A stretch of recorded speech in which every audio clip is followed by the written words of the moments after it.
What's good, Twitch and my little fraud watchers? It is I, the special grade sorcerer of the anime manga sphere, SSJA Cody, and I'm joined today with my brother in arms, my co-host of the century, the lurking legend himself, Vexus. How you doing today? What's good, y'all? It's your boy. I'm hype. I can't wait to get into this. Oh my god, I need to mute this tab. Sorry. Oh, I was it's getting me. Yeah, overstimulated. I do be But yeah, overstimulated. I can't wait. I'm so excited to get current tonight, probably, right? Like that's the goal of the stream. That is the goal of the stream. Peak. Um, yeah, this has been quite an enjoyable journey. Uh, I don't really have a lot of things going into it more than what I did when we first started our Two Blue Vortex stream, other than almost every single one of my notes that I wanted checked off from this sequel time skip series has been met. I'm just waiting on Taijutsu, and I'm really waiting on a double page spread payoff because man, it feels like it's been a minute. It feels like it's been a while, but I'm excited, and man, whew, I don't know what else to say other than I've been looking forward to this all week. You have anything you're looking forward to? Any theories or predictions? Whoa, 69 bits from the Vexes. Nice. Let's go. You know how I do. I'll walk through the door bits first. But yeah, I don't know, man. Like, there's a lot that I have speculation over. It's almost too much to say. They've just been cooking so hard with all of the initial setup and whatnot. I want to see some more from these side characters that are being narratively set up to have some significant spotlight. I want to see Lord Eighth pop off like the king that he is. I want to see some more of Kashin Koji, the goat, and Amado. There's a lot more characters that I just part of me wants to obviously see what's to come from this story, but I also feel like there's a lot of things that we could still cover, in One Piece, when we get little tidbits of what happened throughout the 3 years. Like we got a good flashback with what happened to Sasuke, and I'd like to see maybe some more of that being implemented, like some retroactive implementation. That'd be pretty sick. But I'm super excited. I like a lot of the action we've been getting, and like you said, a lot of the points that we had as partial criticisms or notes or things to look forward to as exiting part one have been uh, nearly entirely or exceedingly, expanded upon. So I'm loving it. I cannot wait, dude. Uh, so we open up on this Vogue. This is obviously inspired by Vogue. We're not gonna ignore it. I mean, you Yeah, can she's choose walking the to. runway. Yeah, actually, this is such a magazine cover, and I gotta be real with you. As much as I love Ada, as much as I adore her and her outfit and everything, um, Ikimoto, you are not JoJo's. You can't do it. It just doesn't work. It, she. This is probably as close as you'll get, and it's. Why does she have pockets on the skirt? It just doesn't make sense fashion wise. But okay. It's practical, okay? Let skirts have pockets. Fashion. First of No, all, who are you as a man to try to dictate a lady's fashion men sense? men have dictated fashion Jot for that so down. much long. Yeah. Wait. I we start off strong. Space time ninjutsu. It instantly transports you or other people anywhere. As with flying, it's a basic Otsutsuki ability. You've manifested it several times in the past, but they were all single, accidental bursts under limited, irreproducible circumstances. It's still something that you cannot control. However, in about 6 years' time, you managed to master it. Okay, why did they literally just make Boruto Diet Sasuke? He literally is copying his hairstyle and everything. This is crazy. And that's like his idol. I know, but Like kids, you bruh. know, do what they want to do. By marking metal objects with your chakra so that you can sense them, you evolved it into an ninjutsu that enables you to freely move around and instantly wherever you want. And that is the Flying Raijin Jutsu.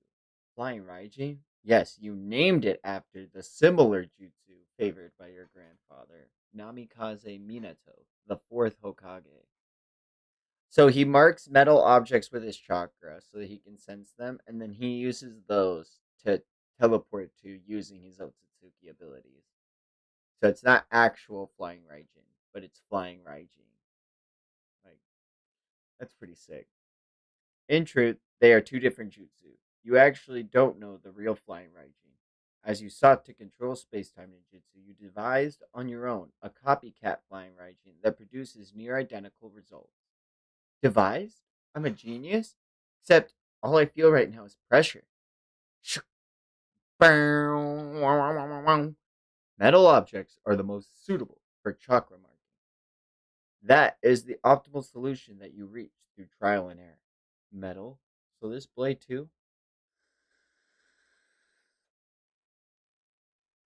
Of course. Shuriken, kunai, even decorations and utensils. Any metal object can be used for displacement.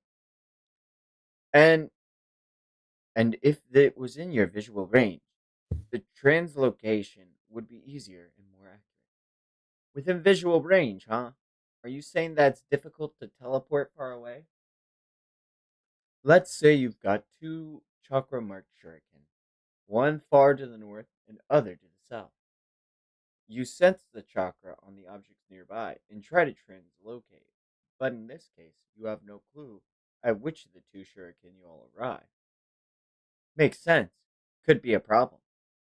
It would not be an issue if only one object were in play at a time, but then you wouldn't be taking full advantage of the utility of this jutsu, and so you came up with the idea to use symbols.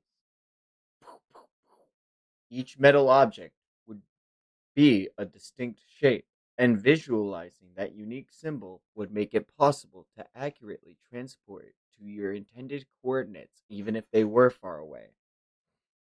I see. So I should start preparing a variety of metal objects exclusively for teleporting myself long distances. Indeed, but the farther you want to displace yourself, the greater the power of concentration necessary. So, the longer the distance, the harder it is. I guess I have a lot of hard training ahead of me. Listen, Boruto. In just a few minutes, you've acquired the theories and knowledge that took future you many years to cobble together. But knowledge alone is not enough.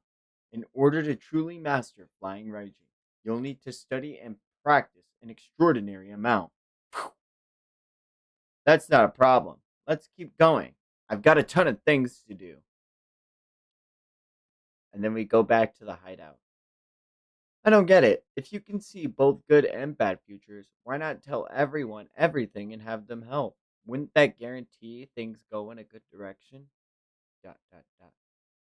It is truly ironic. The more people that know it, the more the nature of the future will change.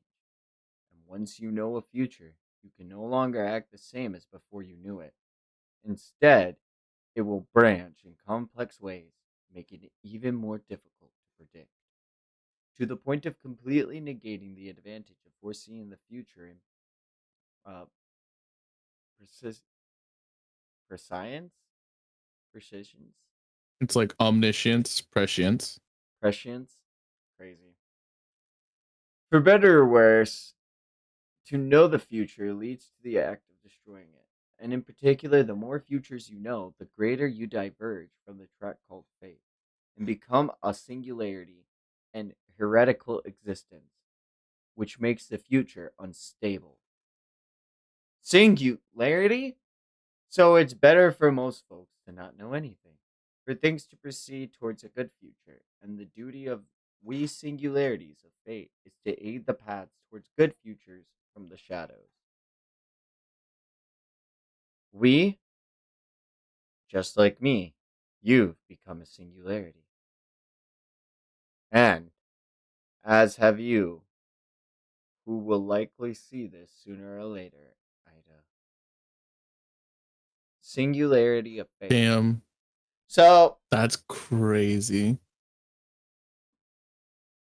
what I almost thought when Boruto said that is that Kashin Koji's like, when he had that ellipsis, I thought he was to be like, what makes you think I haven't tried already? Like, what makes you think, like, there isn't a future where I've already done that? I've seen that go wrong, and that's why we can't do it that way. But instead, Yeah. Well, it's more of like a butterfly effect of the more people I tell it, the more it changes, and then the more it's going to be set in stone because the more people know of it. But there are like these it's not. singularities. It, yeah, it's like I actually really like this rationale. Like it makes a lot of sense. Like you said, the butterfly effect, and it's like it actually does like the opposite of setting it in stone. It's like because you're giving these people the foreknowledge, it like diverges way more than what is likely Oh, yeah, calculable. yeah, yeah. I see. And so then you can't And so actually I try. love that. And like as like Steins Gate's my favorite anime of I all was going to time, reference and that. Yeah. like this truly gives me like vibes of like how well thought out that is as representative of world lines and time travel and things like that. So it's like, and I think that specifically time travel is notoriously hard to portray in fiction, although this isn't time travel necessarily. Being like a prescient to all possible futures is just a ridiculously hard to write power as well. And I've spoke about this with like Black Clover and things like that. It's just so difficult to have a solid portrayal of this type of power. But I love that rationalizing of everything that we just got. That was really solid, in my opinion. And also that line, in particular, the more futures you know, the greater you diverge from the track called fate and become a singularity, a heretical existence, which makes the future unstable. So, like, we know that, like, because Ida has too much knowledge, that's why she's becoming a singularity, because she's learning of the futures through Kashin Koji. Kashin Koji relaying this information to Boruto is taking him off of his track of fate, causing him to be a singularity. And so it's like, we don't It's want to almost let too like many people in know. yeah, in the same way that he's instructing Boruto that like this power isn't as convenient as you would think for that purpose specifically, he's also simultaneously warning Ada of like how this power could really fuck some shit up down the line if not handled delicately. Like it's so interesting, like the dichotomy of the two different people who are becoming these singularities through him speaking this one sentence. You know, it's I think this is crazy deep. You know what I mean? Maybe I'm reading too much into it, but I love this shit. Oh, yeah. It's really good. Well, Ada, any luck? Hmm. It seems as if Boruto isn't saying much. He must have his reasons. It feels to me like he's doing it to prevent unnecessary danger to you two. Uh, that might be the case, but he's always taking everything on by himself. And as for Konoha, they won't stop seeing or treating him as the enemy, even though it's obvious we have a mutual foe. So it's up to us three to help him. Hey, where is Boruto right away? Sorta! I don't think Boruto wants us to know. Huh?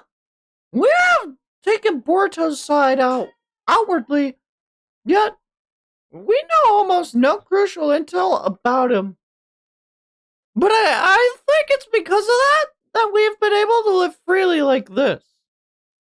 Class rep. So I feel what we ought to be doing is not chase after Boruto. But but you saw it too, didn't you? If it had gone badly, Boruto might have died instead of just being wounded. It's too reckless for him to take on those monsters by himself. Well, have you considered the possibility that he got hurt because we were there? that makes Damien actually like his mouth actually agape and glance over. And Sarda actually seems to stand up and say, "What? You might want to try putting yourself in Boruto's shoes." Huh? Damn, holy shit, Sumire is spitting. Do you Truly. really think he likes having to keep things from us? Has there even been a moment when you've reflected on his pain? Damn! Let her know. Cl- Class rep. And not just Boruto's feelings, but mine too. You do know, don't you?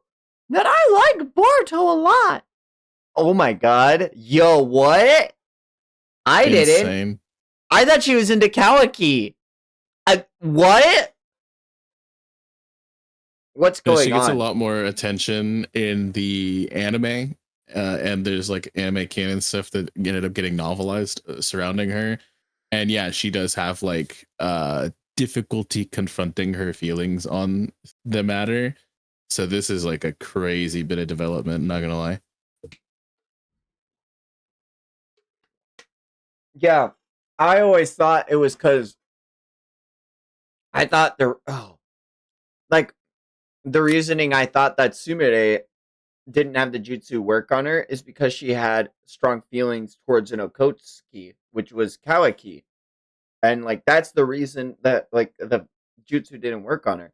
But it could also be the vice versa for having the feelings for Boruto because Boruto's a full Okotsuki now. Like I, I I think that the reasoning that's we kind of loosely provided is that because Sarada and Sumire had both like kind of bonded with Ada, that subconsciously she had shielded them.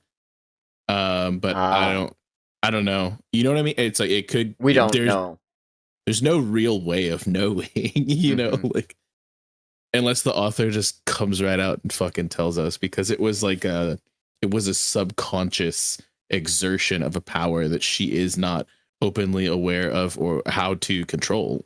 So it's like we truly won't really know until they just go right out and say it, you know. Yeah. And then Class Rep goes even further. And yet, you just leapt right into his arms. And then we get that flashback when Sarada first saw Boruto. And Sumire just Shit. standing at the side. And she starts sweating. I've tried to be respectful of your feelings, to understand that your reaction in that moment was to be expected, but what about you, Sarada? When you were in front of me, did you think about my feelings at all? Even just a little bit? And now Sarada's sweating too. And Ida's sweating too. And everything's really fucking tense and awkward. And then Ida's inner monologue. Awkward. Oh my gosh, it's so That's tense. I'm afraid to crazy. even twitch. And yet, this is crazy fun. Keep going. Sorry, I didn't mean to bring this up. Especially at a time like this. And then Sumire gets up and says, it just runs out. Wait, class rep. And then Sumire stops and says, how much longer will I just be class rep to you? And then storms out. Shit. Stand on your business, Sumire. Clocker, dude. Like that is insane. Like Ida. Oh, Ida, it's Shikamaru. If you have a minute, I'd like to talk to you. Whoa. What's going on? He's been in the village several times. Moreover, you let him slip right through your fingers when you had him in custody. He's one measly rogue ninja. Why haven't you been able to dispose of him me already? Please forgive this appalling and inexcusable blunder. Recapture him and snuff him out quickly. Should you fail, those responsible will end up being brought to task. Rest assured, Daimyo, we shall put an end to this in a manner that suits your wishes. If it were up to me, I'd rather not meet up with you in person. as looking at you muddles my thoughts. I didn't want the sensory unit eavesdropping. Besides, I like it when you're out of sorts. It's cute and endearing. And Hey, yo. what of Sans circumstances? Unfortunately, it's just as you predicted. There's a new divine tree person. His name is Ryu. He's modeled on that Sunegakure boy. Shinki? Damn it. And his target is the Kazekage. Gotta! The Kazekage is safe for now since he sealed away, but Ryu is unable to undo that seal, likely because it's his jutsu to begin with. We need to take down Ryu for God's sake. I'll arrange a mission to Sunogakure stat. By the way, what I saw is from a few hours ago. It wasn't real time. What? There's an annoying divine tree who is actually able to look into my eyes when I'm watching with the Senrigan. That's possible? Is it some sort of ability? I'm not sure, but it made my blood run cold. I don't know what he might have done if I had kept watching. So I apologize, but don't ask me to watch them in real time anymore. Understood. No worries. Past events are fine. I'm grateful for what your intel is able to gather and report. Oh, and about Boruto. You're the one who set it up, helped him escape using Mitsuki. What are you talking about? Don't play dumb. Relax. I won't tattle on you to Konoha. Hey, Tori Mori in the chat. The goat. I mean, it wouldn't be my advantage to endanger your position. And besides, I don't intend to reveal anything to you. I haven't told a single lie. Above all else, I don't want to cause Boruto any more trouble. Ah, forget I said that. I was thinking out loud. She didn't say any more trouble. Dude. She did say Boruto trouble, but Shikamaru clocked that. Crazy. Yeah, dude, can we just say a few things really quick? Like, Mm-hmm. first of all, shout out to the boy, Mikey. Appreciate you pulling up.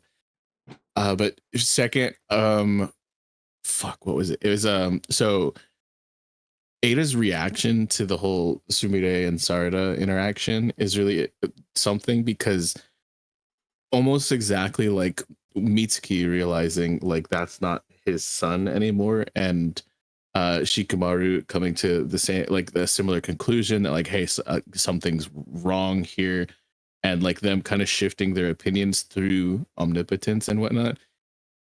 I think Ada is like fully on that same wave where she's just like, oh, I actually don't fuck with Kawaki anymore, and because she said I want to have a conversation with Boruto, and she's been seeing Boruto stand on business this whole time. So I'm assuming that's who she has a crush on now. Ma'am, that's the And power this is of kind of love. telling. And I had another thought, but I forgot. It'll come back to me in a minute. I'm gonna put on pants. I'm wearing shorts. Crazy call. That's yeah. I also wanted to mention that the whole Shinky stuff. It's like again, it's built up more in the anime than it is in the manga, but it's really interesting because Gara is like legitimately a brother to Shikamaru by this point in the story, because it's literally his like brother-in-law, right? Like he's married to Mari, and so like Shinky is like almost directly related to Shikamaru. Yeah, So it's like he is a lot more invested than I feel like what the panels kind of dictate here. And without watching all of the stuff from the anime, it's like I don't know if it fully carries, but that's just like something to definitely consider here. You know what I mean? I also like to think his thoughts are muddled because he's having to deal with the Ida being in front of him thing. Like, I think he'd be a lot more Yeah. I think that's why he was like, I'd rather not meet with you in person. Is because like, ugh, this is such a crazy interaction. Um, the beforehand, uh, what's his name? I know he's supposed to be after Bug, but it's like moo moo mama mama moo moo moo moo moo foo It's Mamushi. mama mushi. I It's just Mamushi. mamushi. Yes. I like his design, but the fact that he can see and interact with her in real time, it makes me wonder how that ability actually works then. Because does she That's transport her? nightmare fuel. Well, like Like legitimately. it,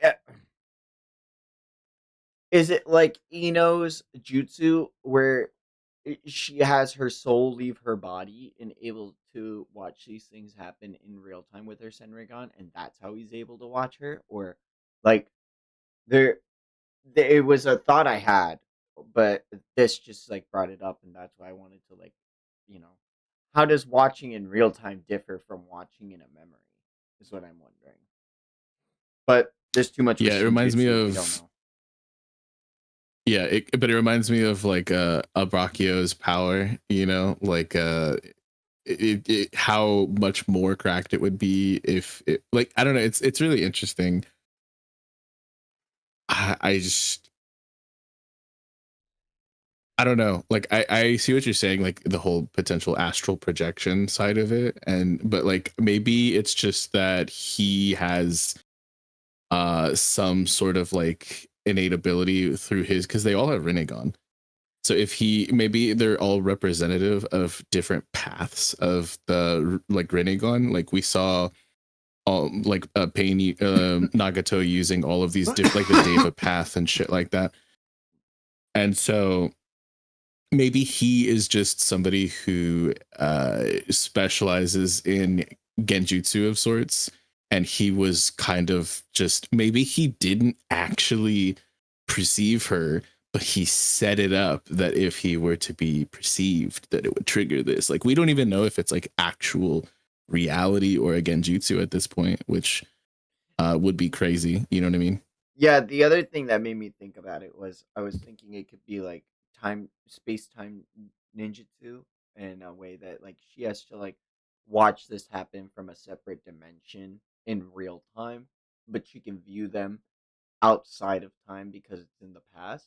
But I feel like more is going to be extrapolated on space time ninjutsu as we go through it. Yeah, and when we get into looking at like the senjutsu that we do know, specifically Kashikoji being able to see all possible futures, and she is able to perceive the past as well as the present, so long as it doesn't Go past her go birth. before her birth. Yeah, and so like what if a bit of like what Mamushi is able to do is that he is able to perceive anybody perceiving him, like you know that was like a big bonus of the Renegon back in the Pain arc in the beginning, is that you're not just fighting one dude, you're fighting six dudes, so they can see your moves even if you're out of their field of vision. Like what if he is just able to like use anyone perceiving him, he is able to perceive them back, because like that's honestly the least ridiculous thing. Like omniscience and prescience are just insanely cracked. Whereas whatever Mamushi has done so far, although it's creepy as hell, it's not really broken, I wouldn't say. You know what I mean? At least from what we've seen. But I think that would be really cool, is like anyone perceiving you, you could see like what they're seeing, maybe. I don't know.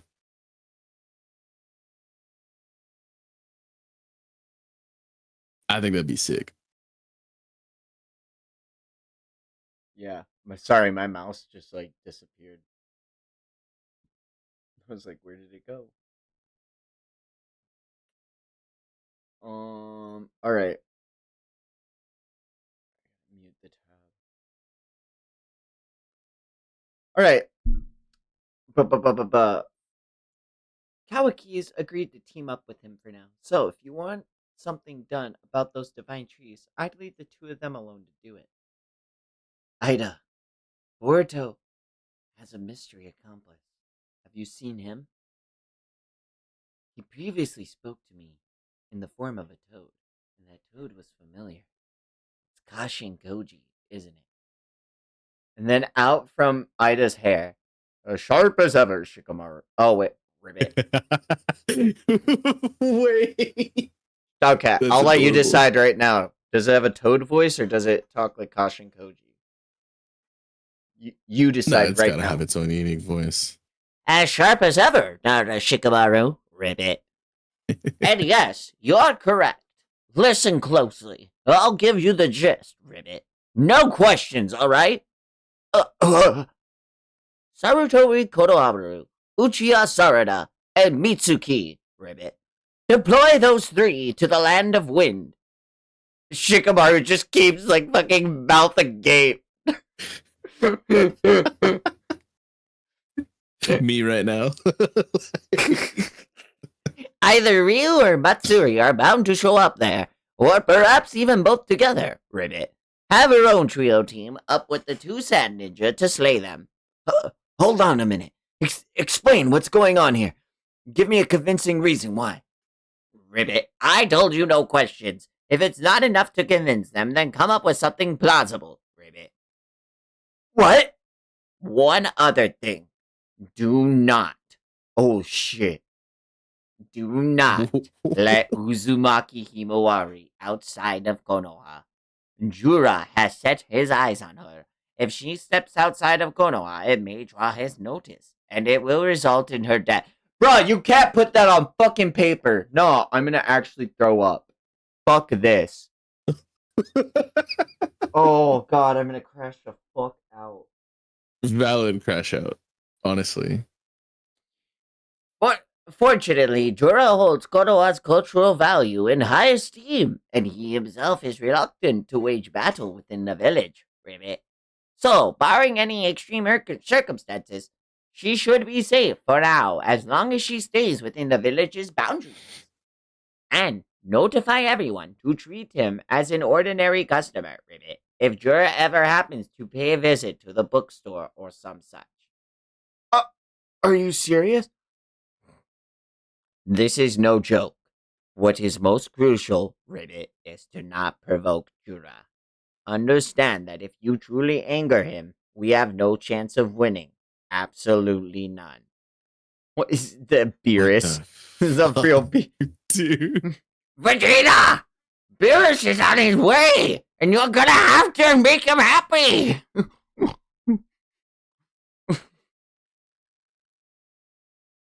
To avoid Jura intervening, we'll hit the others with minimum force required, Ribbit. And if Jura shows up, retreat immediately.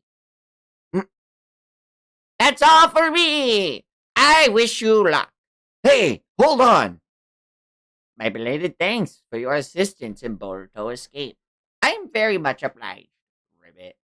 You followed your heart, going against village laws and your fellows, to carry it out without any proof of the truth, Ribbit. To do what you believed is right, Ribbit. I will not coerce you. Keep following your heart to achieve a good future. Boing, boing, boing. That's based as hell, bro. Dude, as he ribbits away, Shikamaru takes out a cigarette, takes a giant drag. He said, I'm not he literally says, I'm not gonna fucking read that. He says, yeesh, what a drag. Yada yada. Yada yada yada. Ida looks out and then says, "Oh, your heart, huh?" And then we see Sumire. Why the heck did I bring that up? Oh my god. I can't. I love her. She's literally low key top 3 favorite characters to voice in this series. I also like legitimately think that like with Tsumire having that conversation to Sarada right in front of Ada. I mean, obviously Ada would have been able to see it regardless, but like this has to, because they're still pretending like they are affected by her magnetism, right? Like that they like, but them like revealing feelings about somebody else, would that not kind of like trigger that flag for Ada? Honestly, I think Ada was this might seem childish to say, but I think Ada was so caught up in the moment actually, and that's why we had those panels of it's so tense I can't even move. but I love it. Keep She's going. Like she was awkward. Yeah. she is like reading like her favorite like this was her romance. This was her slice of life, and they This just is her. started getting to the This good is. bit. This is She's her rent a living in a girlfriend. romantasy. This is her. Yeah. Oh no, no, no, no, no, no, no. Wait. Okay. So, anyways, we move on. No. We see Team 7, Konohamaru, Mitsuki, and Sarada, sent out to the sand as per Koji's instructions. Sarada, something wrong? Nah, it's nothing. I'm fine. Don't space out, or the sand ninja will make fun of you. Mr. Konohamaru, Yodo, and Arara. Oh my gosh, I'm turning into Lucas. How do you Araya? Araya. Welcome to the land of wind. Why she got her thong out? Gee, pull your pants up. Welcome to the land of wind. We appreciate your help. Thank you, too. Now let's get moving. That Of area. all people, Cody, you would appreciate that fit. I do, but also like, man, I don't know. Pull your pants up, G. Why you got a belt on if it ain't functioning? You got.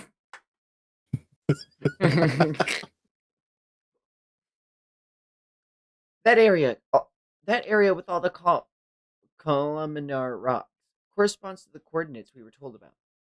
Master, where did Lord Abe get this intel? I don't know. It's supposedly a reliable source, but I'm dubious about it as well. Yo, been a while. Your orders changed a lot. You into it, guy? Huh? No. Ah, not that it matters. I found him. Divine tree, people. What is this toad? Damn it! There's two of them. A clue that'll help us lead to Boruto. Next chapter. Okay, hold on. She's actually so bad. God damn. What the fuck? I love the pink fit. That's crazy. I'm not gonna like legitimately. You were talking shit, and you're like, you're not Araki, Nah, Ikimoto. nah. This literally looks like a JoJo's character. Nah, they both like the one on the left. It reminds me of that one wasted Proctor that we didn't get enough time from that ended up just being one of Konkuro's clones. That like guy on the Yeah. left, really fucking with his design. Love the goatee, the hoodie, the like. Oh man, the way he has like his freaking baggy jeans into his boots. Also, her boots are pink and furry. I, these are like the peak. But why is the sand she is get drip? literally, yeah, she is literally a JoJo's character. She looks like she could be straight out of Part 9. Am I wrong? I could see her in Part 9. But Part 9's also very modern. I love that his hilt is completely made of like wrapping. Oh, I wonder if that like plays Yeah, into it's like sick. how. Oh, I love these designs a lot. These are pretty sick. Also, he has like the Sand Village crest on his belt buckle. That's low. That's kind of drippy. Like she doesn't, but he do. It's Drippy. Oh, she has it on her drippy. necklace. Dog, I actually I was really waiting for you to see it. I really fuck with these designs. Goddamn. Yeah, in color, much better. 10 out of 10. I think his hilt also like the hand guard is also the same symbol. It kind of looks and like it has like the it has the tang of the blade going through the bigger hole, and the littler hole has the bandage like tied into it. So it's like it is the sand logo, right? I would see that, yeah. I was hesitant because it did look like a diamond, but the more I look at it like that, with the with the sword actually going through it, that's like so peak. I'm like wondering how drawing that. Can't draw a sword from the back. You think he Kana, does like the Ichigo move and swings the bandages to like fling his sword? you think he does the future Trunks thing where he throws it up in the air and he just like leans to catch it on his back? He's wielding that shit like blades of chaos. Like, how much you want to bet? No, forget what's his name. Oh my gosh, from Inuyasha,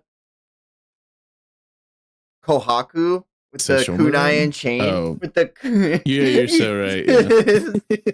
he's like, oh yeah, I have a sword and I throw it with my wrapping. Like Hollow Ichigo. Oh my god, no. You might want to try putting yourself in Boruto's shoes. Sarada reflects on the words. Do you really think he likes having to keep things from us? Has there ever been a moment when you've reflected on his pain? And not just Boruto's feelings, but mine too. When you were in front of Can I me. just say, Oh yeah. are her earrings the Uchiha logo? They are. It's pretty. It's That's pretty kind of dope. sick too. Yeah. I still don't like her design though. I don't like the jacket. Like, where's the rest of the fit? Why are you? You're in the land of the sand. Like, you trying to tan just your shoulders? Like, just one. Just just one one shoulder. shoulder. It's so dumb. Ugh. Ugh. You wouldn't get it. When you put your coat on, do you consider your shoulders at all? And Sarda thinks back to this. Mitsuki looks over. He's like, huh, is she pulling up her coat? We see the two in front of the toad. This is bad. According to the trees, Boruto himself placed the toad here, so he was definitely here. What trees? This is a desert. They're everywhere, even deep below the ground. Whoa, whoa, whoa, whoa, whoa, whoa, whoa. By using the trees' voices to track That's their terrifying. Oh, yeah. That there are trees What the underground. hell? It looks like she's activating some jutsu to be able to get the reconnaissance on what they're saying. By using the trees' voices to track him, we'll be sure to run into Boruto, or perhaps his accomplice. Those two definitely came here to pursue Boruto, and from the way she talks, Matsuri does seem to have sensory type abilities. So it might be a matter of when, not if, she catches on to us. Okay. Everything's lining up with our intel so far. Are you all ready? Also, how are you feeling about the new Konoha? She speaks for the trees. She speaks for the trees. You gotta get your Danny DeVito on, brother. Money, I'm the Lorx. I speak for the trees. It's the trees, fucking don't speak Vietnamese. Uh, the the new Konohamaru honestly is giving me young Joseph vibes, so I love it. Oh man. Sarada looks at the ground and she actually like sighs, I guess. Konohamaru looks over. What's going on, Sarada? Are you alright? Oh, sorry. I'll focus, I promise. Master Konohamaru. So, if we take Ryu down and get a hold of his thorn bolt, we can bring Shinki back. Apparently, if our intel is correct, we're operating on that premise at least. I swear to do my best. Yodo. Oh, we can't give him the Konohamaru voice. God damn it. Every stream. Wait. Gotta get into character. Yodo, I beg you. Please don't do anything reckless. And then she like grits her teeth. Quit telling me what to do, Araya. I'm gonna do whatever it takes to rescue Shinki. Yodo! I told you to shut it, or else I'll shut you up. Stop it, you two. The last thing we need is you fighting. Sorry. We're always like this. It won't affect the mission. And then Yodo lets out a giant sigh. And we have a visitor from beyond the door. A visitor. There he is. Hello, Pat.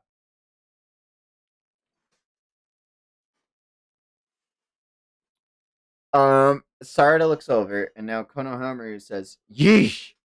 Oh man,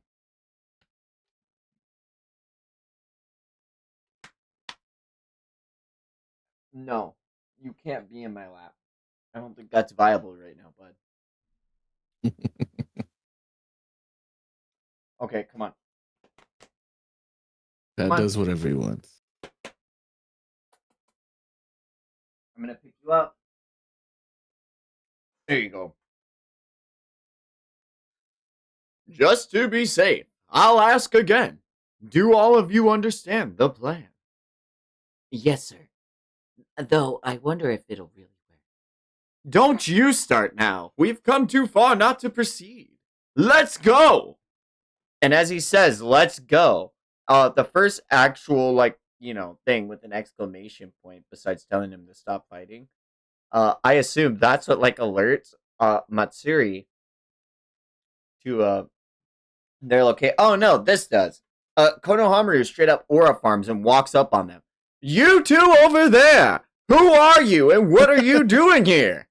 Uh, Elder, ninja approaching. Sarutobi Konohamaru. "We Oh are. yeah, that's her target. Hey, yeah, this is some real shit. This is bad. Oh no. We are Konoha Shinobi, and we have been following the rebel Boruto's trails. What about you?" Dot, dot, dot. It seems like they don't know who we are. So what's the plan? Elder Matsu. Oh my gosh, she's blushing. Whoa. Okay. Elder? She's really blushing. Cody's gonna have to do an ara ara. I'm feeling a bit off. You do the talking, Ryu. Huh? Listen, Konohamaru. Your mission isn't just to take down the divine trees. It's crucial that you collect their thorn bulbs. Thorn bulbs? I believe you've seen one. It's the thing that appeared when Hidari was defeated. Oh, that. If we return them to their trees, we can bring Moegi and Shinki back. For real? The intel is solid. Matsuri's thorn bulb will restore Moegi, and Ryu's Shinki. Conversely, if we don't retrieve those thorn bulbs, and Matsuri and Ryu will keep resurrecting. In short, fighting them is useless unless if we can't take their thorn bulbs. After Boruto defeated him, Hidari's thorn bulb flew off somewhere. Are you saying Hidari is back among the living? It's likely. So, the gist of our mission is to subdue the divine trees and collect their thorn bulbs, correct? But Lord A, how did you come by this intel? Its veracity aside, this is way more information than what we've gleaned from Boruto's interrogation. Sorry, Konohamaru, but that's beyond your clearance. Uh, I judge the Shit. accuracy of any intel and how much of it to disclose. You have a problem with that? no. And then we see a toad from within Shikamaru's coat. Regarding your mission, I have a particular strategy in mind for how to fight them based on the intel. The divine tree monsters possessing high combat abilities. The divine trees are monsters possessing high combat abilities, and they each have targets such as you and Sarada, who they seek to devour. So naturally, we have no choice but to consider them foes and confront them. Yet, this antagonistic relationship is relative. There's no conclusive evidence that these divine trees are intrinsically evil. Huh? What I'm trying to say is that, in my personal opinion, they seem to be similar to newly born offspring of wild beasts. Wild beast cubs? I don't even think they have true evil intent, at least for the time being. They're merely animals that rely on instinct. But because they have such dangerous strength, they pose a great threat to us humans. Then doesn't it change the fact that they're foes we need to defeat? Right? Where are you going with this? Friends, Konohamaru. Become friends with them. What? Win them over. Tame them while their wild beasts are still innocent goblins. And then betray them. Did your heart reel just now? Do not allow it to. This is a perfect plan if you truly consider them nothing but foes. Get them to drop their guard so you can kill them. And then we see like a Konohamaru like actually like contemplate the idea. Naruto probably wouldn't take this route, but I'm not him. I propose this tactic to get rid of these superhuman monsters for the survival of humankind. I'm Commander Konohamaru, and these two are Sarada and Mitsuki, and you are? I'm, I, I'm Ryu, and this is, uh, Elder Matsuri. Are you okay? You really seem off. I don't know. Ryu and Matsuri, eh? Nice to meet you. You've been searching for Boruto too, and our goals are the same. We're looking for him also, and we'd love to join forces. Well, Elder. Sure, I guess. Huh. This toad. It's a spy used by both Boruto and his accomplice. We'll need to investigate what it was doing here. Master, I found a piece of metal. It might be the one that Boruto uses for teleportation. For reals? We might find other clues. Why don't we comb the area? Let's split up. I'm sorry. For reals took me out. Yeah, this is a manga. You check out over there. Roger.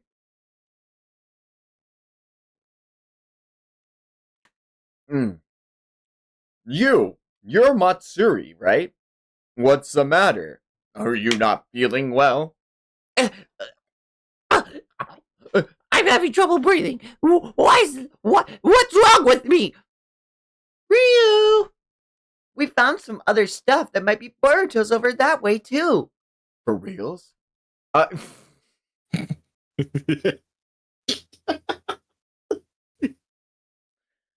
Maybe he's still in the vicinity. Our other comrades are waiting near there. Let's go to them. I'll introduce you. But, Elder Matsuri's. Don't worry, we've got this swap covered. Leave it to us. Come on. See? Master has things under control.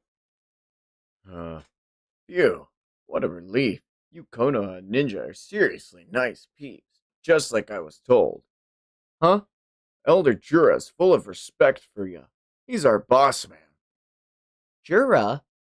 You know, honestly, I'd been intending to slaughter any ninja I ran into, so I'm glad we spoke first. Aw, gee. Don't say stuff like that. Hang in there, Shinki. In Konohamaru, there's a reason I picked you for this mission. Do you know why you're Matsuri's target? It's 'cause she bears romantic feelings towards you. Whoa, wait, what? Although it seems Matsuri is not herself aware of this, or rather, she has no idea what the emotion she's feeling is. So, this plan may put her in a state of turmoil. If that does, that likely will give us a favorable edge. Isn't that a bit much? I told you, be heartless. Divine trees are our enemy. According to our intel, either Matsuri or Ryu will show up. Worst case, two of them together. Facing both at the same time will not go well for us. So you'll need to find a way to separate them as amicably as possible to take charge of the situation. You look like you need a break. Want to sit somewhere and talk? I guess. And then they go find a rock to go sit down near, I guess. Well, are you feeling any better? I don't know. This isn't like me. Are you sure about that? Ah! I don't think it's necessarily weird for you to get. Oh, wait, no, it's Konohamaru. I don't think it's necessarily weird for you to get this way, you know? Next. Ida, I'd like to know what's happening in Sand. Can you take a closer look right now? What about that geezer? Mamushi should be at their base. Oh, Mamushi should be at their base. No chance of him seeing you. You better not be wrong. It's going well so far. Or at least, they've succeeded in separating them. What happens next? Konohamaru is keeping Matsuri occupied. Ideally, Sarada and the other three will take Ryu down first, then rendezvous with Konohamaru and defeat Matsuri together. What's the chance they fail? Percentage-wise. Not that high. Don't lie to me. I asked you for a number. Either way, you're not to go, Boruto. Just like with Himiwari leaving Konoha, if you were to take part in this battle, Jura would make a move. And if that happens, you will die this time. You are the one thing we cannot lose. Whoa, whoa, whoa, whoa, whoa, whoa, whoa, whoa. And we cut over to the bookstore where Jura's actually just fucking shopping. Cool. Intruder alert! Chakra data matched. It's Jura. He's currently inside a bookstore in Sector C. Ignore him. Leave him alone. Don't evacuate any civilians either. And relay to all personnel that they're not to engage. Jura takes a stack of books, slams them on the counter, and drops a stack of money. Hold the change. It's in advance to be applied That's to my crazy. future. Bro has a whole band. Yeah, Daddy don't play I'm ball for sorry. less than a rack. Tony, It's crazy. hold the change. It's in advance to be applied for my future purchases. As you wish. I look forward to seeing you again, sir. Russell.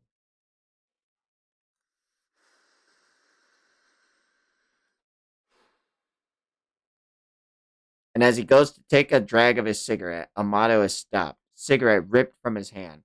Coward! I thought you might be dropping by. I've got tons I want to say, but you're gonna draw out all of my powers to their fullest extent. To be continued. Uh-oh. Yeah, Damn. Coward. Remember when Boruto's... Yeah, I was gonna say, it's been a while since we've seen Kawaki, and the last thing we saw of him was Boruto telling him, hey, Amato's holding out on you. I don't know how you're going... I don't know how you're going to crash out to this, but... No, yeah, that also, but I was saying damn to this next cover. Oh, really? Let's see it. Oh.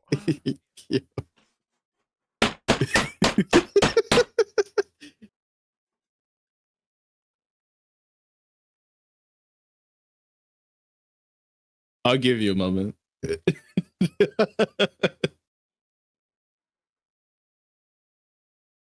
Ooh.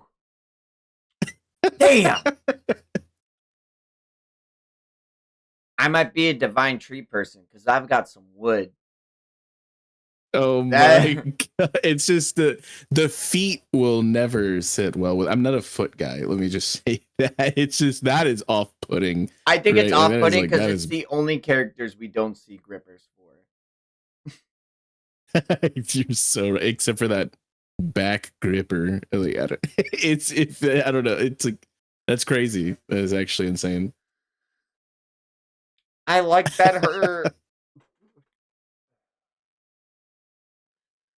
I like that her scarf is like flower petals, coming down around her, opening up like a tree would bear fruit. And I like that while it is a full body suit, it still has like the studded remnants from Code's claw. And that we still see like Moegi's bangs feature in from the claw mark. You can see like the little bit of bang work on her hair. Uh I Nah, this is really good design. Gooning aside, I like it. Oh,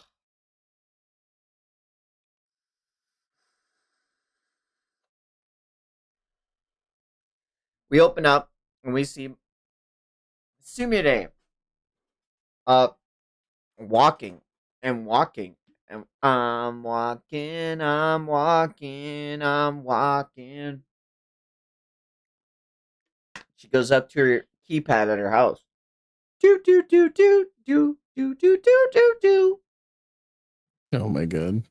She puts in the keypad.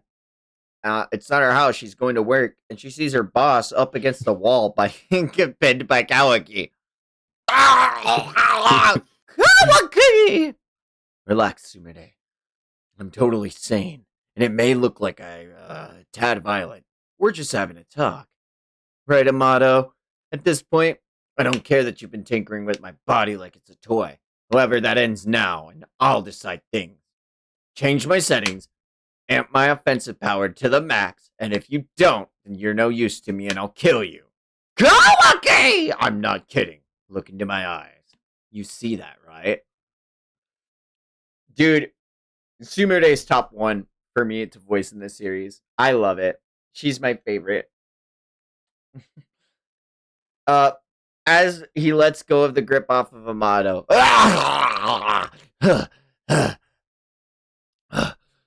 Choose your answer carefully if you want to keep on living.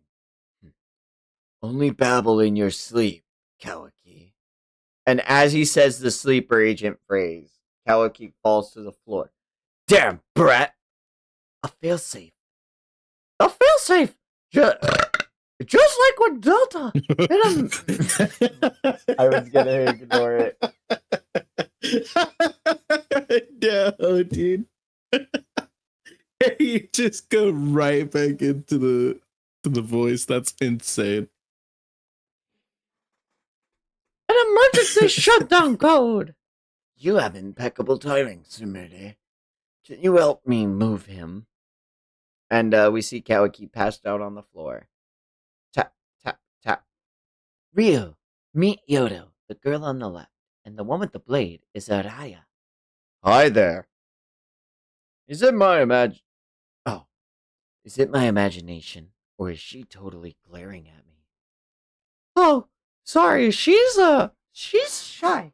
It takes her a minute. It takes her time to warm up. Tone it down, Yodo. You're not a kid anymore. And that's the situation. Oh, and that's the situation. What do you think? Well, I don't know if I get it completely, but you seem fine physically, and your color's good. I have no idea. Yes, you do. Yes, you do. I have no idea why, but for whatever reason, it seems like I was super nervous. And as we talked, I feel more normal. How could that be? Maybe because we just met. It's not uncommon. I finally feel like my true self. I'm really enjoying talking to you. I see. I guess that's a good thing, eh? Would it be okay if I called you Konohamaru-chan? Hey, are you listening, Konohamaru-chan? Come on, look, Konohamaru-chan, this way. Konohamaru-chan! What's the matter? It's nothing. So where's this clue that might lead to that Boruto guy? You said it saw something around here, right? Oh, right. We did, didn't we? That would be... Huh? Ryu, what are you doing? This? I'm spreading some iron sand around. It's my detection ability. I learned a lot of things using it. Whoa, whoa, whoa, whoa, whoa, whoa, whoa. Is that bro's abs? Yeah. Dude is jacked. Holy shit. He unbuttoned the top two buttons on his pants because he's a slut. He wants to let that V mark breathe. Insane. I'm gonna poke around this area a bit. If Boruto is anywhere nearby, I'll find him real quick. Huh? Woof, woof, woof, woof, woof, woof, woof, woof, woof, woof, woof. What mighty bloodlust you've got, Ms. Yodo. I was right about you. Your bloodlust is off the charts. Don't let it bother you. I'm always like this. All of us ninja are. Hey, Ryu, Can I ask you something? Konoha village considers Boruto a criminal, and that's why we're hunting him down. Why are you guys looking for him? Honestly, I don't understand it myself, but apparently he knows too much about stuff, like the thorn bulbs. Thorn bulbs? Yeah, and a lot of other things too. He's become a rather inconvenient for us, so Elder Jura has decided to kill him off. Thorn bulbs? I think I remember Boruto mentioning those. Hey Ryu, maybe we can use one to lay Boruto out. What do you think? And as Sarada says this, Kawaki wakes up. Don't flip out, Kawaki. Let's have a civil talk. I do hear your point. The divine trees are really definitely a threat, and I did not foresee their emergence at all. I will have to modify your ability settings to fully offensive power form in order to stand up to them, but only on one condition. Oh my gosh, and then we see Oh, it's not Delta. That's not Delta. She's a separate, fresh clone I prepared for Akabe to inhabit. A resurrection vessel. All I need is for you to implant this vessel with a karma, and my daughter can be reborn. Resurrection using Akabe's data, which I added to your karma, will result in her existing in this world once more. I failed at recreating her soul time after time because it is an act permitted only to gods. Everything I've done up until now, it's all been for this. This is my one and only purpose in life. Help me achieve this divine feat, only possible via the karma. Please, I beg you, Kawaki. That's it. That's my condition. The room is eerily tense. Kawaki ponders the decision, and he says, I'll say this again. If your revived daughter turns out to be an Otsutsuki, I will kill it. No exceptions. In the event, in the unlikely event, Akibe truly happens to resurrect as an Otsutsuki, fine. You can do as you please, though I'll fight you with everything I've got. Amato, I can't accept your terms. What? Powering me up comes first. I'm not interested in creating something that might become a new enemy right now. Kawaki, please, just hear me out. The sequences of events is the issue. Look, I swear that I will implant a karma on that clone, on the premise that I might kill her right away, but only after all of our current foes are wiped out. Listen, Kawaki, you're currently endowed with near immortal defensive and recuperative powers. If I redirect all of that into offensive power, I can't guarantee your survival. Besides, if those bastards manage to kill you, they kill my dreams. My dreams die too!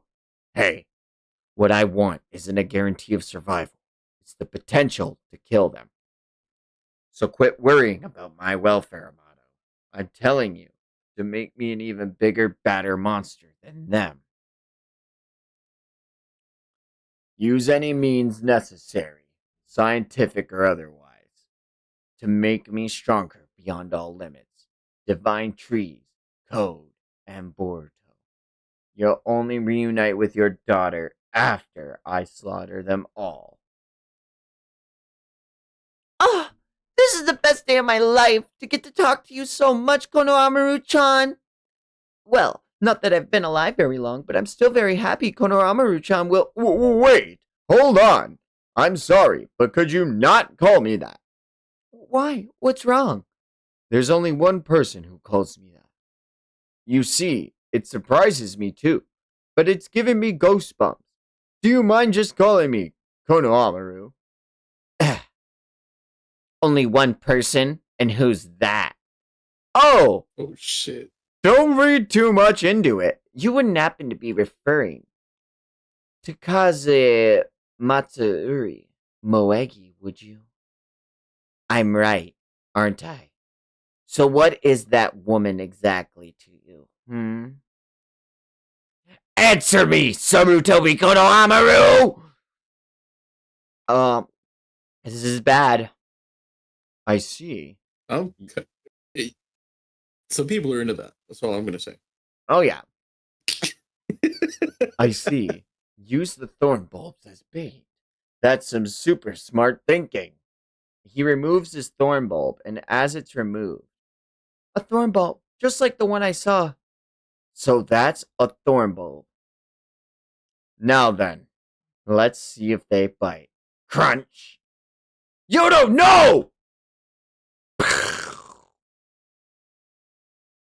And as Yoda goes to jump for the thorn bulb, she's stopped midair. What? What the? I can't move at all. Gotcha. I thought that this might be the case. Ugh, he's not as dumb as he acts. Whoosh, whoosh, whoosh. Ryu's iron sand is coating our entire bodies. That's so low, dear shinobi friends.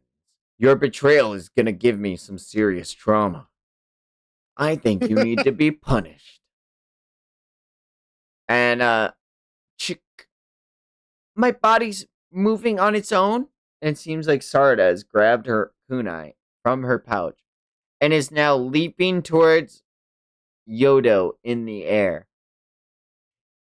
It's the iron sand. We're all being manipulated by it, just like puppets.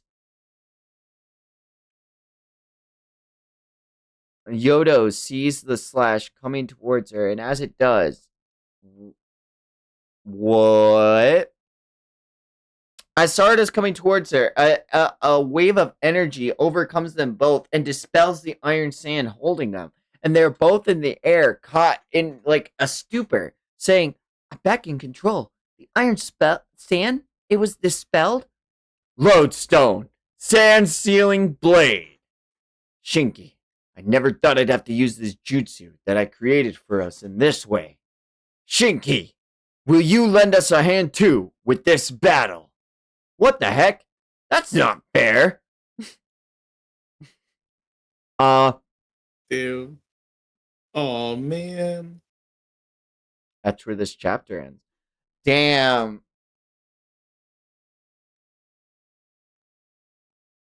This is insane. Well, now I know where she gets it from. Sometimes less is more. And the grippers are here. Yeah, damn.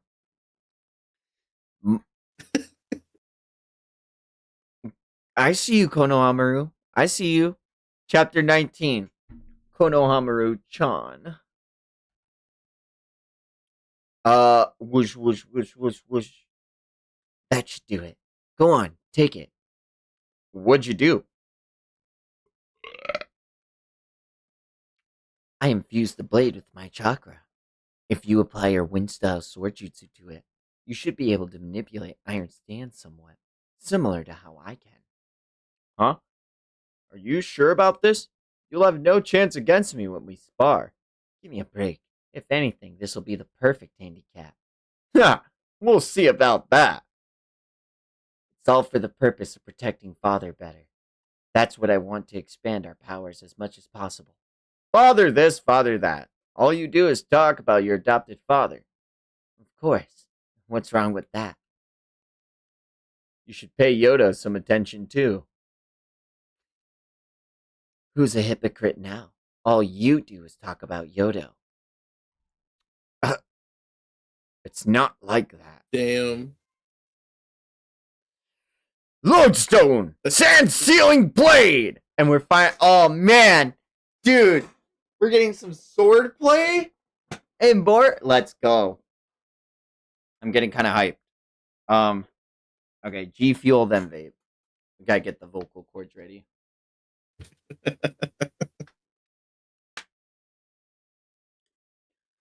Mitsuki is let free from the sand. Nice! The iron sand restraining Mitsuki's been dispelled as well. Thank you, Araya. Give your thanks to Shinki after we've rescued him. Mitsuki, Sarada, you two focus on attacking him. I'll take care of his iron sand for you. Roger that. Well, aren't you being awfully confident? I see you're totally dissing me. That's okay. 'Cause it's pumping me up more! And he lets out a bunch of fucking sand. And as he does, Araya fucking woo, woo, woo, woo, woo, woo, woo, and cuts all of the sand to pieces away from them. Huh. Incoming! 7 o'clock! And as the sand emerges from the burrow of the ground, Araya cuts it immediately. I see. You're not all just talk. Sarada makes her move, going in, casting Fire Style! Fireball Jutsu! Ryu, uh, lifts up a bunch of iron sand. It's so weird to say. Iron sand. To deflect the blast from incoming. Underneath the sand from behind him comes out these snakes from Mitsuki, and they coil around him and end up capturing Ryu. Mitsuki is already in sage mode, as we see, and he's getting ready to let out another coil of snakes that seem to bite at him.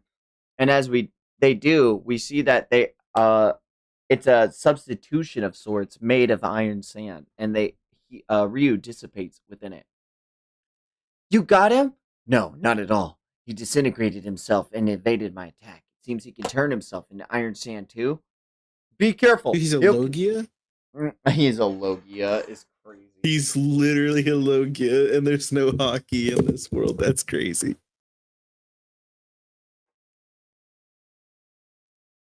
Hey, everyone. They need water, Hey. Luffy. Oh, they really do. They need water Vegeta. Oh my god. It's faint, but at 2 o'clock, I can hear his sand grains rubbing together. I think that's where he is. Lodestone, sand sealing blade! What the? He can gather up iron sand as well? Go for it! And the snakes end up biting and hitting their mark on Ryu. Ryu goes to dissipate himself again, and Sarada's not fucking having it. You're not getting away! Chidori! And she rips a fucking hole right through Ryu as he goes to dissipate himself. You got him? No, it was too shallow. He turned himself into sand and hit again. Damn it. We'll track him down to the ends of the earth. I just want to call you Konohamaru-chan! What's the big deal? I told you already I don't like it! It doesn't feel right! And yet, you let that wench Moegi call you with that. It's so unfair. I can't change how I feel, and I shouldn't have to explain myself either. How can you be so selfish? Just let me call you what I want. You're the one being selfish. Why are you so fussy over what you get to call me anyway? Fussy? You hypocrite! You're the picky one, Sarutobi! And, I didn't mention it because I'm really into the voice acting. Her scarf has literally like morphed into like this amalgamation of hair starting to eat Konohamaru. Crazy. Ida is just watching this. This is so funny. It's literally like the scene from Parasite where the lady gets her face eaten. Oh my god. I think the issue isn't what she wants to call you, so much as that you two don't share a relationship that allows it. But that's beyond you, isn't it, Konohamaru-chan? Ida, what's the situation? Konohamaru's in a pinch. He's royally pissed off from Mitsuri and is about to get devoured. What about Sarada and the others? Can they take down Ryu? They're holding their own, but it's too early to tell how things will end, so they're in no position to go out and help Konohamaru right now. I know you want to rush over there, but don't! Now's not the time. Ideally, in my opinion, life forms should obey their instincts and strive towards their goals known as evolution. Yet, because of their social nature.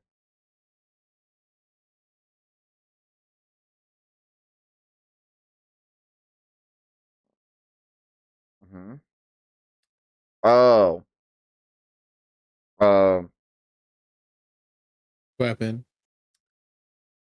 yeah. I'm getting messaging real quick. Just gotta reply to this real fast. You're all You're, good. Super. What if I were to hit the bell bark?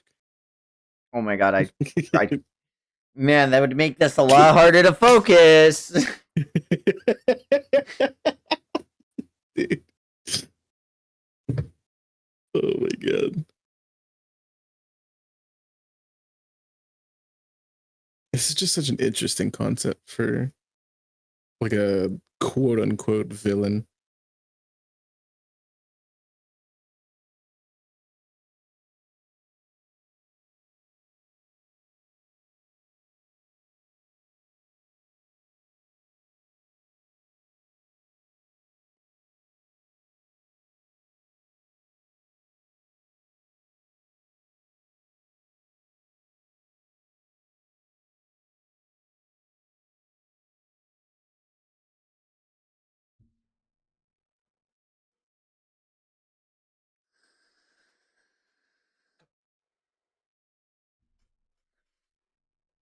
Oh, so Jura and Hidari are talking, and yeah, because of their social nature, humans bind themselves with restraints called reasoning, dulling that instinct. It's a harmful side effect of acquiring intelligence, and it's why humankind faces carries a fatal flaw. Unlike us divine trees, who stay true to our instincts. I see. Poor humans, but it's not nothing to do with us. Ah, not so fast, for it isn't the only harmful effect of intelligence.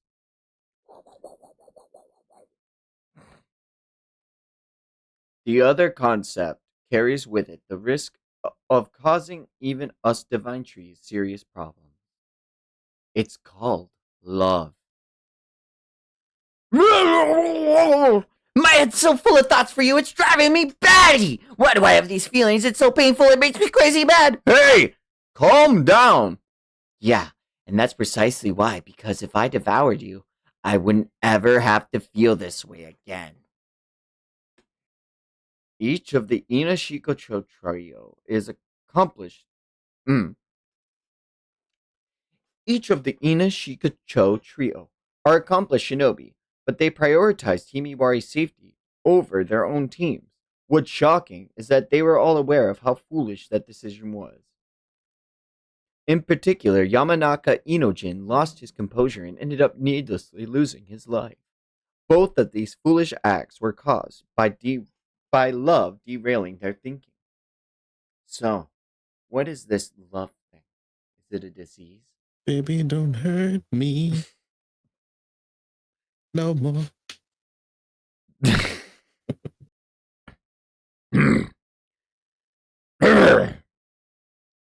The term itself appears in many tomes, but it seems impossible to pin down. At the very least, the fact that it can cause serious troubles in life forms cannot be overlooked. I'm sure you hear it too. Our instincts screaming and warning that we must understand this dangerous concept, love, and overcome it. Woo! I hear something above us. He's up in the sky above us. Get ready. I'll drag him out. Hide all you want, but it's useless. And out from the cloth are a bunch of other 10-tail beasts. Claw grinds! Blap, blap, blap. Mitsuki starts taking them out. Sarada firing out a phoenix flower jutsu and burning them all to ashes. But still, there are more foes than they can handle. Damn it, can't get them all. There are too many! Ah, bastard! And one of them takes a bite out of Yodo. No, no, because if they bite them, no! This is so bad. Damn. This is actually bad. The blade gets stuck in it, and the creatures start coming all over Yodo. Pause. Ryu grabs Ryu grabs the creature, and the blade is stuck in, and it swipes away from Shinki, and it goes back into the other being. What the? It took my blade with it? And now you have no way to defend against my iron sand. Crap, this is bad! Oh, so it took his blade instead of taking Yodo, which is this is pretty bad, yeah.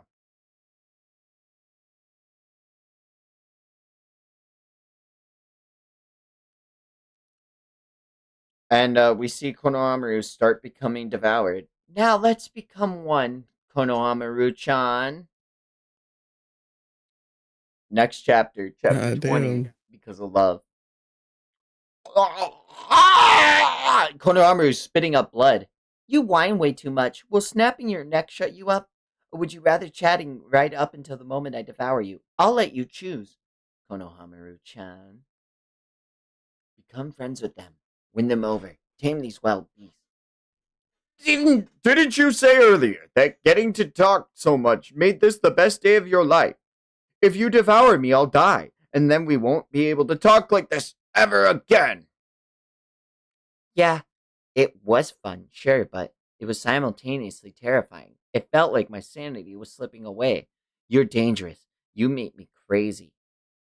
And that's what's become clear to me.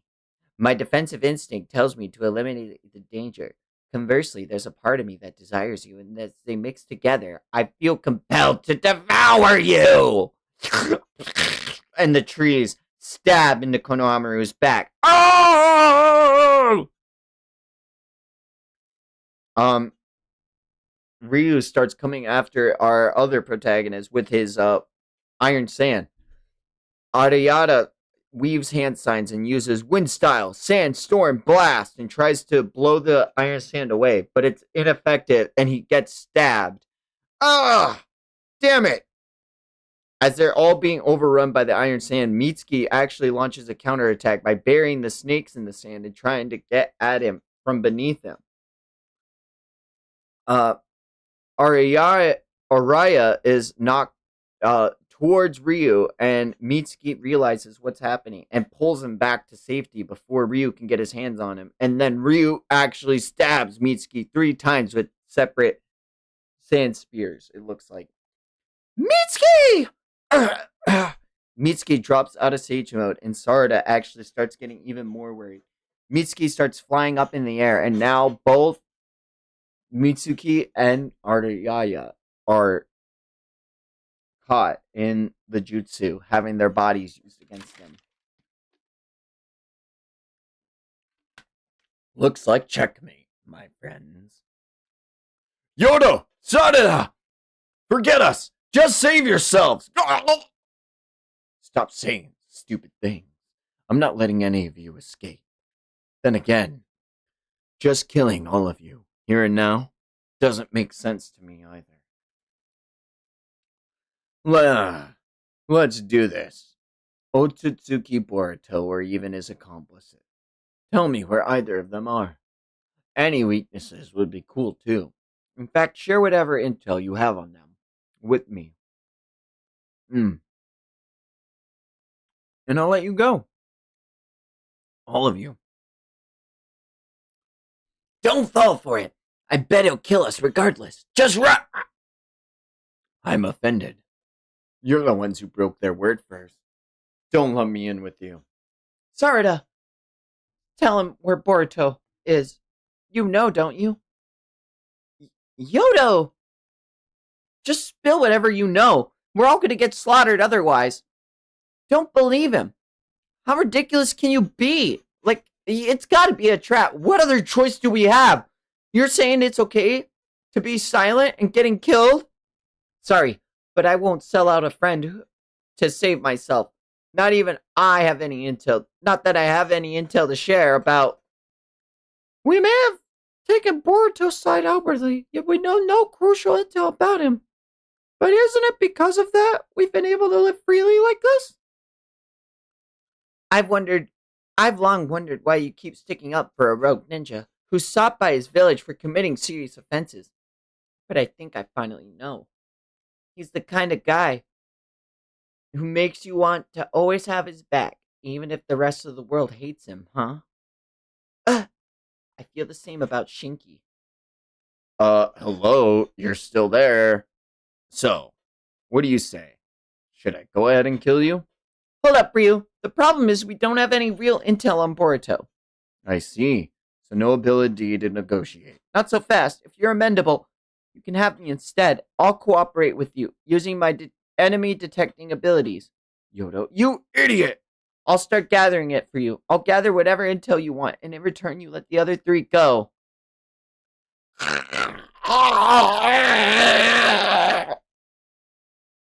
Huh? What's this dripping from my eyes? Matsuri! My heart's racing just from him calling my name. Why? What is this liquid? You're shedding tears. What's going on?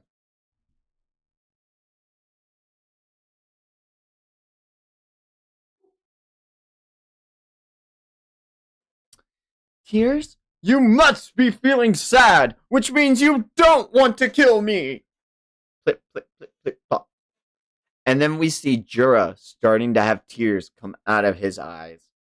And Hidari takes notice of it as well. Tears? What the heck are tears? And what is going on with me? Matsuri, do me a favor. Could you squeeze my my Chill, brother.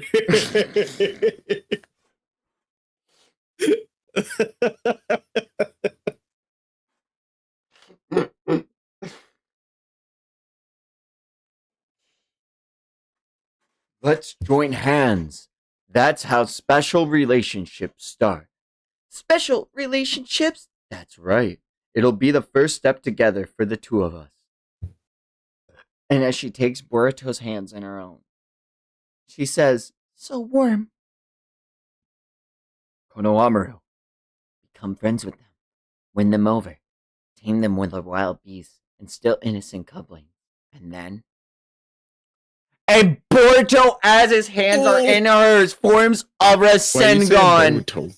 Oh yeah, you're right. It's Konohamaru. I thought it was Bort. Yeah, that's a Freudian slip. I see Rasengan.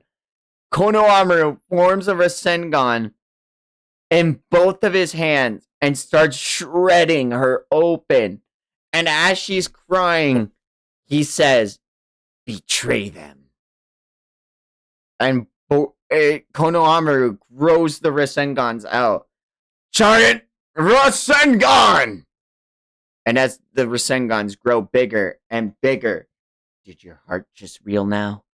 This is a perfect plan if you can truly consider them nothing but foes. Get them to drop their guard so you can kill them. Konohamaru-chan. Because of love, Matsuri wavered over devouring him and allowed him to trick her and deliver a painful counterattack.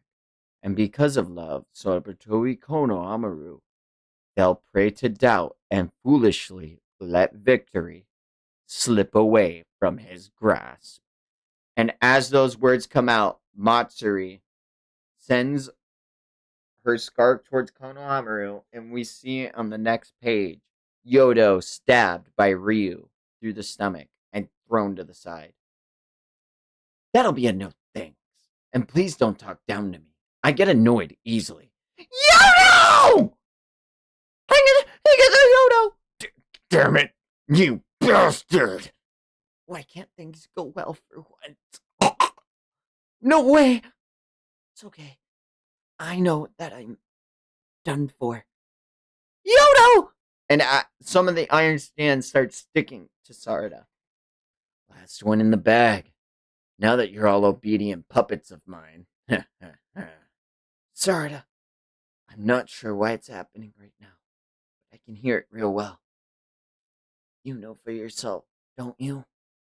You don't know for yourself at all, do you? Huh? Your feelings, why you want to be strong. I can tell it's clear to me that you misunderstand. You're probably deluding yourself subconsciously. What are you talking about? I'm referring to the power you've been letting rot. How stubbornly you cling to life. You seem to be in pain, so why don't we finish you off? And we see Sarada getting ready to stab Yodo for the final time. I don't know why or what you've been holding back for. But it's okay to use these things, to use it for things other than the greater good. You're allowed to use it for you're allowed to use it for and only for only that special person in your life, to protect them. And Sarada Sharingan starts activating. Okay, Uchiha girl. Let's get go. Huh? And all of the sand starts being pulled away from Mitsuki, away from Araya, away from Ryu, and towards Sarada. She drops the kunai, and Ryu says, "What the? The iron Oh sand is shit. peeling away?" And we see it start forming a small ball in front of Ryu. The restraints are gone. What's going on? The sand is gathering in one spot. No, it's being sucked in. And we look over at Sarada activating her Mangekyo Sharingan. Shking! To be continued. Dude, I can't believe One Piece copied Boruto. That's crazy. So that was Kamui, right? Like 1,000%. Well, I don't see the distortion around it. And it also looks like the sand is just gathering around something. He just said it's being sucked in. So I think that's what Kamui does, right? Mm-hmm.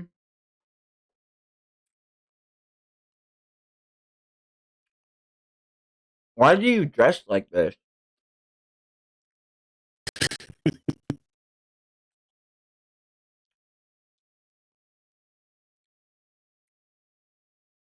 Did they make her headband bigger for no reason, too?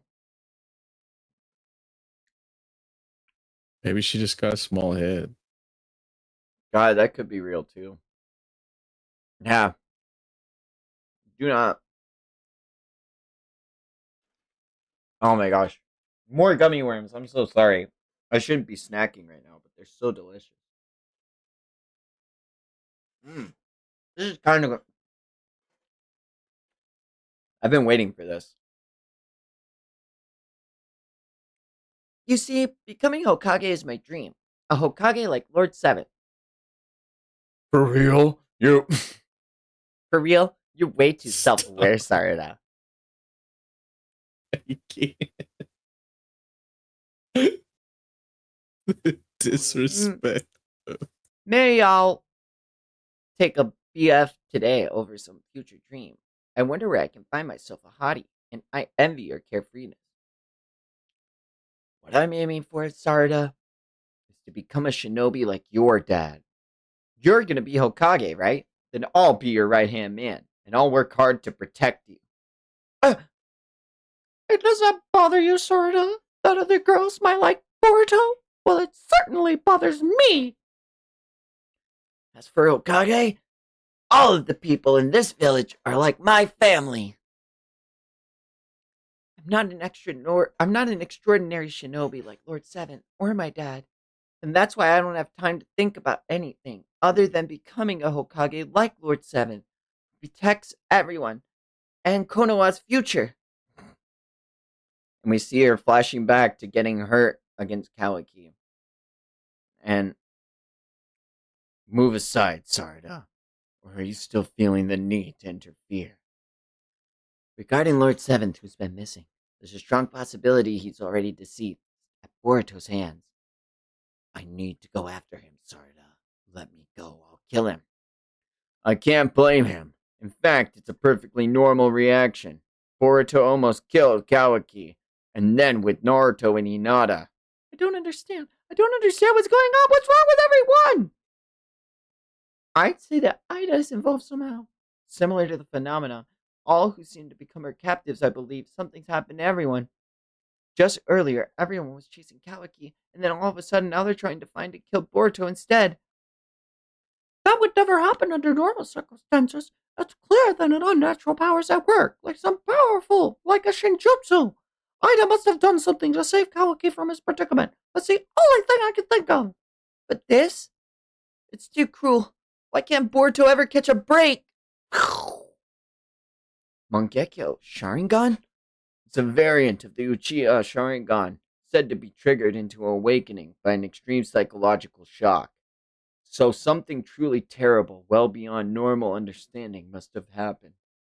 Dad, Boruto isn't guilty. He would have never killed Lord Seventh. Everyone's being duped. She insisted we were all being duped, and it's likely the truth. Sarada's Mangekyo Sharingan is all the proof I need to believe her words.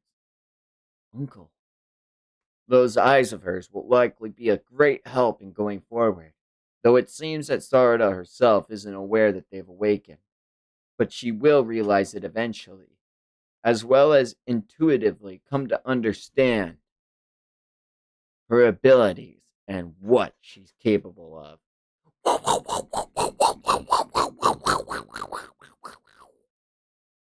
We cut back to the battlefield. Sarada is standing there with her awakened Mangekyo in front of Ryu. The ball sucking up all of the freaking iron sand, and none of it seeming to being able to reach Sarada as it keeps appearing. What is that black sphere? Is it one of Uchiha Sarada's abilities? Mitsuki, guard Ardaya and Yado. And protect yourself, too. Sarada, your eyes. Don't worry. The ability may have just awakened, but I already know what it can do. I don't get how, but all of the iron sand seems drawn towards it, in which case, I just need to make sure you're along the sand's trajectory. And as the sand is going to attack Sarada and be sucked into the ball, it reflects immediately and goes the opposite direction towards a different ball. What? They're heading in the opposite direction. And he sees the second sphere is formed. Another sphere. The one that absorbed it. Oh, so there are two. No! Wait! I see! And now he sees multiple spheres around the battlefield. More! I count at least 4 spheres. And then another one forms behind him, it seems. And he's lifted into the air. What? Damn it! What's going on? And all of them start floating in the air. That's it. I bet it's gravitational force. And as Ryu starts leaving the ground, he tries to pin himself with his iron sand, but he continues to be lifted up and out of the ground. I suspect that sphere is exerting gravitational pull, but only upon Ryu, the iron sand, and Sarada herself. It isn't affecting you, me, or any of the natural objects around us. She's able to pick what it applies to. This force! I'm being pulled towards the sphere, too! For too long, I've averted my gaze, fretting that my goal to become Hokage felt so out of reach, never being able to do anything about all of the calamities happening. And I didn't want to acknowledge it. I was scared to admit how powerless I am. So I looked away. From the me who felt so unsettled by class rep's feelings, and from my own feelings towards Boruto. I rejected them all as a weakness, not realizing that I was also rejecting the power hiding inside me. Sarada, quit mumbling nonsense! You psycho! And as Ryu says that, a giant sphere forms from underneath him and lifts him up and further into the air. The pulling force is getting stronger! I'm not looking away anymore. Because if I run from myself, I can't tackle the reality in front of me. And I can't save a single person. And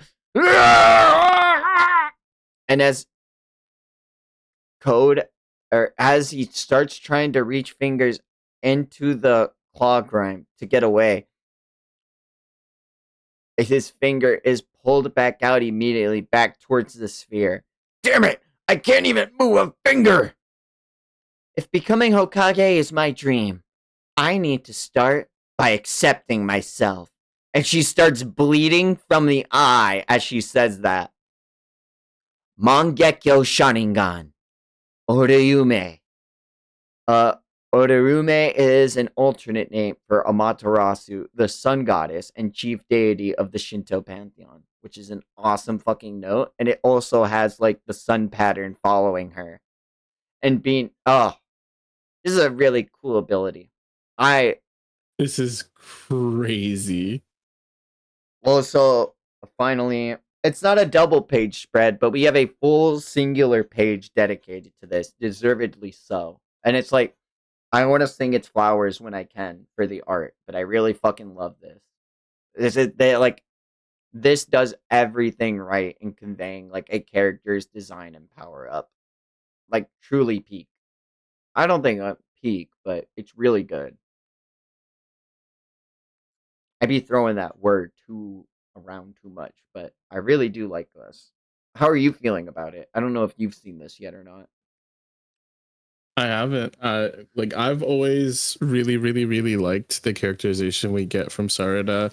You get a lot more of it in the anime, and so this is more on par with the character that I adore and she's in my top 3. Like legitimately, I love Sarada. And so getting to see like some actually goated moments from her in the panels and not just have them all be anime, it's insane. I'm very concerned about this power because I don't want her to lose the light in her eyes. And I don't know how intensive this is. You know what I mean? There is the other thing I've been thinking about in the back of my mind of her with losing the light and going blind is an uncomfortable thought is we have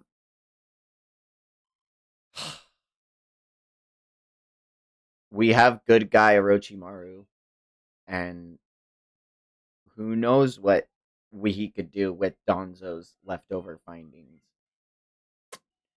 Well, I mean, Uh, there's like a bunch of Rinnegan just lying around here also. I So like a Rene Sharingan might be an option. I was thinking a ninja tool Sharingan if we could have Amato, Orochimaru, and what was left from the Donzo remnants of making that arm. Like a pseudo Sharingan to like bridge the full gap between ninjutsu, shinjutsu, and like because if she loses her eyes, like you know, you know, Oh, wait. Hold on though. Who's her mom? Sakura, Like, is there like, yeah, that's what I'm saying. Like, is there maybe some sort of like crazy method of meiotic regeneration. uh yeah, like with the whole mitotic thing, like being able to store your base chakra and utilize your immense focus of that you get from your mother's side, could she counteract any downside the Mangekyo has? Oh, I hope Like we maybe still not have right some. away, but like I hope we still have it's some insane. Hashirama cells too, because like her No, no, own no, no. Rinne Shibai Sharingan. sells. I mean, She could get a Senrigan. oh man, Madara is right. Like, I, just take a bite out of Boruto. Oh, yikes. But I don't know. This is like really, really solid characterization. And it's funny because she is kind of just monologuing about her like self-awareness and whatnot. And some of it I really vibe with, like her saying, "I'm not looking away anymore." That's dope. One of my favorite quotes of all of cinema ever is in Fight Club, "My eyes are open." And so this is like a really sick moment for her. There is a bit of heavy-handed on likeness on this monologue, but it's also funny because the bad guy literally calls it out. Ryu's was like, "What are you mumbling about?" So it's like it's a really, really tough moment to nail, and I do think they just about nailed it. Like I give this like a 9 out of 10 for me. Like as far as like the way that it's handled, as far as the content itself, I adore it. I think there's very little to be left to be desired from this specific interaction, you know. I really like that they use the alternate name for Amaterasu as well. Say, gravity is a really cool concept to be using. Um, that and like we haven't seen all. If in my memory, I don't remember any gravity jutsu except for like Onoki manipulating like weight, if you want to count that. But like not Yeah, and really. then I think Almighty Push and the push and pull of the Deva path Yep, are and like akin to this, right? yeah, that's how they made the moon. If I remember right, that's this is Sage's six pad Yeah, they made. planetary devastation. Yep. So like using that, so like gravity is it's such a mythical uh force to exert to have in this world versus like in the world of like One Piece. I bring it up because they have Fujitora who has gravity powers, or in Jujutsu Kaisen where it is like one of the four like this is one of the four powers that could end the universe right now because of how like you Yeah, can't use and this.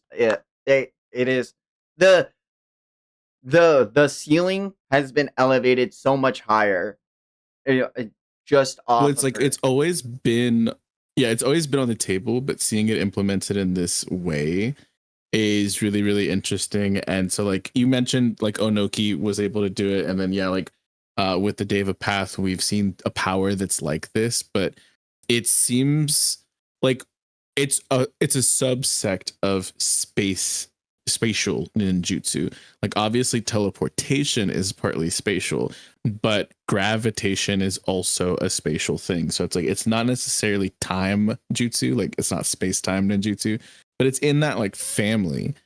Because like I was thinking it was like Kamui, which is just like teleportation to another dimension, which is inherently that's a space-time ninjutsu. This is also that, but it's like a different way of doing it, and it's really interesting, like just being able to create these like gravity wells and control them.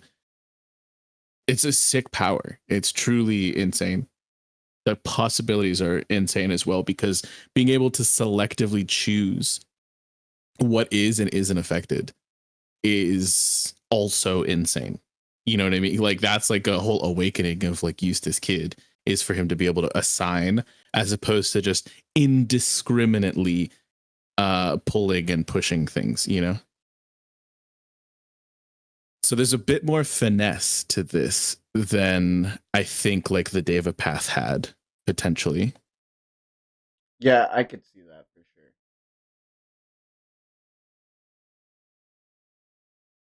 This is absolutely bonkers and insane though. I really Yeah, like and you this can a lot. create like different anchor points too, which the Deva Path I think could only pull or push towards itself as the center. So it's like this is so cool. This is really And interesting.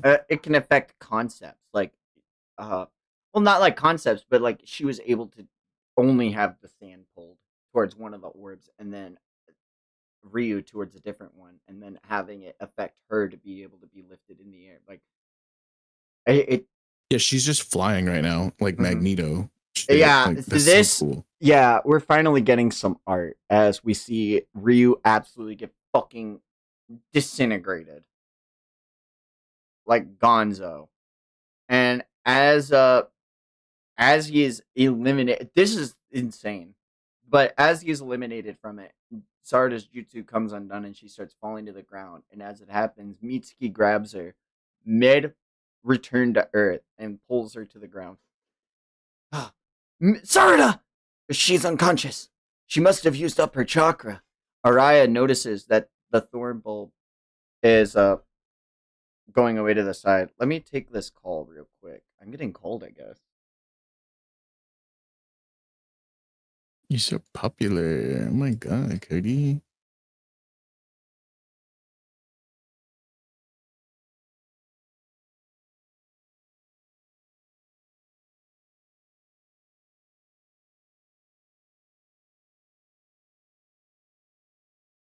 God, man, this just feels crazy.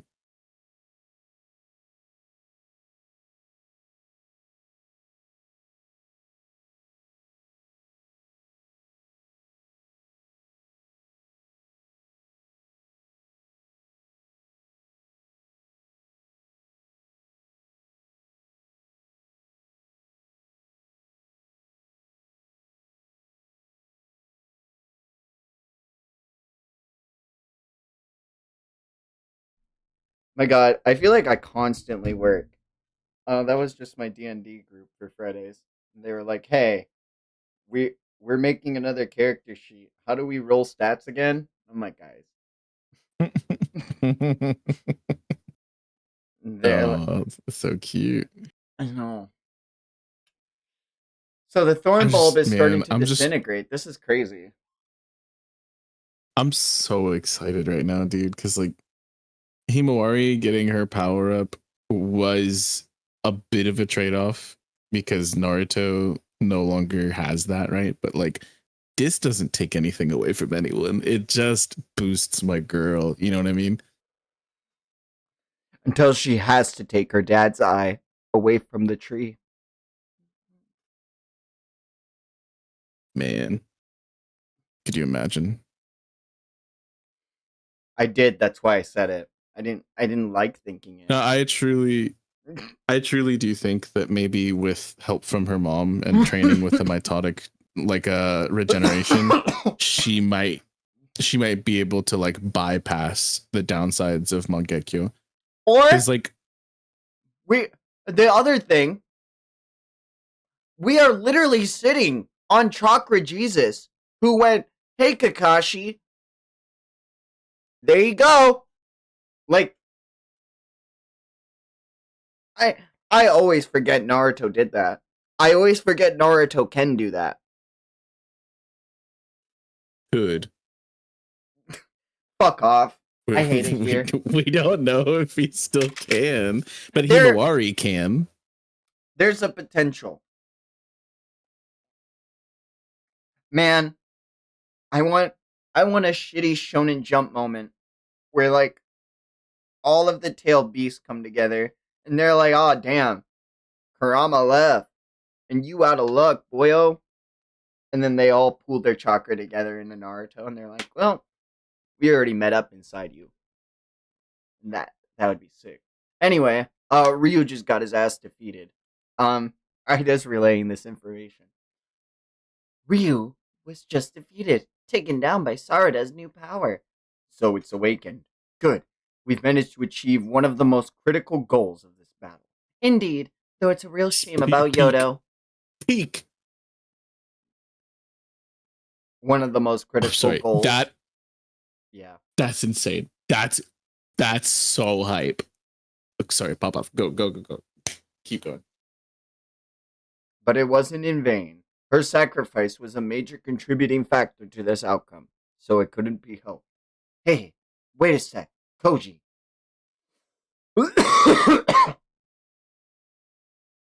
Answer me truthfully. Was there any chance of the Mangekyo Sharingan awakening without anyone dying? I can't. I can say this much. If you had gone to hell, it definitely wouldn't have awakened. You knew that Yoda would die, and you kept it from me, didn't you? I determined it was best not to tell you, and our current conversation proves me right. And what about Master Konohamaru? Does he have any chance against Matsuri? Answer me! You listen to me, Boruto!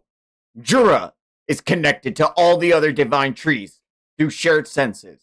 So if you appear before Matsuri, Jura will seize you in a flash and kill you. I've seen too many premonitions of this, permutations of this, and it all ends with the same ending. We see Matsuri versus Boruto. Boruto stabbed through both of his arms. How dare you trick me, you bastard! You'll pay for that! Oh my god! A shuriken lands on her, and as it does, Boruto appears on the scene. Found a piece of metal. It might be one that Boruto uses for teleportation. Boru! And Boruto slices Holy through her, one shots her. So, that idiot, he's gonna ruin everything. There you are, Otsutsuki Boruto. Um, I don't want to say too much because I gotta say it. I didn't love the setup to this stretch of the story, but it somehow really comes around for some really great battle moments. Uh, I'm really mad that I was hoping to see a Konohamaru like really big buff, and we did kinda, but now that Boruto's here, I'm just like cool. So he just one shotted her.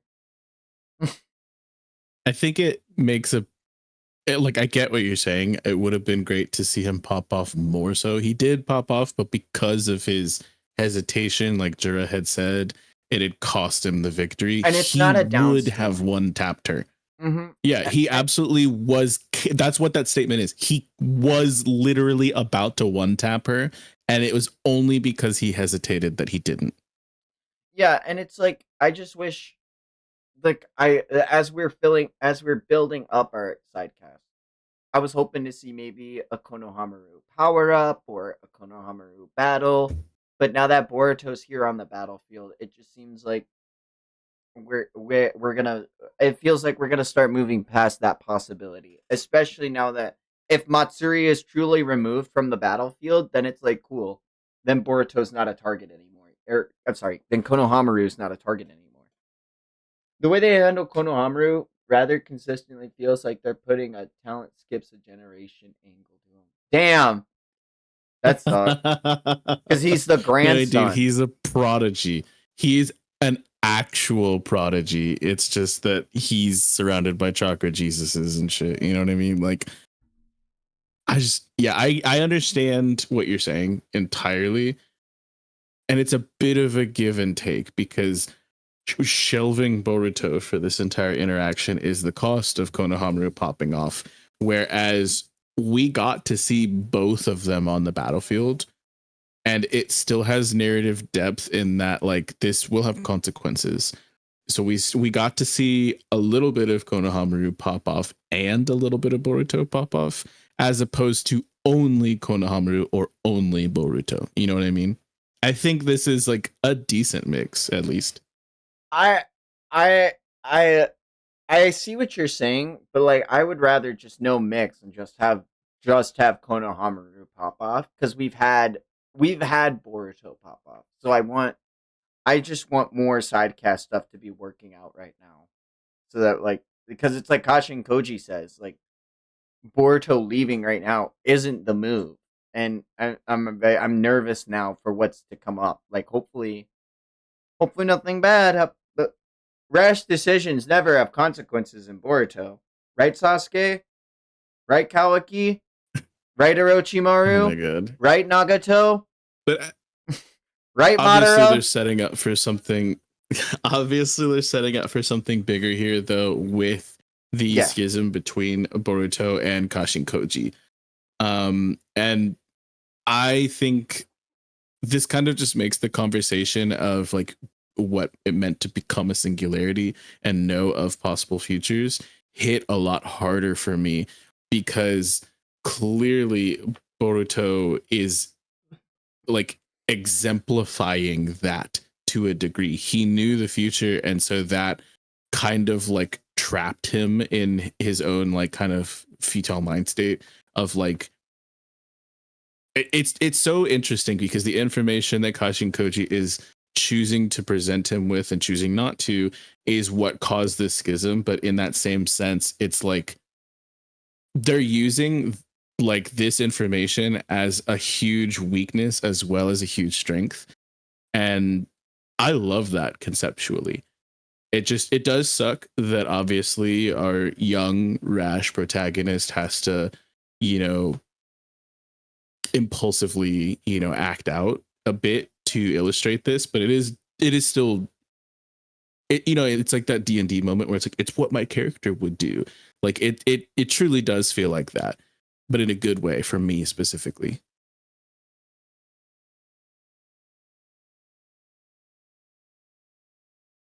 I see that. I can see that. I just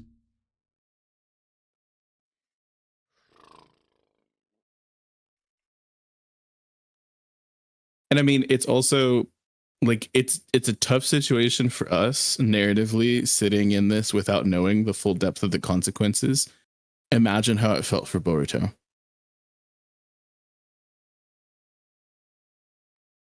To me, that's good writing. You know what I mean? oh my fucking god. I opened up Pokemon Go, and I know you've heard me bitching about this for so long, but oh, Oh, I got a male Pyroar finally. I oh I man. have been farming these Litleos like crazy, y'all, trying to get a male one. So that because I have a female one 3-starred. Very good Pokemon. But I don't like the singular flame. Not I don't think it's aesthetic. I don't like looking at it in the gym. Then the big one with the big I'm gonna hair? be so real. Yeah. Pyroar is one of my least favorite Pokemon designs of all time. It's like one of the closest Pokemon designs to just being a straight up normal ass animal. Yeah, but like its hair is made of fire. I'm not sure you understand. It's like Rapidash and Ponyta. No, I fully understand. It's just very uninspired to me. Rapidash is also a little uninspired. And to me, the hair looks way cooler on Ponyta and Rapidash. It looks That's like fair. really dumb to me on Pyroar. Plus, worst mega design ever. Mm, I don't know, man. Hatsune Miku Lucario is It's not even bad. It's like not great, but it's not even bad. But like literally, they just gave Pyroar a perm and also removed the fact that it has different hairstyles if it's a boy or a lady. what's your favorite mega? The meme answer is Starmie, but I'm not gonna say that. I honestly like a lot of the new ones a good bit. I'm not even gonna lie. Um, I don't want to be basic and say like some dumb generic. Just I got more spiky like Tyranitar, but it is a pretty raw design. I don't. I'm not a big fan of a lot of them design wise so much as mechanically because all I really give a shit about for Pokemon is the mechanics. I don't really give a shit what they look like. You know what I mean? I like Victory Bell. Mega Victory Bell. It's just a giant mouth. Is large and in charge. Fuck yeah. I literally have a 4-star on Pokemon Go ready to go. Maxed out. Like when that mega drops, I'm I'm there. Also a mega Duramitan, if that ever comes out. Yeah, I like Diancie. Like base Diancie is really cool. Mega Diancie also insanely cool in my opinion. I think that like it's the only one that to me is like a strict upgrade without just being like Venusaur is so lame. It's like my flower got bigger and then Nah, almost nothing else changed. Beedrill lame. Beedrill's sick. That shit's so good. I'm biased because I love Run and Bun, and in Pokemon Run and Bun, Mega Beedrill's one of the top 3 Pokemon in the entire game. I do not like Mega Beedrill. This is the very first Mega I have unlocked in Pokemon Go. Like bug Pokemon are just ass because everyone uses fire, so it's like cool. Yeah, a lot of them are just like if you look at like Tyranitar, which I mentioned earlier, or like Aerodactyl, it's just like we made you more spiky, and I'm like, cool. I mean, obviously it looks cool, but as far as like actual good designs, I think Mega Mawile's sick. Like that shit looks so cool, and it's actually really powerful. Also, And that one's coming to Pokemon Go soon as well. That'll be sick. You know who else looks sick? Boruto on this cover art. What a great segue. Um, nailed it. Next we see the Thorn Bulb up in the air. I thought it was disintegrating, but it turns out it is just floating there. We see Mitsuki say, Araya, I'll deal with these claw grinds. You hurry and take the Thorn Bulb to Shinki. Mitsuki! And Jura comes out from the claw grind. What? Hey, is that? He matches the description. Jura! And Jura leaps out from the claw grime, takes notice of Sarada, and he just leaves, I guess. Cool. Uh, as he leaves, he said, "What's he doing? He didn't come to grab Ryu's thorn bulb?" Boruto cut that bitch to shreds. Whoa! Whoa! You cut down that divine tree instantly. Matsuri was pretty beat up already. Otherwise, it wouldn't have been this easy. Oh, Konohamaru upscale. That's gotta There, you take it where you happy? can get it. Gotta take it where you can get it, man. That's so funny. Uh, Mitsuri's thorn bulb starts forming, and as it does, what we see a boof goes off in the rock next to him. What is that? A miniature Biju bomb sniper shot. It's Jura. He's here. It missed. A pity. Where is he going? Towards Master Konohamaru. A thorn bulb. Boruto. This'll restore Moegi from her abhorrent state, right? Master, there's no time. Listen, get out of here with that thorn bulb right now. And take Sarada and the others and head to where you first met up with the Sand Shinobi. What? Go there and wait for further instruction. Now. You heard my move!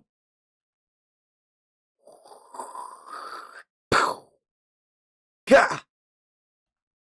Jura lets out a giant Biju bomb against Konohamaru, and Boruto throws him away from the battlefield, and Konohamaru takes the thorn bulb and starts running.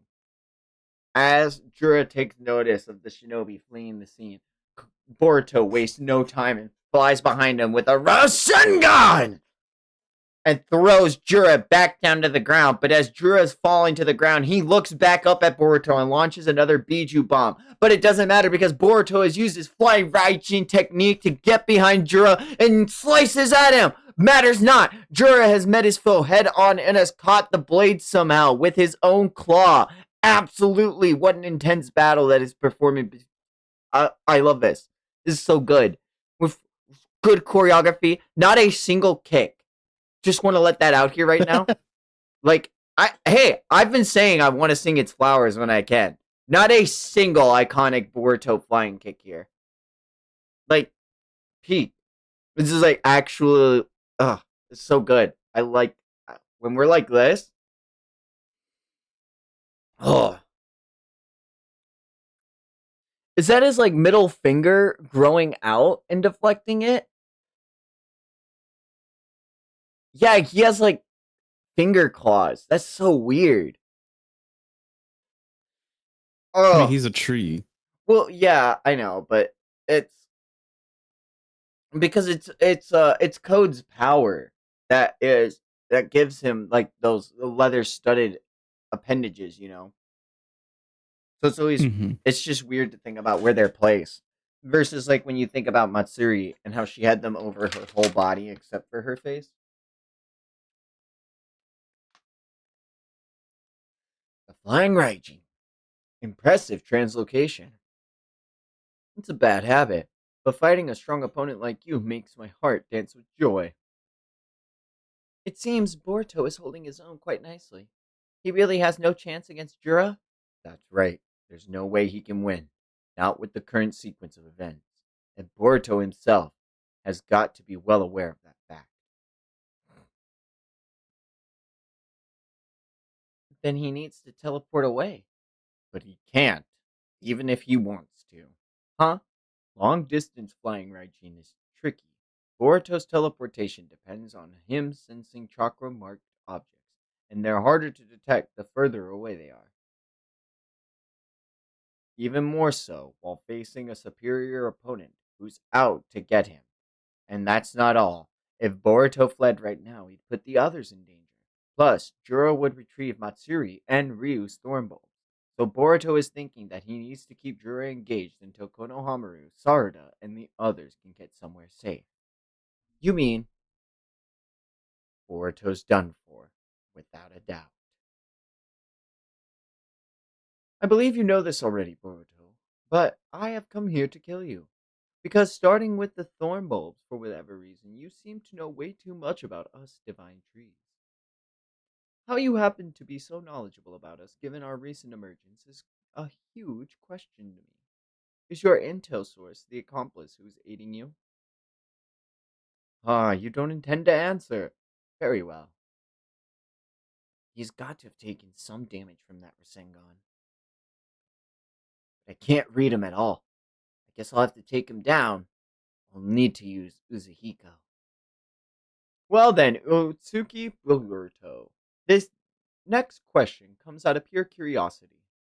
But what is love? Baby, don't hurt me. Don't hurt me. No more. I'm doing the head bob thing right now, you know. Night at the Roxbury type shit. I got you.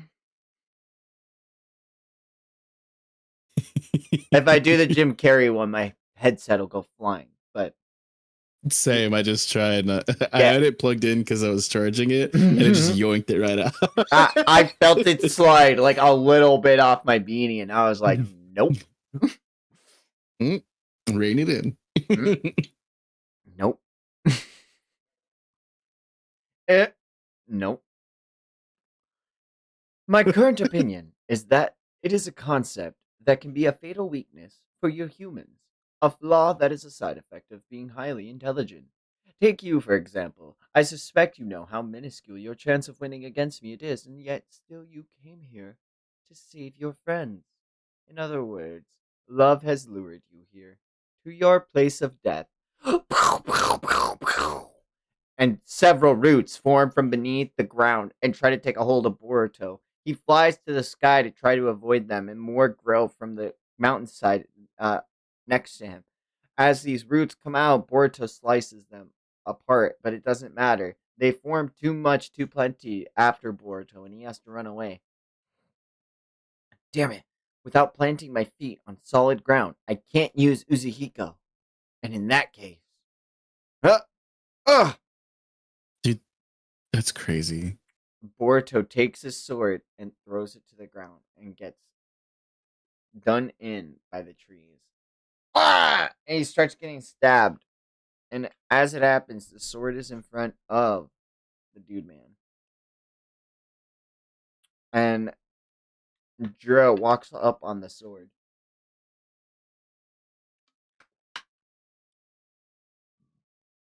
And Boruto says, "That's a precious object I borrowed from my master. If you do anything to it, you'll face a fate worse than death." Oh, I see. So, yet again, you shall come to suffer, thanks to love. How about this? Simply tell me where your accomplice is, and this blade can retain its original form. Although, either way, I will still be killing you afterwards.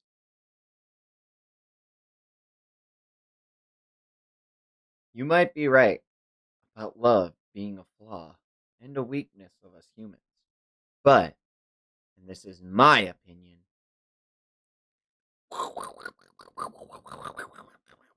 and Boruto forms a Rasengan beneath him. And as it's forming, we see there's no Rasengan in his palm. That's precisely why you will never be more than just trees. Boruto uses his sword to teleport a two Jura and it hits him in the back with Rasengan Uzuhiko. And as the Rasengan takes a hold and sends Jura flying with the gravitational force of the earth before him, he is felled to the ground again and again. Boruto says, "The world seems to be spinning, right? Your sense of equilibrium is mucked. You won't be able to fly anymore. I bet even standing straight will be difficult.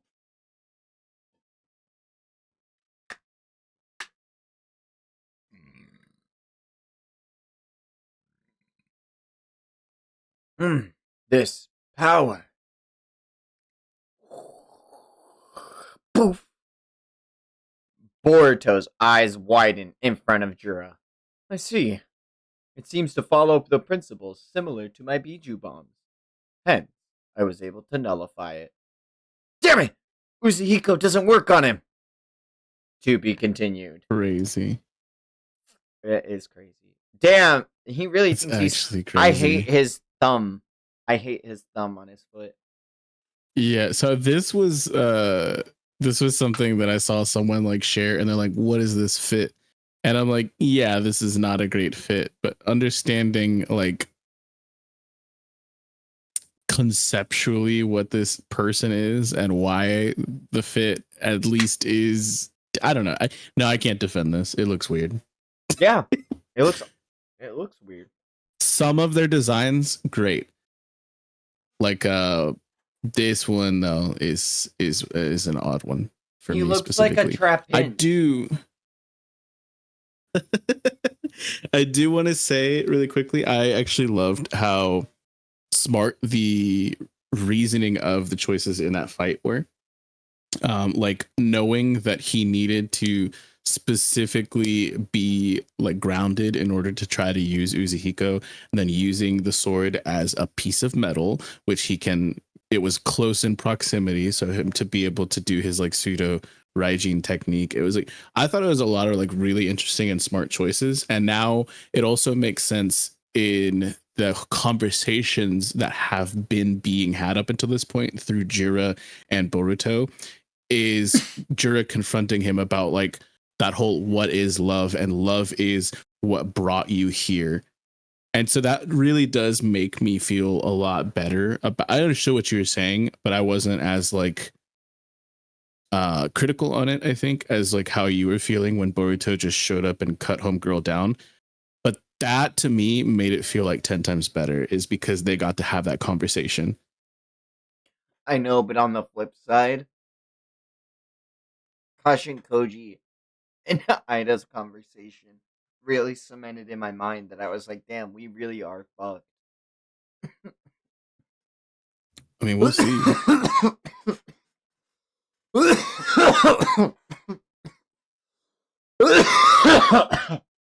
Well, let's see. We see clawgrams being felled to the ground, and we see Mitsuki is the one taking them out. Konohamaru running up on Mitsuki. Mitsuki, are you okay? Master Konohamaru. I see. Araya took Ryu's thorn bulb. Yes, and he's heading towards the tree holding Shinki while carrying Yodo. I truly feel bad about Yodo, but these divine trees require that level of resolve. I'm sure she'd be happy that we acquired the thorn bulb. But Mitsuki, our mission isn't over yet. You mean Jura? I saw him fly toward. I almost switched voices, sorry. I saw him fly towards where you were battling Matsuri without a glance at us or Ryu's bulb. What's his target? I was about to be killed by Matsuri when Boruto came swooping in and saved me. Jura showed up soon after, probably to kill Boruto. It seems erasing Boruto is a higher priority to them than retrieving their companion's thorn bulb. Master, let's go help Boruto take Jura down. No! Our mission was to only secure thorn bulbs. Boruto is well aware of this. The only reason I was able to escape so easily is that he's holding Jura's attention. But, listen, Mitsuki, our destination is our initial rendezvous point with Sand. We need to head there, huh? Boruto's instructions. I think he has a plan. Our only option right now is to trust him. Damn it. It missed anything vital. But the wound is deep, and the damage is greater than I thought. Fuck, it hurts. We see Boruto has already shifted to a different position. Oh, it's become clear that the obvious perpetuating movements are are my Bijou Bomb's biggest drawbacks. So, is long distance sniping or close range blasting more effective against someone like you? Boom, poof, poof. And Boruto, after dodging these two Bijou bombs coming after him, does a kunai right towards Jura. Jura lets out a Bijou bomb, and Boruto dodges it at the last second with Flying Raijin to come up to the side of him and slice him. But it matters not because Jura fucking swipes him away. And he just keeps getting these fatal, deadly blows in Boruto. And every time Boruto tries to make it matters not. He keeps getting caught off guard. And as he goes to swipe at him again, Boruto uses Flying Raijin to transport to his falling blade, and then uses that falling blade to cut Jura's foot off. Oh, impressive! And Boruto, with a second slice, goes to strike at him again and is parried at every single slice and encounter. And Jura seems to be getting in some fateful blows in on him. Damn it! I'm outmatched, strength-wise. And Jura grabs Boruto for a point blank Bijou bomb. But Boruto uses the hand sign for purple lightning. Purple lightning.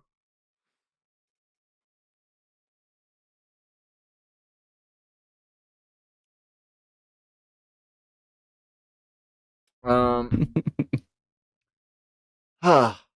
as they both are starting to fall, Boruto flies in the air next to Jura because we forget they can fly. I forgot they could You fly. forget. Yeah. You're getting quite sluggish, Otsutsuki Boruto. It might be faster to just clobber you to death than to try to hit you with Bijou bombs. Ooh. All right, we made it to the spot. All right, we made it to the spot Boruto specified. Why here? I have no clue, so don't ask me, eh? Boo! And Jura flying towards Boruto at top speed hits him in his chin with his knee and sends Boruto flying backwards. And before the momentum can take Boruto fully, he gets sent straight to the ground with a fucking punch, and it lets out this huge blasting crater that lets us know the impact was big. Really hurt. Jura flies above that same crater and launches out a giant Bijou bomb towards Boruto. And at the last second, Boruto uses his Flying Raijin technique to go to the air and dodge at the last second. Matters not though, because Jura's already ready with another fist, and as it happens, Boruto just barely parries the attack, but the blade chips ever so slightly Oh, against Jura. I'm sorry. I'm traumatized from Kagurabachi. Mm. Jura readies up after chipping the blade, the signature fighting move of Boruto's entire history, and open face kicks Boruto down to the fucking ground. Boom! And damn, he's like a bug. He is squashed there. He's out. He's Sorry, like Yamcha. he really got Yamcha'd. Sorry, I can't watch anymore. At this rate, Boruto's really gonna be killed. Kashin Koji's literally having a meltdown and like crashing out. What? Hey Koji, are you listening? Say something. Ida, could you be quiet for a minute? I'm getting an update. Oh, dude, it's gonna. And his eyes are rolling in the back of his head. And we see Kashin Koji amongst the boundless futures and possibilities. We see. Oh my god, hold up. Okay, in the first panel, first image, Kashin Koji is looking, and we see the images before Kashin Koji. We see a weird bowl cut kid, amongst the what seems to be the hidden layer of where Koji and Boruto have resided. We see Jura grabbing his face with that weird claw hand. We see Boruto in his thingy, and then we see Himiwari at the bottom. And in the very next panel, we see, oh no. As Koji is looking on, we see Koji come face to face with Jura, and Jura is looking right at him. And Koji takes notice that Jura finally sees Kashin Koji, and Kashin Koji is caught in a trance. Hey, what's going on? What is it you're getting at? Kashin Koji looks on at Boruto and he says, still breathing. You're tougher than I expected. How very Otsutsuki of you. And even unconscious, you hold on to your master's blade. Out of respect for your extraordinary grit, I shall, Otsutsuki Boruto, I will wipe you out cleanly with a single blow. And as he says that, Jura is stabbed through the back of the eye with an all-seeing rod, and on his back stands, "This ain't enough to kill you. You really are a monster." Huh? Kawaki! What the heck, Koji? Oh my god, dude. New That shit was omniscient brutal. visions for the first time in about 6 days. Dude, this shit does look brutal, and we also have more panels that I have to take a quick bio break for, but I'm going to be over analyzing the fuck out of those when I come back.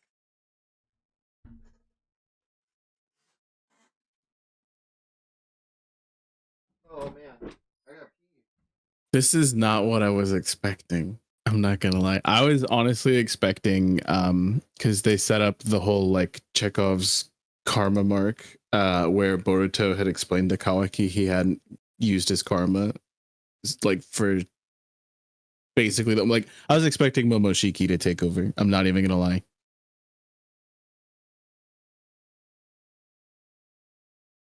But this is also insane, and I don't know, man. Holy shit. He stabbed him straight through the fucking eye, y'all. That's brutal.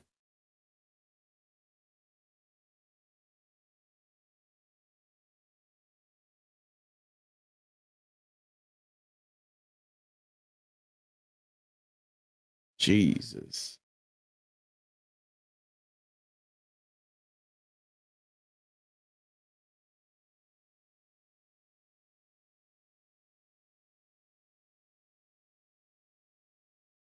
I'm also so worried for Kashin Koji now.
I can't believe you.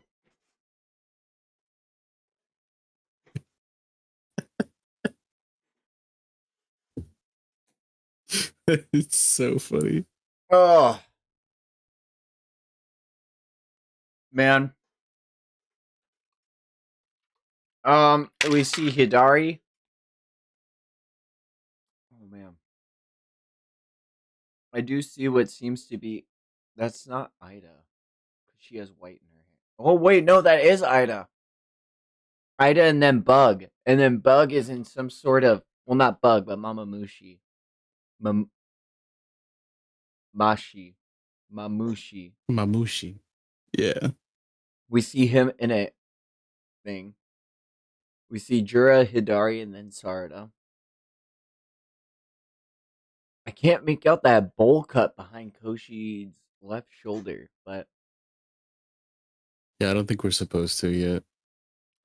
I got manga brain. I'm just like, there's a Chekhov's gun reason for why they're showing us all this, and I love it. Like, this is so sick. New omniscience visions for the first time in about 6 days. Next page. Kawaki's involvement. I've never seen this possibility before. Very cunning, Boruto. He must have relayed something to Kawaki within the past few days. What is it, Mitsuki? What is it, Mitsuki? Oh, why did Boruto choose this location? I'm wondering if he has one of those metal symbols here stashed somewhere.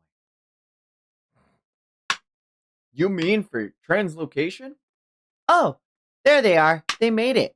Konohamaru, Mitsuki, and Sarada. All three of you at least look intact. Delta? Oh, and another truth-seeking rod set into Jura by Kawaki. Multiple of them just keep coming, and Jura is getting pissed off. He's like, "All right, Biju bomb time," and Kawaki dodges it like it's nothing. Boruto starts waking up. Hey, dumb bro, wake up already! You're the one who's late, jerk. Kawaki, how can this be? I sense in him exponentially greater power than before. You better hold it together, Boruto, because if you run amok, I'll kill you on the spot.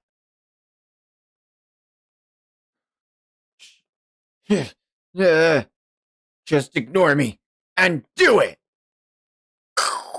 Let's go, you bastard! And Kawaki fully activates his karma. Holy shit. This is bad though. Like Boruto Momoshiki could take reacted over. to his Yep. karma. Yeah, last time. Oh man. Yep. Dude, I love his new haircut though. This is sick. This is a vibe. Sleeveless, long coat, baggy sweats, sandals.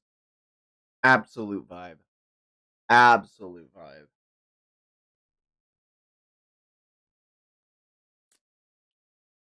Huh? A mission in Uzumaki Kawaki. Yuck. That's insane.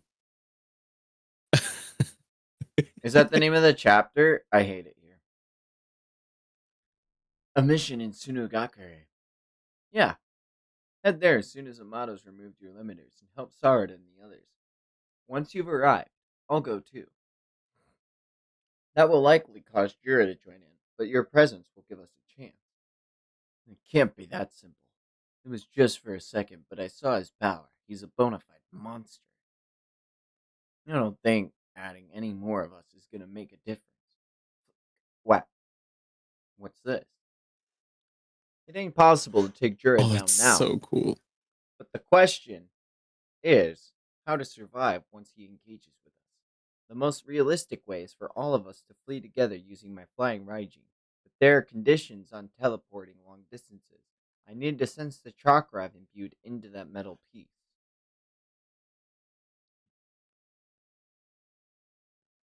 Something that would be impossible if I were fighting that monster all alone. So you want me to buy you time, huh? And as he says that, a fucking Biju bomb comes towards Kawaki, and he karma absorbs it all. Sick ass motherfucker. Boruto's karma is going out of control though right now, and that's kind of crazy because he needs to sense on chakra, but he ain't got that time. But it doesn't matter. uh, we get back to the fight, and Kawaki, after absorbing the Biju bomb, has Jura appear behind him. Jura goes to stab him, and in stabbing him, he slices at nothing because Kawaki has used the shrinking ray. Hikono Sakuna Hikono or whatever. Sukuna Hikona. Hikona Sukuna. Sukuna. He's used Sukuna It to means get no tiny. worry for the rest of your days. Because Shibuya. Kawaki. Oh, sorry. Shinjuku. 236.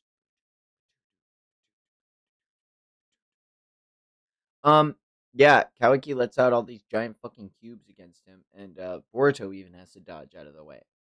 But it means nothing, because Jura keeps launching out Biju bombs, and they don't work on these motherfuckers! Um, as it happens, he uses Sukuna Hikona, and fucking goes behind him and launches his ninja prosthetic arm towards Jura and launches him away. After doing that, he has to parry off a couple of his blows and use his staff in order to fight him. And they start exchanging a multitude of blows. And this is a really cool way to bring back taijutsu with like a bow staff and like making it like a truth seeking rod staff. Really like that. Uh, as he stabs him, the karma mark starts to charge up, it seems, and it blows up a hole in Jura entirely. And then Oh my Kawaki god. repeats this process repeatedly and turns his arm into a claw and swipes him away. It's alright. Bro got No Toji'd. problem. Calm yourself. And Boruto's karma starts to go away. Kawaki looks on at Jura and he says, "Whoa, I can't believe he's able to push Jura this much. Maybe he can actually." Uzumaki Kawaki. As I thought, you're displaying incomparably greater combat ability than before. However, did you manage to acquire? However, did you manage to acquire such a short power in such a short time? Actually, it's not just you. Uzumaki Himiwari. She suddenly transformed before me and showed what seemed like someone else's power. In hindsight, it's as if Yamanaka Inojin's sacrifice served as a trigger in some way. And Uchiha Sarada, she too unexpectedly awakened to power and then took my brethren down extremely easily. Sarada did? Every one of these unusual situations that would be unthinkable under normal circumstances is my opinion that what all these concerning incidents seem to have in common is the topic I'm currently passionately researching, that thing called love. Kawaki looks on in silence. There is no doubt that it is a curious fatal weakness that you humans possess, but on the other hand, could it also be a factor that enables extraordinary evolution? What do you think, Kawaki? I'd love to hear your honest opinion. You talk a lot for a pest. Boom! He said, "Talk no jutsu don't work on me." He said, "This is for Gohan!" Ah! Oh my god. I can feel uh, it flipping. as we return to see the giant remnants of this blast, roots seem to take form and reconstitute Jura back to his original form. Ah, don't blow your fuse so quickly, Kawaki. I just want to chat with you. And they even give him his Rinnegan back. Crazy. I never expected you to come to Boruto's rescue. For as far as I know, there is only one thing in this world that you want to protect. And that is supposed to be Uzumaki Naruto. A while ago, I went to Konoha seeking him, and was shocked to learn that he has passed away. But now, looking into your sincere eyes, I am convinced. Uzumaki Naruto. He's alive, isn't he? So I'm right. You're easy to read. I am not good at lying either. And I know this will likely get under your skin, but I want to consume Uzumaki Naruto. I heard that he shared a deep bond with many of the Biju, and perhaps love had something to do with that as well. I can't help thinking that. I'm hoping I might learn more about him if I devour him. Damn you! And as he says that, Boruto appears right next to Kawaki. Sorry about the wait. We're good now. I've got a lock on the symbol. You're flying Raijin, I take it. I loathe us parting, but so be it. I suppose we're done for today. Let's go, Kawaki. Give me a sec. Hey, Jura, listen up. I don't really give a crap about love, but I will give you credit for your instinct and intuition in setting in your eyes on Lord Seven. Don't misunderstand, though. You will die by my hand. I swear on it. Amusing. I appreciate you being frank with me. Now I'm done. Let's go. Kawaki! I'm glad we got to talk. Let us meet again. Yo! Yeah. Okay. That's crazy. They put so much sauce on that. Holy shit. I maybe there's something about monthly manga that can't give us double page spreads. Because if this was a double pager, oh my god, I think they would have. I think if they could have, they would. That's peak. Ugh, I can't wait to see that censored in the anime. It'll be one of these. I don't think it will be. Like the honestly, the anime didn't really cut out any like violent shit. Like some of the fights were brutal as fuck, dude. This is. It's Boruto's. I was told to drop it somewhere around here because it's harder to sense the chakra if someone's holding it. You might want to take a step back. It'd be pretty pitiful if you got stomped on or something. And Kawaki immediately steps on Konohamaru's face. Disrespect. The heck are you doing? That's my line, damn it! Sorry about that, Master.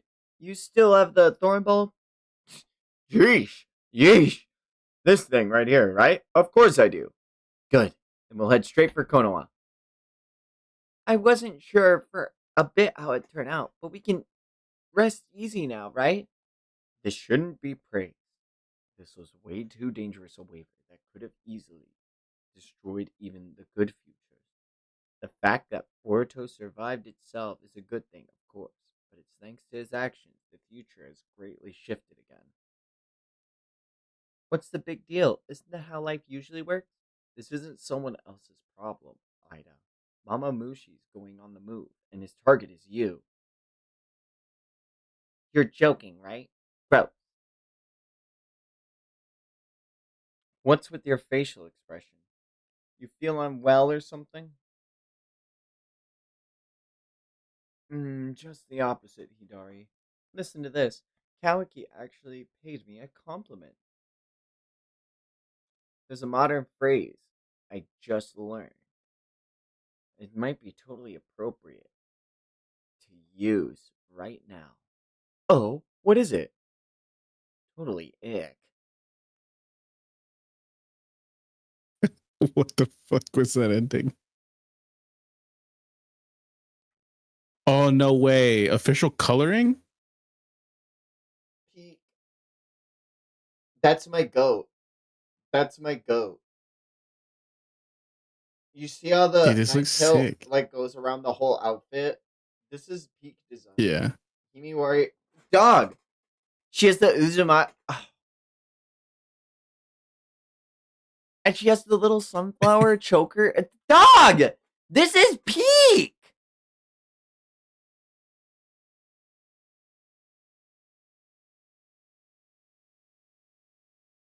I also just love little chibi Kurama. Always have, always will.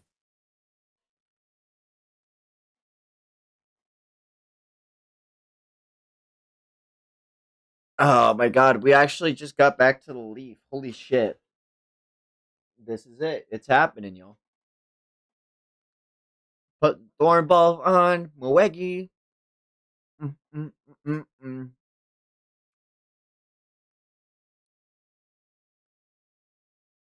Throwing The on Thornball Lulu. goes in, and yeah, I had to eat a gummy worm. the It looks like it forms a Rinnegan and goes into the tree, and then the jutsu starts dispelling, and Moegi falls into Konohamaru's arms. Moegi! Hey! Do you know who I am? Master Moegi! Konohamaru-chan. And Konohamaru hears Trauma. that. Himiwari goes, ah! And then he squeezes her harder. Konohamaru-chan. And Boruto, flying above the village, just looks on. Shinki's been restored to himself, too. Gar's alive. He's injured, but not critically. He hasn't woke up yet due to the sealing jutsu, but he's expected to soon. That's good to hear. Shikamaru, the elders are calling. I'll be right there. I don't see any bone or muscle atrophy. No organ issues either. Hey, yo, Sakura Haruno! That's Sakura, guys. Hey, that's Sakura. She's from the hit series Naruto. Yeah. Yeah. I don't know if you've heard of it. The only thing is that your chakra flow is sluggish, likely from the tree having fed off of you. So your overall condition can be summed up as a mild malnutrition. Just eat lots and get plenty of rest. Oh, phew. Yay, master! Sorry to make everyone worry. Thank you, Konohamaru-chan. No problem. Just get well quickly, eh? Hey, do you have a minute? As Sumire and Sarada exchange glances. Gah! They go to the rooftop. This is about to be amazing. They go to the rooftop of the hospital and they exchange glances while looking over the balcony. Good job out there. Your mission. It was rough, wasn't it? Oh, yeah. Kinda. Sumire. I mean, may I call you that? Whoa. How much longer will I just be class rep to you? Yeah, sure. And Ida is watching from the fucking. Oh my god. Gotta get my soap opera in. I want to apologize. I've been insensitive about a lot of things. No. I'm sorry for suddenly saying such rude things to you. At the time, I was so shocked. I didn't know what to say. Because what you said, every single bit of it, was absolutely true. I was a coward, hiding from your feelings and my own lack of power. I was avoiding facing the reality that was right in front of me. Remember when you asked me once, and does that bother you, Sarada, that other girls might like Boruto? I wasn't lying. Not back then. I had utterly no interest in Boruto at that point. He didn't take up any space in my thoughts, but one day I realized I was spending more and more time thinking about him. You know, trouble seems to follow him. He's always in a bind. I constantly worried about him as one of his teammates, but before long, I started to get confused about whether my feelings only existed because we were in the same team or if it was something more. But spending energy obsessing over such things made me a complete loser, which is what made me wonder whether I had any right to still try to become Hokage. Misunderstand. You're probably deluding yourself subconsciously.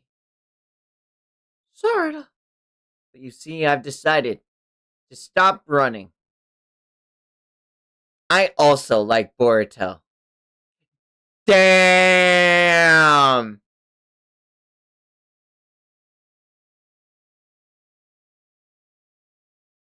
Ada, that's my honest reaction. It's the same as her. I'm just like, shit.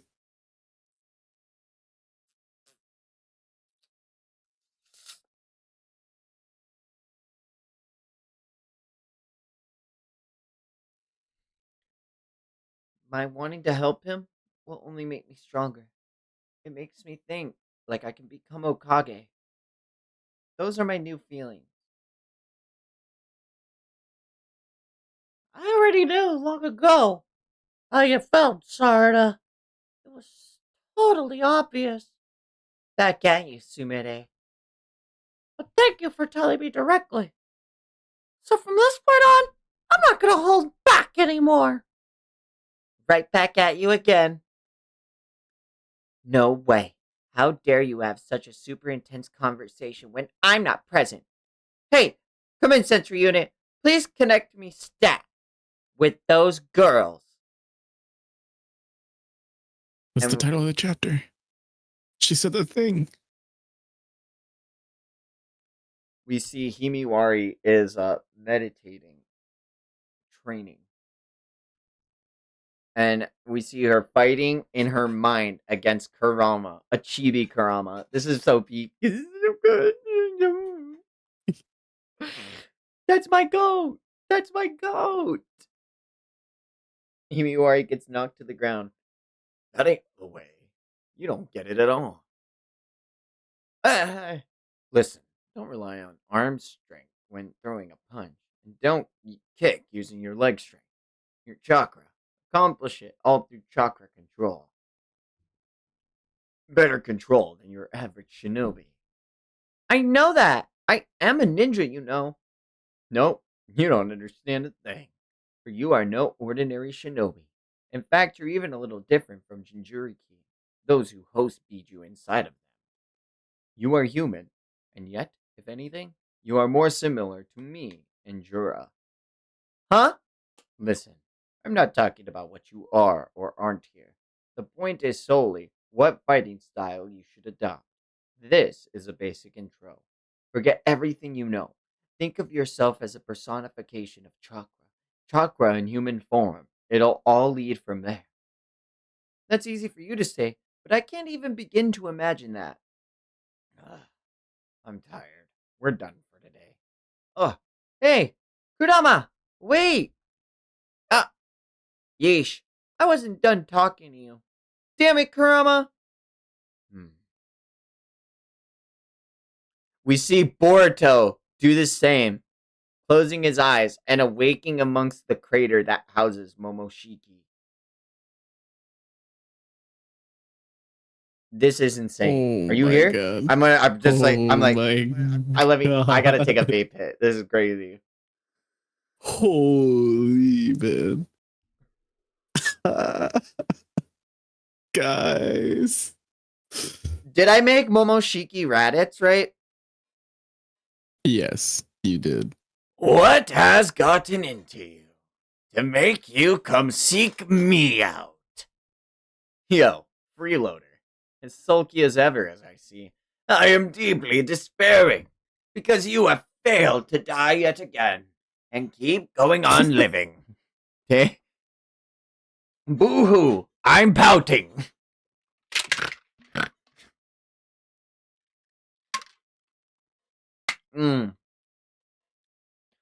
I should have left things alone. That day Kawaki killed you. With reincarnation no longer possible, and with me unable to take over your mind either, there's only one thing my poor, homeless soul desires now. To be freed of this curse via your death, and become nothing.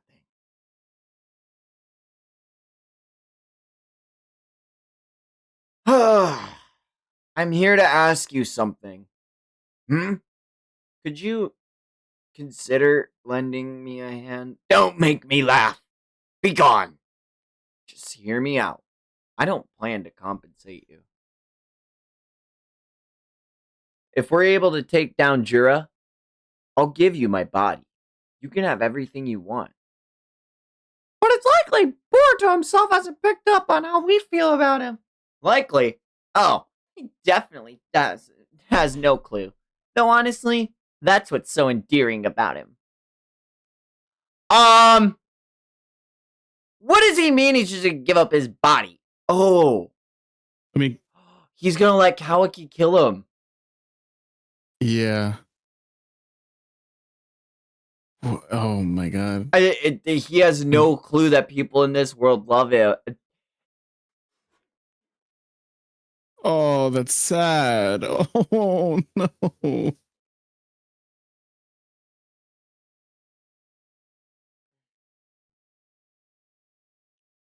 This sucks. Everything about this sucks. You're such a roller coaster, Cody. Right? You were just truly such an emotional Yo. roller coaster. Yo. Though, this cover, though, be so for real with me, Momoshiki kind of slaying here. I thought you hated Momoshiki's design. Broken Horn's way cooler, and he's had time to grow on me.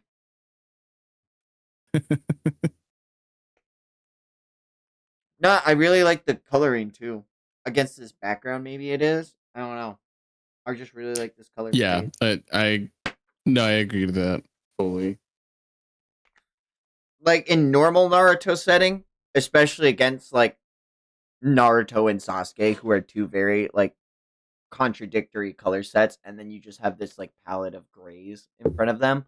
But like these subtle reds that he has on his ankles and on the innards of his coat arms, and then on the little frills on his shoulders. Like I really I like against the like grayish purple and then the red of Boruto. This is a really well done color page. If it is a cover, deserves to be because holy shit, I love it. Artistically, as a manga brained person, I do love it. Hands though, buddy, we you can separate these two fingers.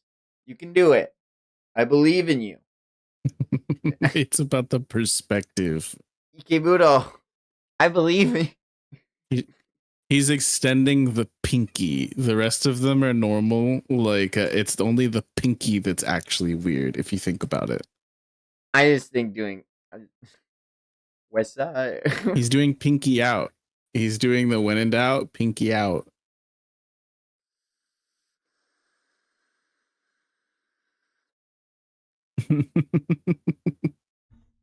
Oh man, I know what you're looking forward to. Oh wow, this honey is always sold out. Yeah, I was really lucky this time. It's your favorite, isn't it, Himiwari? You've made my day. Thanks, Inojin. Bye now. Goodbye, Himiwari. Yamanaka Inojin. I have several questions. Oh, you're right. It is the toad. Yamanaka Inojin, Ribbit. I have several questions for you, Ribbit. Uh-huh? Or rather, things I'd like to confirm. It's just a formality, as I already know the answers, Ribbit. What's with this toad? You have affectionate feelings towards Uzumaki Himiwari, in the romantic sense, Ribbit. Do you not? Wait. What? Wait. He's the bowl cut. Yes, he is the bowl cut. It's all coming together. If Holy you shit. really want me to right now, I'm so willing to go back to those chapters. No, it's like I see it. I in this one panel with the what? Yeah. Like, what? Like Yeah, that, yeah. I literally see it. Like it it's is- definitely him. So Holy shit. Very well, Ribbit. Your reaction is sufficient. Next, do you wish to protect her? well, Doesn't sound like a rivet. duh, of course. Good. That is all. Wait, hold up. What is going on, and who are you? Our interests are aligned, Ribbit. If you want to know more, come with me. Ribbit. Boof. You can't turn him into a singularity.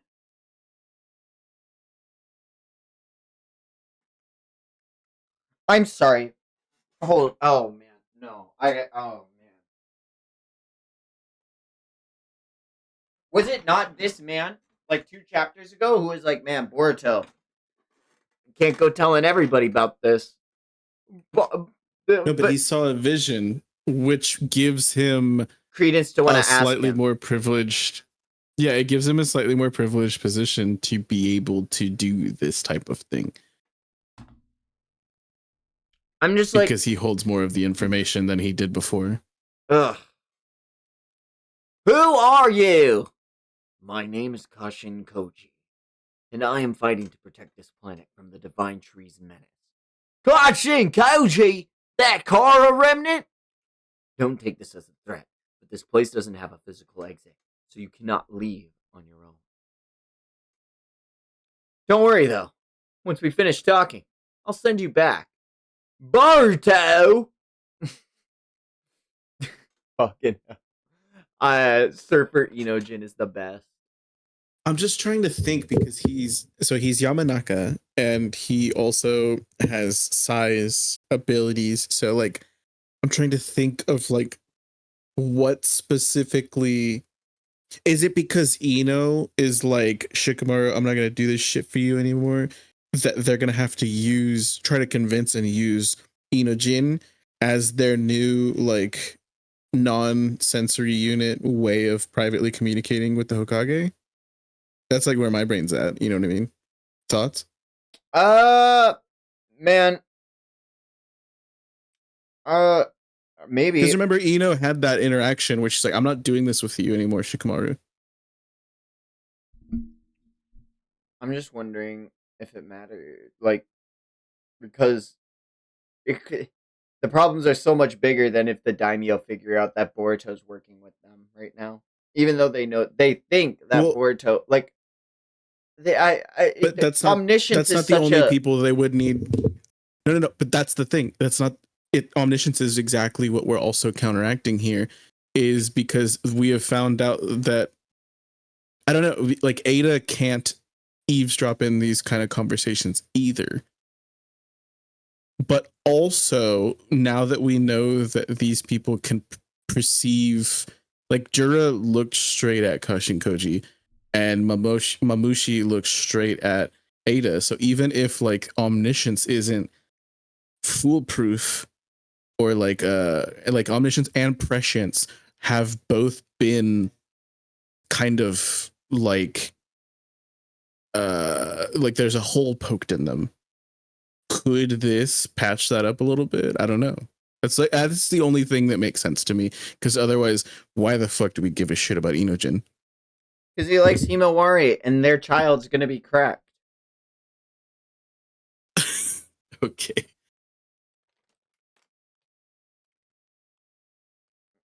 But I don't know. He mentioned like liking Himiwari for some reason.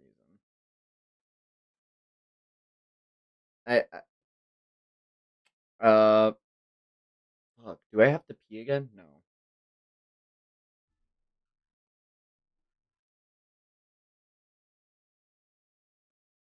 Don't worry though.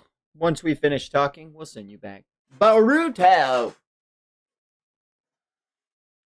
And we see Dari reading, looking over at Jura, and Jura's crying. Hey, what's that you've got there? Oh, this type of book known as a novel. It is a fictional tale, but I underestimated it. It seems to have touched my heart without me realizing it.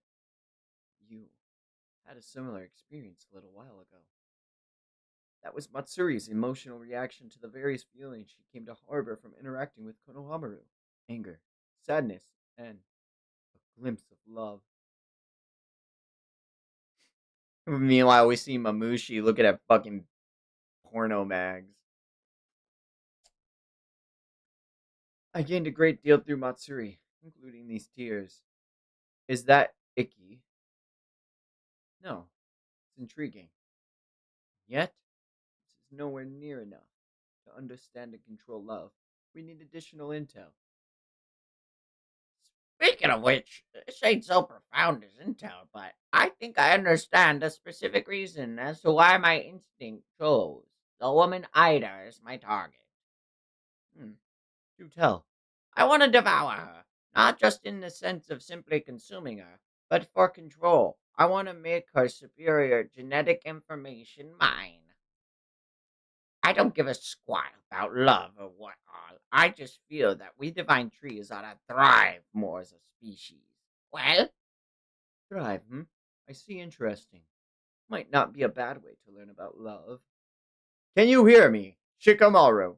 Caution Koji.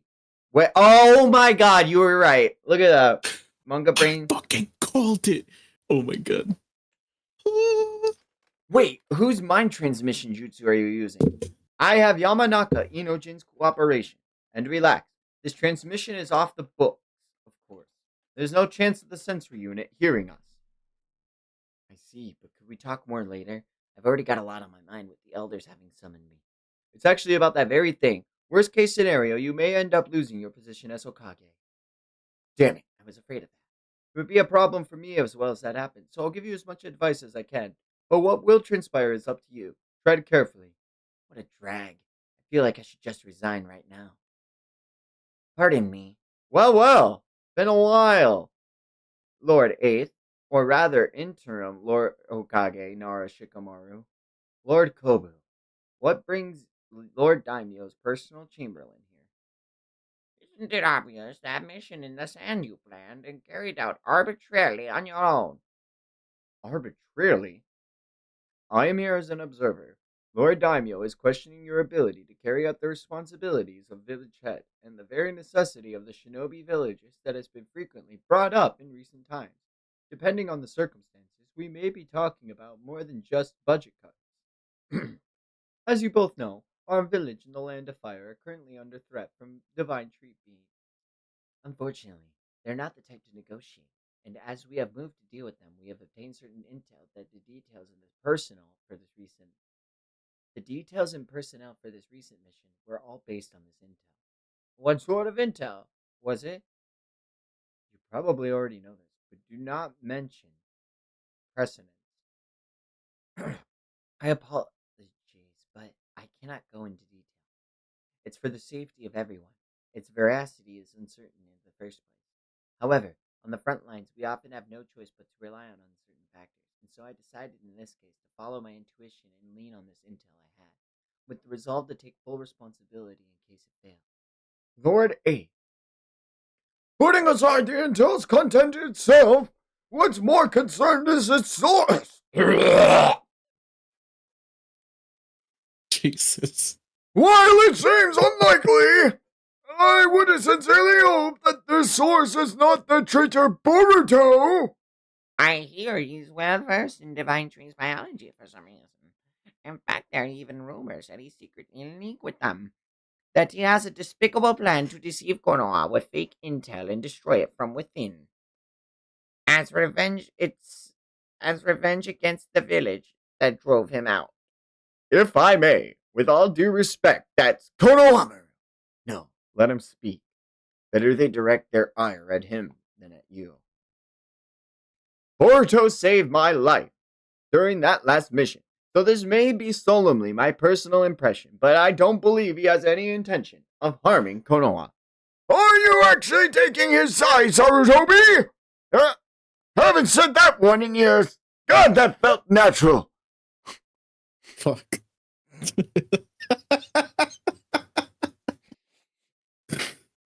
Oh my god. I just think we should hear him out. You idiot! Have you forgotten he dared to strike down the Hokage?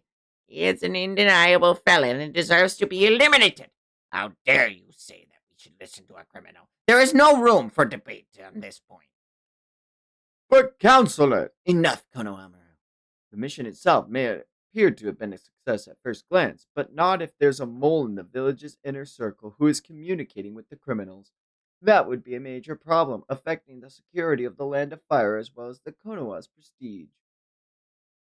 Yamanaka sighed.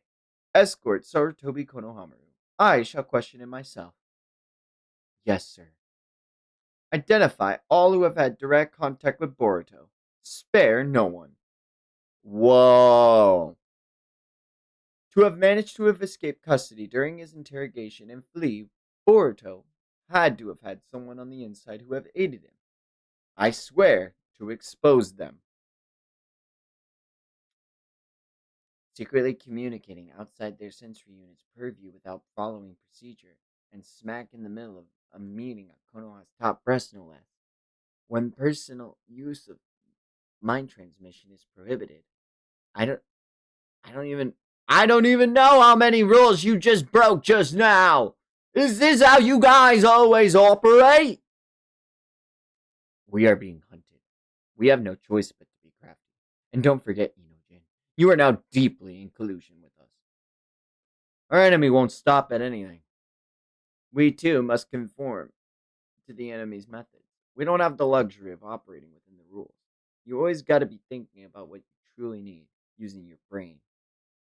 Having fought Jura too, I know that in order to protect everyone, especially Himawari, from that monster, I have to have power and resolve. Boruto, has it been resolved?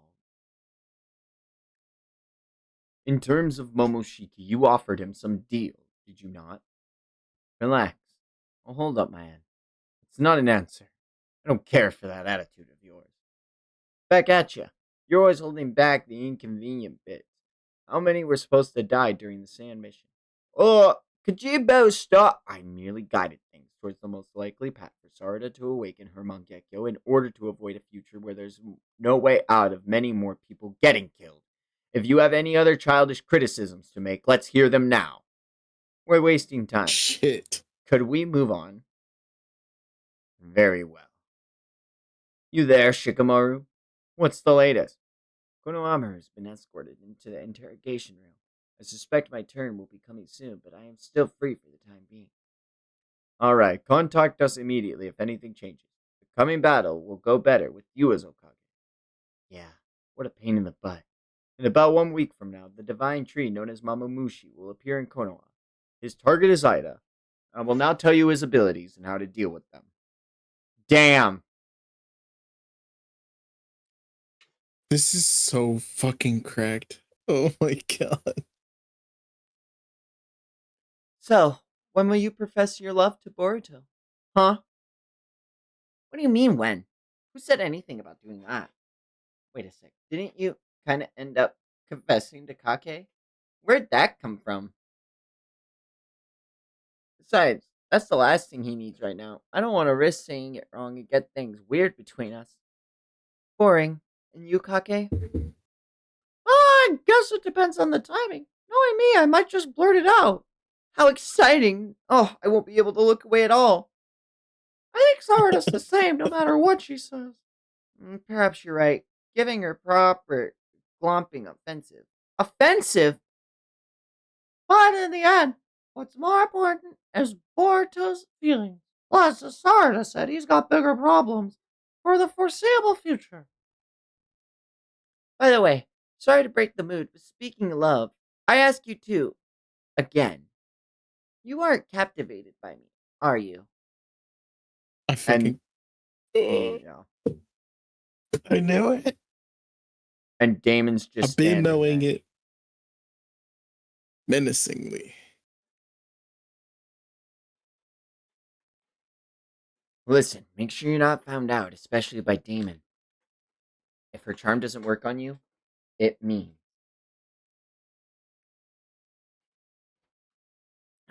It means that it's possible for you to kill Ida. You get what I'm saying? If they catch on, your lives might be in danger. I mean, it's obvious. How else are you able to talk about liking someone other than me, in front of me? It isn't possible at all. And as Damon takes a step off the wall, Sarada activates her Mangekyo Sharingan. Damon leaps behind them and grabs them both by the throat. You just tried to do something, didn't you, Sarada? with that vaunted Mangekyo Sharingan of yours. Whatever it is, it's useless. If you die before you launch it, damn. That's a crazy way to end off a chapter. Holy shit.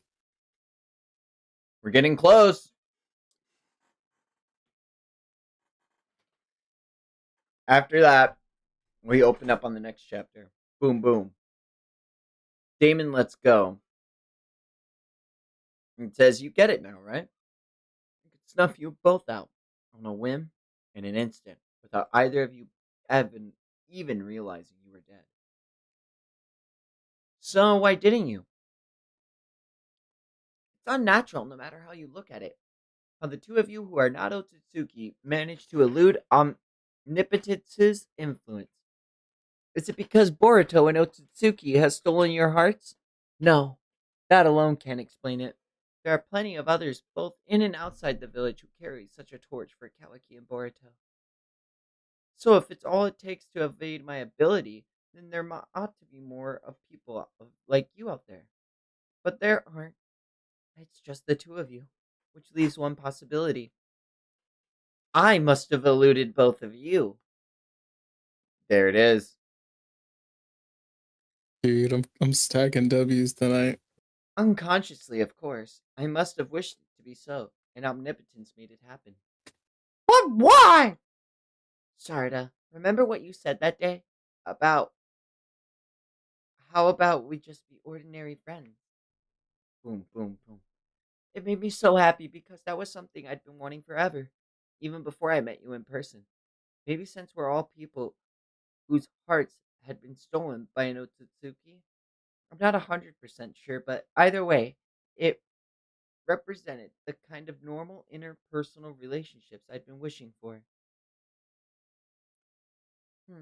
I really don't see either of you trying to harm me at this point. And besides, I actually don't think I'd mind anymore if you were the ones to kill me.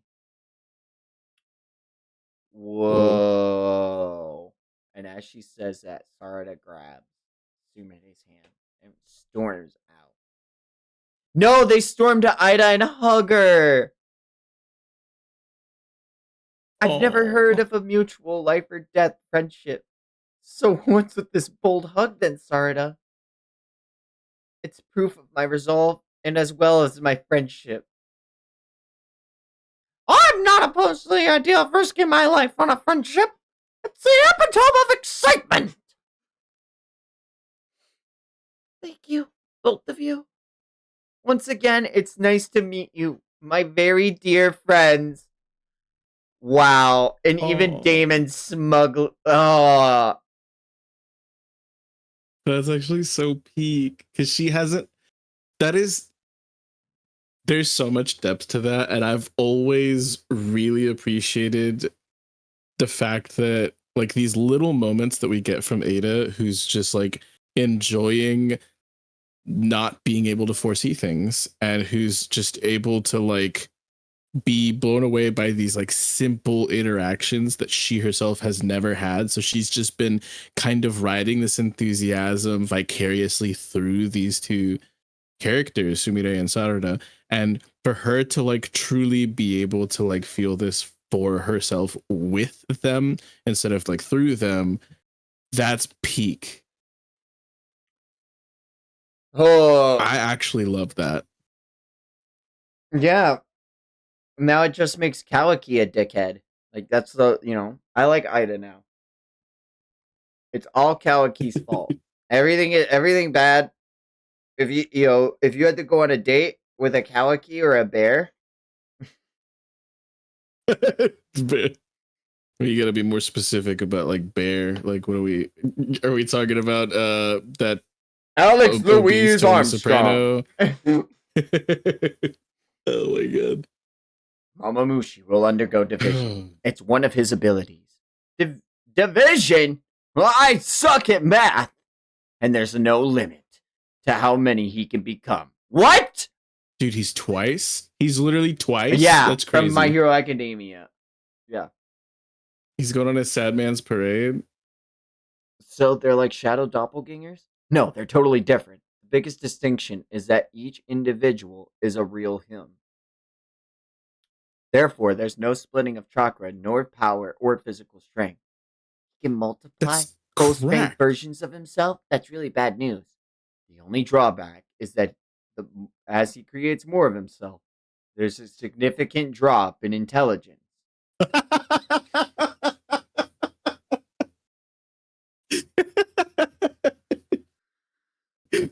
I'm sorry, I love that. It's like sense to be a hero, though. When you think about it, if he splits enough, he's just Claw Grimes. Mm-hmm. Yeah, He's basically. literally just Claw Grimes if he does that's crazy. That's actually insane. Plus, his sense of pain dulls and his behavior becomes simpler. These are weaknesses that we'll be able to exploit. So you're saying our best chance is to wait until they've become stupid enough and then cut them all down at once? Precisely. One more thing, and this is crucial. You must destroy both eyes. The ones who have lost their eyes won't be able to divide further. Where eyes? Be careful. As their head count decreases, each remaining one's intelligence will improve. I see. If we accidentally leave a few alive, they'll be harder to deal with. But if they increase too many, we'll be in over our heads too. Let him reach 20 to 30 bodies. They'll become easier to handle as if you're dealing with animals. Taking them all out in one swoop then would be ideal. Let's suppose Mama Mushi leaves one of himself back at their base. Getting rid of all of the ones in the village wouldn't help wipe them out entirely. You're right. No need to worry about that. The divided individuals can't help flocking together, so even if they made one wait behind, instinct would cause that one to come home and rejoin the rest. I see. And that'll be more likely the dumber he is. Just wondering, why is it necessary to confront and engage him in Konoha? If we know all this, shouldn't we preemptively strike before he comes invading? The main reason for fighting him in Konoha is to prevent Jura from intervening. Jura's targets are Boruto and Himiwari. If either moves, he will. But in Konoha is the battlefield, he won't appear. Why not? For whatever reason, he's taking a liking to our village. Been dropping by bookstores and sweet shops regularly. He's been frequently sighted. What? For real? Every time every time we see him just chilling, I hear the like the filler music, you know what I'm talking about? Oh yeah. I've been having the sensory unit report any sightings, but we have no choice but to leave him alone. I've ordered the Konoha police to keep their distance too. Jura frowns upon running amok in Konoha. Hamamushi knows this very well, so to avoid incurring Jura's wrath, he'll refrain from needless destruction. Even if he gets dumb, it's instinctive no matter how much his intelligence drops. His dread of Jura will never disappear, nor his sense of purpose targeting Ida. Thus, in order to take on only Mamamushi, disposing of him in Konoha village is ideal. I say, and Inojin, we need you to master a new jutsu. Huh? It wouldn't be exaggerating to say it'll be the key into the upcoming battle against Mamamushi. It's a superior version of the mind transmission jutsu, and the reason why we've invited you here. A new jutsu? Mamamushi will show up in Konoha in about a week. It might even be earlier than that, so there's no time to waste. We need you to perfect it within 2 days at most. Whoa, hold on. 2 days? Without knowing what kind of jutsu it is? It should be possible, since it's something you were going to come up with anyway, in order to avenge Himiwari. Oh shit. Oh my god, dude.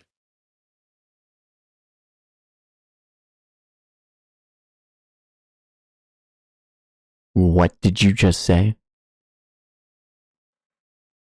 That sure got your attention. It's a future we must avoid, of course.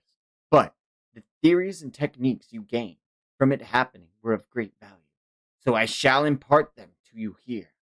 I don't need 2 days. I'll learn it in just one. You watch. Based. Damn. Holy shit, dude.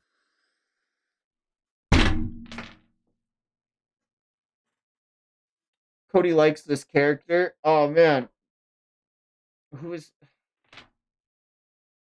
my favorite character in Naruto? Gutted. My favorite character in Boruto? Don't do it to me. Don't do it to me. Lapsen Gege Akutami. Don't fucking do it. Oh my god. Lapson Cell Art. Lapson. Oh my god. This sucks. Everything sucks. Bro, just lock in. Like I'm Inojin. oh, it's hard. It's hard, man. I really like Himiwari. And why is Kawaki being such a dickhead? That's the whole point of this whole plot angle, is to not have Himawari get fridged. That's the entire reason they got Inojin involved in the first place. Oh my god, let out Naruto. Sick. Let him out. Let him out, Kawaki. Let him out. We need Sage Mode. We need the Toad Army. I need, oh my god. I this is so bad. Okay, Amato is watching the play-by-play over and over again. Well, anything at all? His expression is hard to read, but it does seem like he took damage. And that tree is growing. It's almost definitely the same divine tree he's composed of. So, not only do they heal wounds, but the trees can function as powerful weapons and impregnable shields as well. So, what are you saying? That he doesn't have any weaknesses? Forget about weaknesses. It almost makes you think like he might be impossible to kill. He could be taken down. I felt it when I fought him. But now with my current power, I need more. Kawaki, don't take this the wrong way. You really shouldn't. Do you want me to crush your throat? Quit making excuses. Just do what you're told if you still want me to help with your daughter. I'm not saying your body isn't going to tolerate much more. How are you going to fight Jura if you self-destruct first? I don't like repeating myself, but I'm only granting your wish after I've eliminated our enemies. So if you want to see your daughter again, then hurry up and accept your lot in life. Your only choice is to take the gamble on whether I eliminate our enemies or die first. I told you already. I was in the process of interrogating Boruto, as ordered. Unfortunately, that doesn't offer an ounce of credibility. For it's perfectly natural and reasonable for a mole to conduct themselves in such a way, which is why we need to investigate, and the reason why you are here now. At the time of that interrogation, I detested Boruto, but now I'm feeling some kind of contradiction towards the idea of him as a traitor. I don't know what he told you, but don't you think you were being tactfully played? And furthermore, I'm amazed that you would come out and say that under these circumstances. Do you truly comprehend the situation you're in? I could say he's naive, but he's just dim. He simply doesn't have the character of a mole, which means someone else helped Boruto escape. Boruto. No, sorry. God damn it. Wow. I'm Freudian slip. It's like the 9th time. Onohamaru. It's me. Answer only in your head. Lordy. There's no time, so I'm going to be direct. Just stay calm and hear me out. I'm the one who helped Boruto escape. Ah! Sai seems to have caught on. I gave Mitsuki the code to unlock his shackles. I'm still working with Boruto of my own free will. But what? You understand now, don't you? You heard me move. It may only be a matter of time before they catch on to my actions. So I know I'm asking a lot of you, Konohamaru. Would you help me, or rather, consider helping us out? I'm not going to force you to do anything, but if you're willing to trust me, then please lend us a hand. Sai seems to be, I think, hearing this conversation. And the only reason I think he can is I think it's because he is Inojin's dad. I think like I I think don't know if he's hearing it, but he's noticing that Konohamaru is conducting himself slightly differently than moments before because like he was raised in the foundation. Emotions were like a core thing of Sai's arc. So being able to read someone else's emotions I is think like it's that makes more of sense for a him. You I know what I think mean? it's more of a parent knowing when a kid has their phone underneath their bed or underneath their pillow. Like Yeah, I could see that as well. imagine like Inojin like using the jutsu to try to talk to his friends secretly, and like Ino had to teach Sai to be like, "Hey, he's been trying to get around us, but there's this thing he can do that I can teach you." And it's because that they're Inojin's parents, it's the only reason Sai can pick up on it. We'll see. Or we'll I see. like both options. Yeah. Oh, I lost track of time. I need to head to the lab soon. Well, then I should get going too. I'm not letting you leave, Sarada. We still have things to talk about. Help Sumere? Later, Sarada! Have fun! And as Sumire leaves, hey, Boruto! um, whoa, this is crazy. Um, Mitsuki watches from a distance, and Boruto shows off his blade, I guess. The Uchiha flame, the Uchiha flowing blade jutsu Hagoromo. Oh,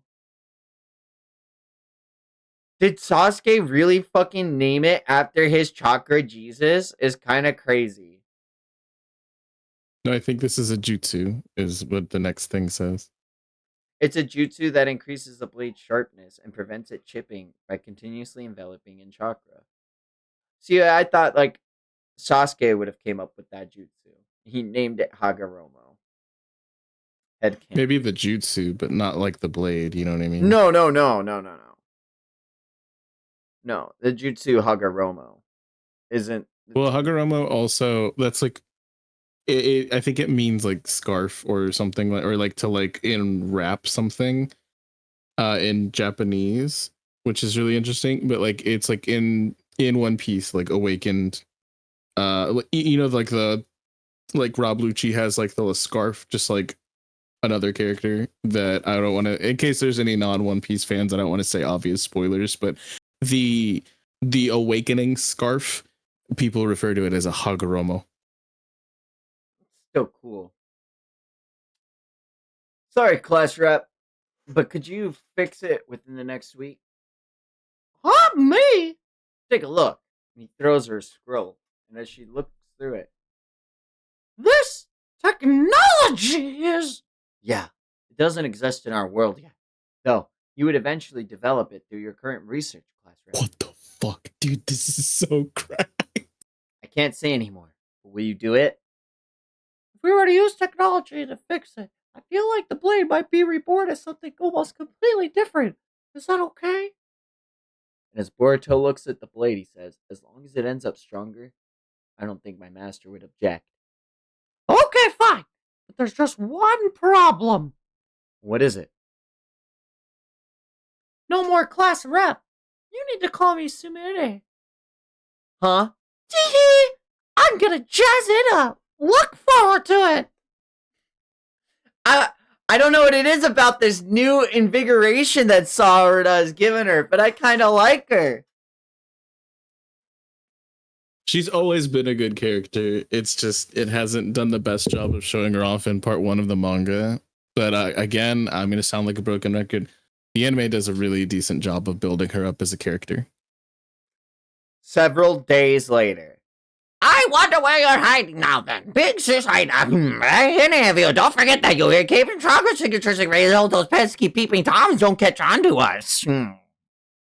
I tried to make it seem like there were 5 bugs there. I hope it was. I get it. Yeah, I see the vision. It I hate this though. Mama Mushi. Mama Mushi. Here I go again. Mama. You're just You're just adding an extra syllable, and I'm here for it. It's fun now. Oh! Oh, she's so cute! I love her! Look at her! You seen this cover? Yeah, she's like kind of cuddling the sword. Dude, it's got like the petals like falling around her. Uh, oh, they're like lightly landing on like a water surface scape. You can slightly see the ripples off of it. Yo. Maybe I'm sounding like a broken record. I really fuck with this color page too. Goddamn. Some of these have been really hitting. Facts. Like, oh, they I I've been saying I wish there were more pieces of art for me to stare at in Boruto. And like literally the more I look at this, the more happier I am with it. This is whereas like the previous Boruto ones have also been like some of them have been hard text or like really, really like opaque or whatever. This one's translucent so you can see through it. Cause like I, maybe I'm reading too into it. I really fucking like this though. Yeah, there's been a Uh few of them that have been pretty standout to me. This is like one of the better ones, but like there are some, like the one with Jura, where I'm just like, what is this? You know? But like, no, I some of really them like have the one been. we opened up on, like with Ada doing the fashion walk. Like, I was like, that looks sick as fuck, in my opinion, you Oh, know? absolutely. I also thought the one with Yodo and Araya with like their Peak. color Yeah, that was so introductions. good. What a good showcase for both of them. No, yeah, I mean Ikimoto kills it with color pages. I can't even He's take kind of in anything his away from bag. Like, even with the choreography, like you've mentioned in it. It's two been different getting a lot instances, better. yeah, bro's kind of in his bag. Like, I'm not even lying.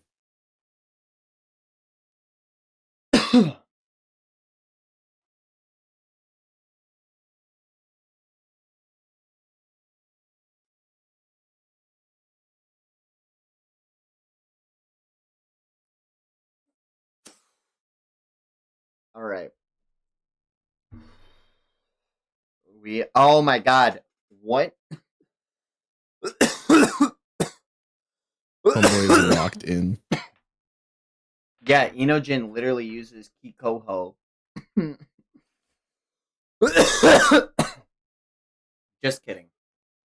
Um, but it looks like he forms a jutsu in front of him, and it expands out rapidly. And even Kashin Koji remarks, "Good job. It's almost mostly complete." Yeah, somehow. I'm impressed. You really did make it yours in a single day. Hey, Boruto, let's get one thing straight. I'm only here for Konoha and Himawari. I haven't forgiven your betrayal or accepted you as a teammate. Got it?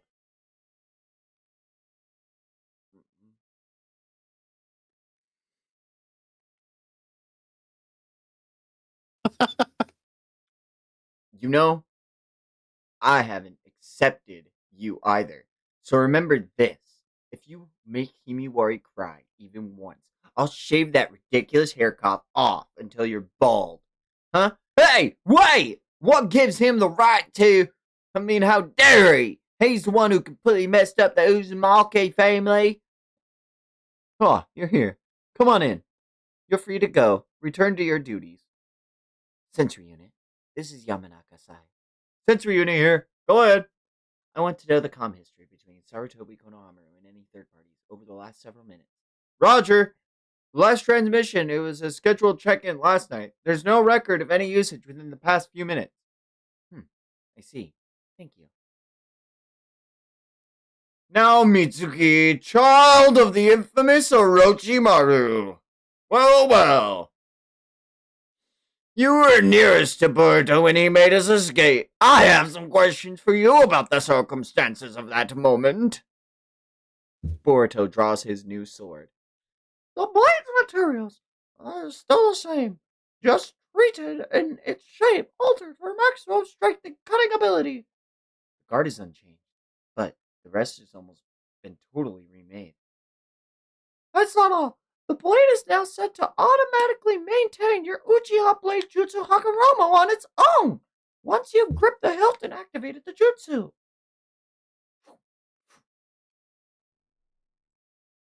Boom. It's absorbing a small amount of my chakra. Yeah, but don't worry, it allows the Hagoromo to continue running without you having to spare any of your focus on it. So as long as your chakra doesn't run out. Nice. I see. Be careful. If someone whose chakra hasn't registered with the blade touches it, they will quickly expend a lot of chakra. What? It's a safety feature in case a foe tries to steal it. You and your master Sasuke's chakra are already registered, as well as mine, so that I can continue working on it. Huh. A built-in scientific ninja tool failsafe, huh? Perfect. One more thing. A certain special material has been compounded into the katana. It's called Danten Seki. Oh my god. So dude, can I just say though, she's cracked. She is actually her. Like holy shit, that's so cool. And I love that. I actually truly love like this kind of interaction. It's like not any different though.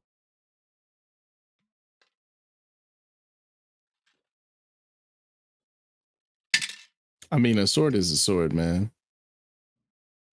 Yeah, and I'm a sword man. I want to see cool swords, man.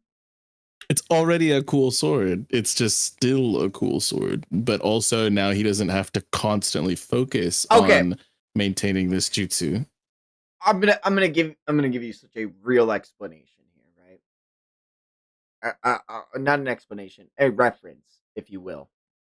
The Master Sword is really cool, but if I threw it in the pond and it didn't come out different, or when the demons in the dark world hit it and it didn't come out looking even cooler, it'd be a little underwhelmed. I thought this bish was gonna be fucking. There better be some Danten Seki in this bish. Well, we're about to find out what's very special about it. But before we get there, I just think that he holds a lot of sentiment as it was. I do see that. Yeah. So I think it retaining its form means a lot. I think. I do. I was also kind of hoping because, like, damn. Hope you're I okay. just fucked. I just jammed my fucking knee into my cable management basket. I was low key hoping it would, because we see a lot of katana. I was hoping it would be like a traditional, like, straight sword. It just completely changed it, made it Excalibur.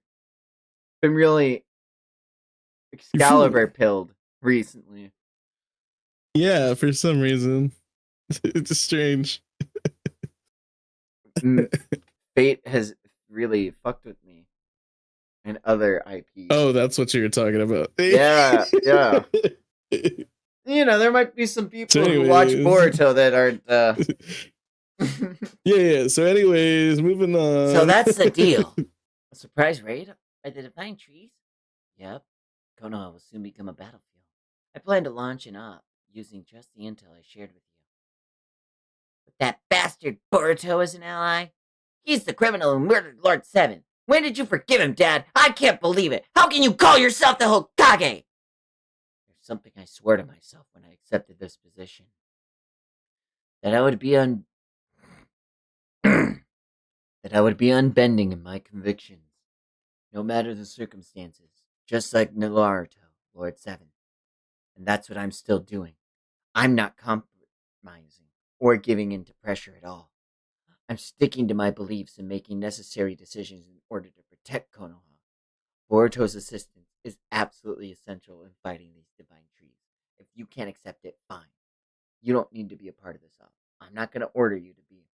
However, in that case, you cannot mention what I've told you to anyone. I'll leave you to make your own choice. I'd rather you ordered me. Himiwari signed me up for your op, right? She's just like Sarada. In terms of wanting to help Boruto, she stupidly even became a shinobi for that purpose. And Chocho can't let Hima do this on her own. And Jin and I feel the same. So I'm willing to put aside my personal feelings about Boruto and risk my life as a shinobi to carry out any order given by the Hokage. But if you know what's gonna happen, why can't you give us any more details? Like, why are you only giving us pieces of the intel? To give an example, would you still have squared off against Jura to rescue Himiwari if you had known you were going to die? If you had known, you might have hesitated, frozen in fear, or due to an indecision. And as a result, had you not died in that moment, would that power of Himiwari still have awakened? What I'm getting at is that the moment I tell someone of the future I saw, it changes to some degree. The more I deal the approaching future, the better it is if fewer people know about it, since something relayed in good faith could lead to the things progressing in the wrong direction.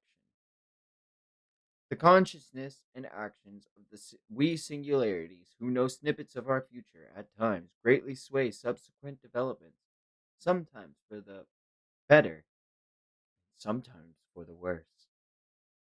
The more singularities there are, the more the future branches in complex ways, making it harder to predict, thus nullifying precedence advantage completely.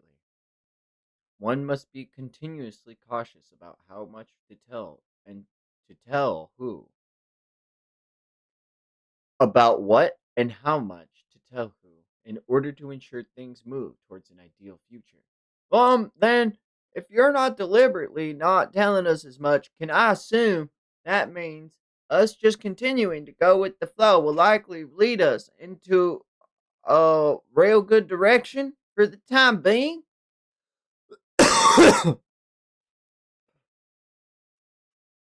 I never know if my choice is correct. We're not until I see the outcome. I relayed what I thought was vital. I can only entrust Shikamaru and Boruto to decide how to battle the enemy before us. And we see visions of the future, Ida turned into a tree, and Himiwari dead in Inojin's arms. But I think you'd agree that we ought to at least change any future where Ida and Himiwari die, no? Can you hear me? This is Shikamaru. Just so you know, this is an unofficial, off the record transmission. Thus, only those of you hearing my voice are members of this current op. There were two main selection criteria. Alright, let's list who it is real quick. We have Ida, Damon, Sarada, Chocho, Himiwari, uh, Shika, Shikadai. Shikadai, Konohamaru, Mitsuki, Delta, Kawaki, Amado, Boruto, and Sumire. And so that is everyone who is hearing this transmission right now. I don't think I missed anyone. No, you're correct. And it's really interesting oh, so Damon is hearing it, which Yes. is what's most interesting to me, I think. I think we finally put together that if Ida is the target, we know Damon will act. So we have to let him know that Ida is the target. I think Shikamaru is playing everyone to their fullest right now. There were two main selection Yeah. criteria. First, that you aren't hostile towards Boruto in regards to our upcoming battle. Konoha still sees Boruto as a foe to be captured and killed. I anticipate attempts to hinder him during this op. While staying alert for the enemy, each of you will support Boruto within the village too. Second, regarding this transmission, it is on a dedicated line made possible by Yamanaka Inojin's new jutsu, the mind transmission formation. Whoa.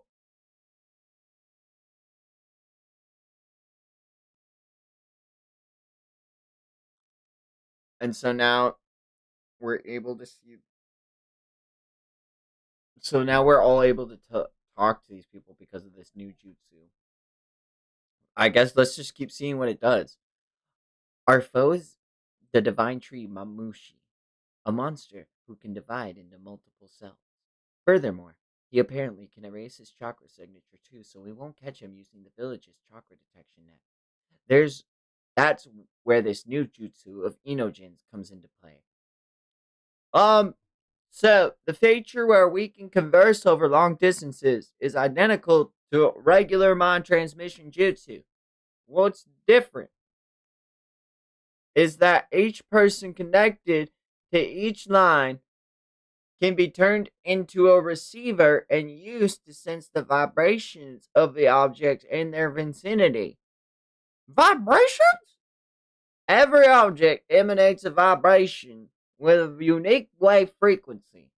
So we intend to identify Mamushi's wave frequency and use it to pinpoint where they are and capture them. Meaning, don't dwell on it. And don't dwell on it. Inojin and I will suss out the number and location of enemies and relay it to you all. That's all. Just know there's a limit to how many people can be linked via mind transmission formation.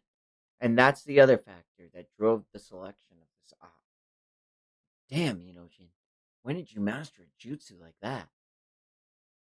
My preamble ended up being a bit long, but now I'll explain Mamamushi's abilities and how to deal with them, and the mission. Flip, flip. Hey, bros, do you know where I can find a woman named Ida? Lord Eighth, it's him. Mamushi's already in the village. Yeah, I can see that. Relax, Inojin. Focus on your jutsu.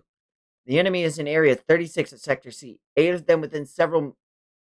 Mm, 8 of them within several tens of meters. Boruto, keyhole is the closest symbol. Got it!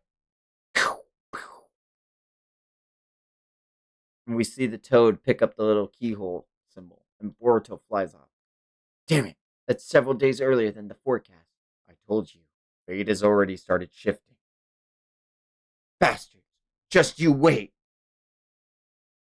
Totally gross. I feel like puking. Don't worry. I won't even let him touch you. I'm gonna head out. Sorry to wait. Given the nature of his ability, we can expect his split cells to spread out over a wide range. Team 10 to Sector D East. Team 7 stand by in Sector B North. Mitsuki, what's your status? I doubt they will be releasing me anytime soon. Shall I forcibly break out? Negative. I don't want to rashly provoke them. Wait for an opening, and if you can take advantage of any chaos, I'll try to think of something too. Roger. Listen, Mamamushi's target is Ida, so keep yourselves ready to move to Sector A East at a moment's notice. Boruto will travel to each spot using Flying Raijin. Kawaki, you provide support as needed. Miss Ida's location? We'd love to know too. Who's this freak anyway? Hey, brethren, feel free to kill him, but don't destroy any buildings. I don't want to get yelled at by Jura. Oh, it's the same geezer. Doppelganger. But if you don't know, we're done. Sorry to have bothered you. Hey, wait, what are you? Boruto! Boruto shows up and cuts this freak to pieces. And he looks at these people and says, you don't want to die. I suggest you get lost. You! Boruto! And a bunch of Mamamushi appear. Why is Boruto here? Who knows? Need to alert the police force. And Mamamushi starts getting into a fight with Boruto, and they start exchanging blows. Boruto starts cutting multiple of them, and he actually gets struck from behind and landed into a building. After dodging one of the buildings, Mamamushi opens his mouth and lets out a giant fire jutsu. Hey, stupid! You're setting the buildings on fire! Oh, crap! Karma! Gah. I just can't get used to this weird itchy feeling when I absorb things. And we see Boruto for the first time in years fully utilizing his karma. Oh, this is actually God. This is crazy because he's been this strong without karma. Like, dude, this next cover though.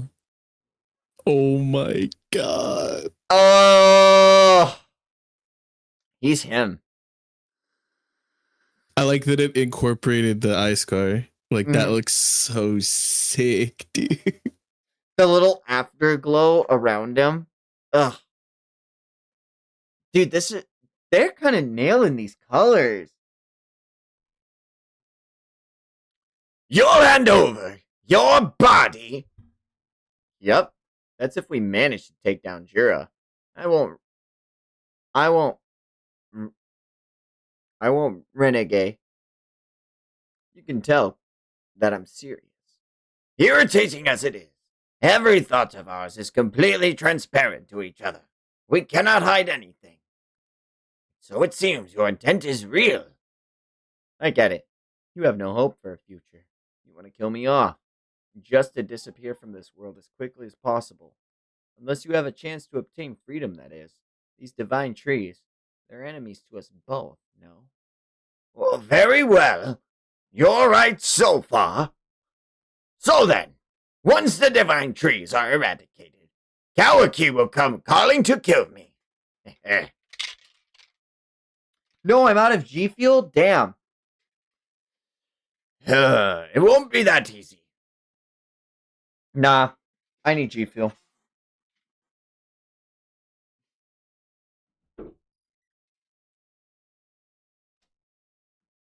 Y'all know what that means.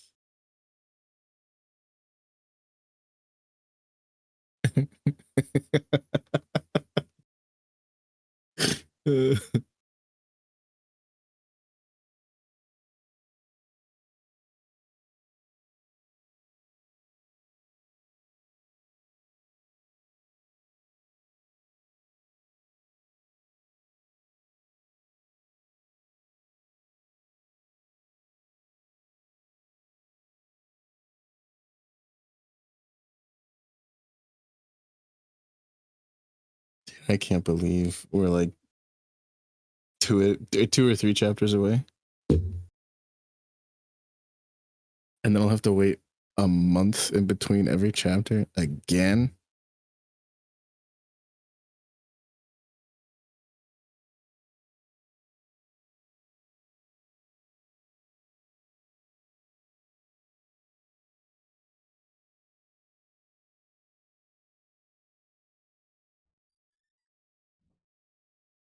Cool. Bark, bark, bark, bark, bark, bark, bark. Bar.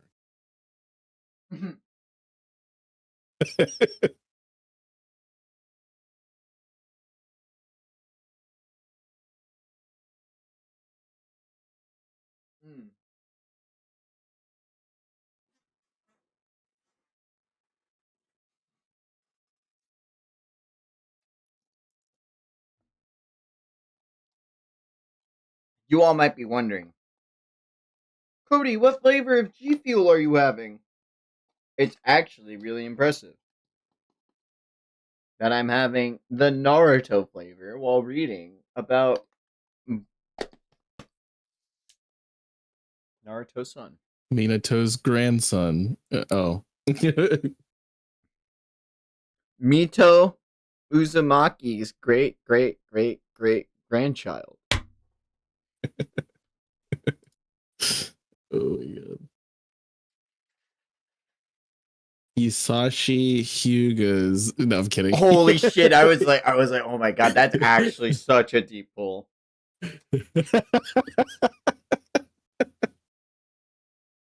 I was like, first wife of Hashirama Senju? Who's gonna know that?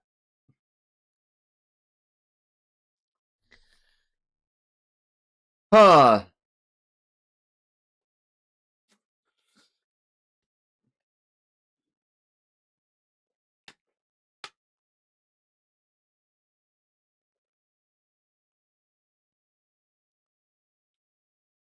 So, Kawaki will come calling to kill me. It won't be as easy as that, fool. As soon as I'm free, I'll dispose of Kawaki in a blink. Just answer me, will you? Help me or not? What's there to think about? Use the karma and whatever else you want. Go out there and destroy our foes. And we cut back to Boruto in his full karma. Don't you interfere, Otsutsuki. Ah! Um, And Boruto just rips through this dude with a Rasengan, absolutely obliterating him. That is a You! sick panel. That looks so cool. I'm sorry. Go ahead. Oh yeah. Takes out multiple of their eyes with shuriken, and then begins to immediately start decapitating them from the eyes, so that he takes out their eyes. Boruto, 3 more of them. 2 streets over at 4 o'clock. Boruto activates his Byakugan.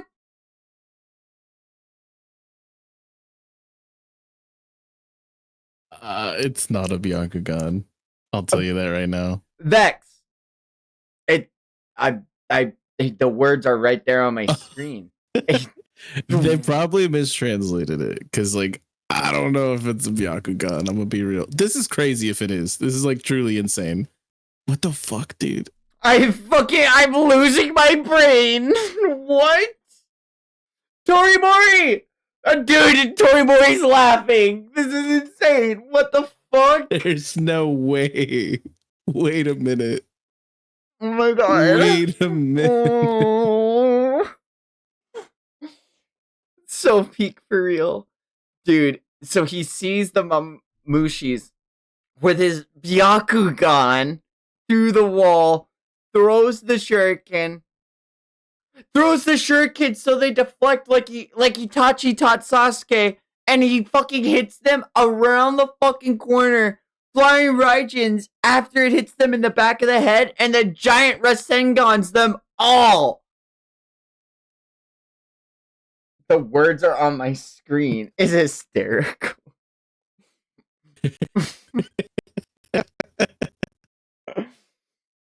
Oh my god. Holy shit. Fuck. So after he takes the bunch of these, Inojin starts realizing there's more of them. Lord 8, even more in Sector C North, and also Sector D South. I know. Team 10, continue standing by in Sector D East. Boruto to Sector D South now. Herd them to East if possible and exterminate them. Roger. And he drives himself off. Hey, our numbers pledge Sunday. It's that bastard Boruto. Ignore him, he's not a target. We'll quickly find Ida. Let's split up. Ah! My fucking eyes! Ah! That's here. horrible. Holy shit, that's terrible. Ugh. Sasuke's worst nightmare. Stop. Oh my god. Kawaki here. We're located in Sector C's North Mamamushi. Mamushi. Engaging. One pest after another. You wanna play, eh? So these bugs fly. Bam, bam, bam. And he starts just decapitating them. Like they're nothing. And as one goes to grab Kawaki from behind, Kawaki throws 4 rods into his fist, and then he uses his karma to summon a truth-seeking staff and starts using that to start decapitating and driving holes through these motherfuckers. Nice work, Kawaki. Sector C North is clear. Hey, we're done in again. What the hell's going on? It feels like they can detect us even though we've erased our chakra signatures. It don't matter. If we need them, we make more. Let's scatter wider. Expose yourselves to lots of onlookers and grab the attention of many of them as you can. About those sealing jutsu cuffs that were placed on Boruto. It's been confirmed that there was nothing wrong with them. No malfunction. The investigation completely disproved the possibility of that impact. Could have caused them to open. Mitsuki, based on the evidence, we have no choice but to conclude that you intentionally unlocked them, which begs the question of how someone who lacks the necessary authority happened to know that 4-digit code.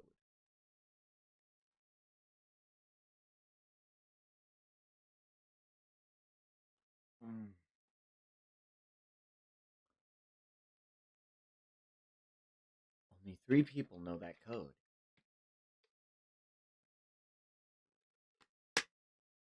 Ibiki, me, and Lord 8. If Mitsuki admits his complicity, it's only a matter of time before Lord Eight's involvement is revealed. Oh, Sarutobi, you're still here?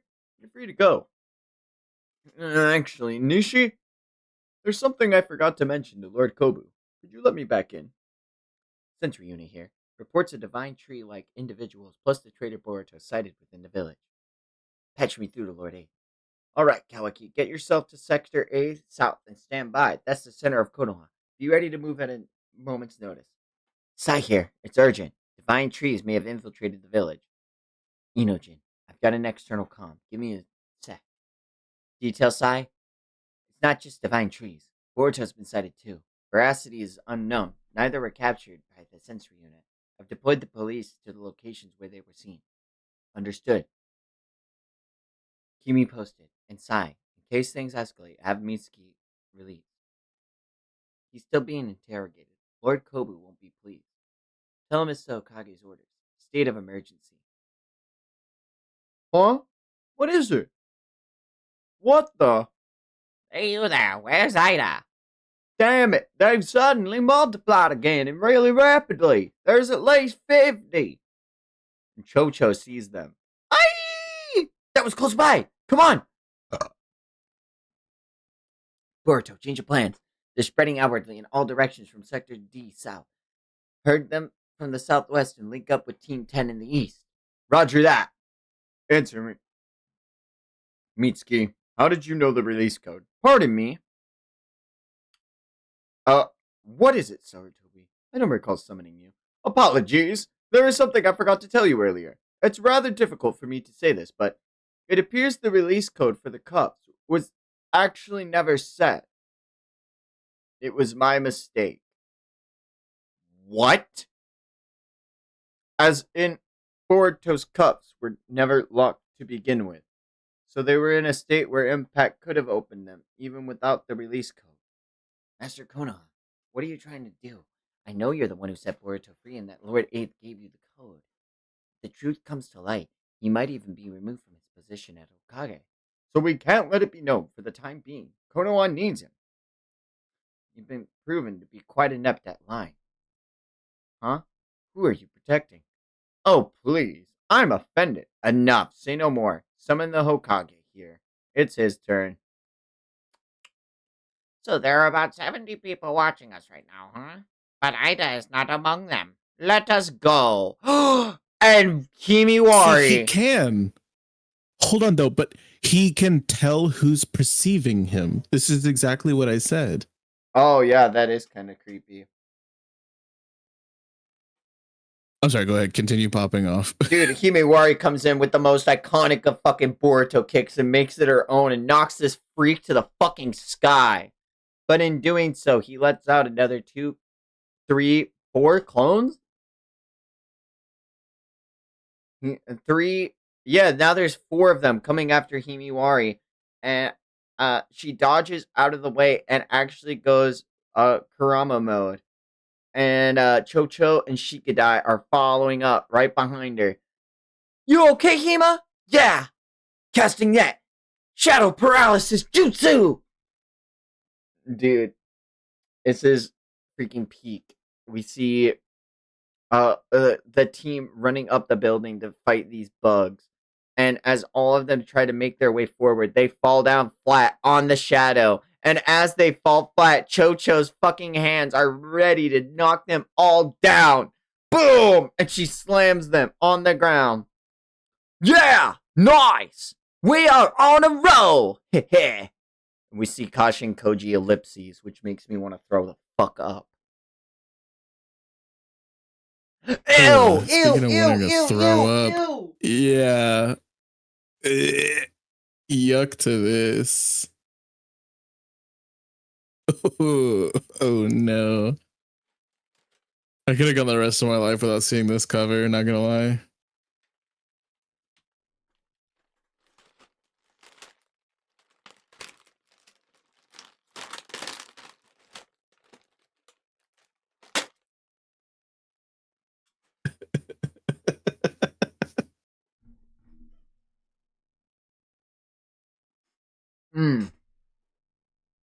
How can you eat right now? Looking at this. This is Oreo, dude. Oh, I thought you were looking at the next cover. Sorry. Oh, I saw it. It's gross. Look at his toes. I don't want to. He's It's like got a fucking grippers. Frieza foot. Dude, he's feet maxing. Ew. All right. Nice work, Chocho.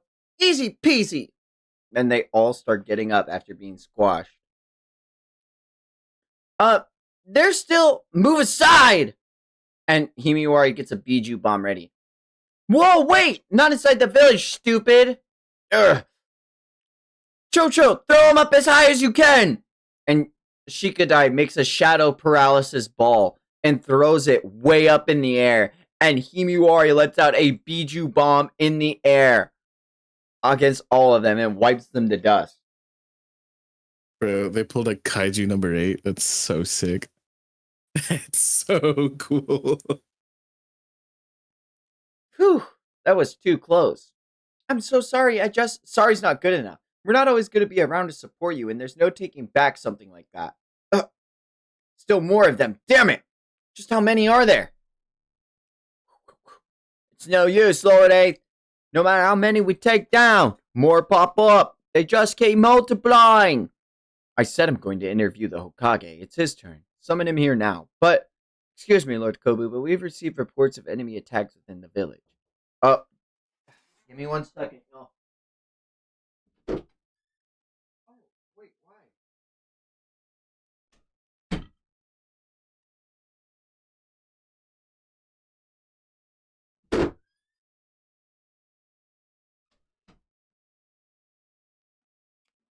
I got popcorn now. Thriving. Popcorn. Excuse me, Lord Kobu, but we've just received reports of enemy attacks within the village. What? By divine trees, plus Boruto has been spotted as well. We take pride in the high level of security here, but we cannot totally guarantee your safety. There's a strong possibility that danger could befall you. It would be wise to pause the inquiry and head to a secure area just in case.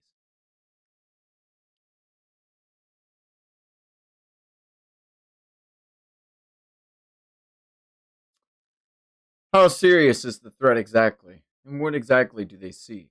We're still investigating, but when it comes to the divine trees, the threat is incalculable. I see. Very well. We'll proceed with the inquiry right here, right now. To evacuate would be premature. Lord Kobu! End of discussion. Send for the Hokage. Now. What the heck are they? There's already over 100 of them. I can't keep count. Delta, you see anything? Yeah, tons of them. Ah! This is Sarada. Mamushi spotted. Going in. Hold up, Sarada. Other extermination squads, hold on too. Everyone listen up. I was hoping to eradicate the Mamushi while they were few in number, but I guess I was being overly optimistic. Now they've multiplied into fast numbers and scattered over a wide area. It's safe to say that the battle has progressed into the next phase. Then what?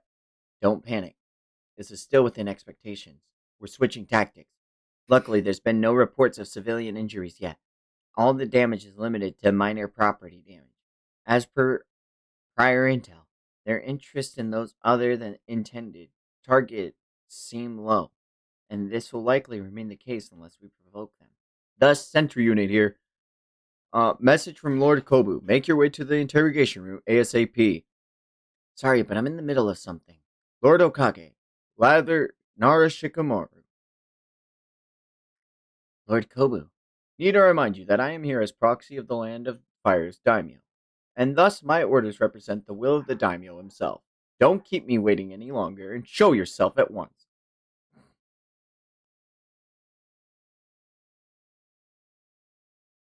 Oh my gosh. With all due Fuck respect, this. Lord Kobu, we are in the middle of an emergency. The village is under attack from an enemy. Do you still not understand? I'm saying that this takes priority. Or do you intend to defy the daimyo's orders? I would think that that would be a far greater blow to the village. Wow. Uh, Lord Aeth?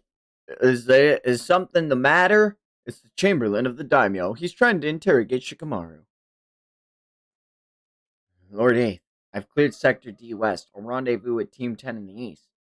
Yeah, sorry, I'm listening. Rendezvous and then stand by for further instructions. Are you alright? We got him! Nice! Konoha police, we captured the traitor Boruto.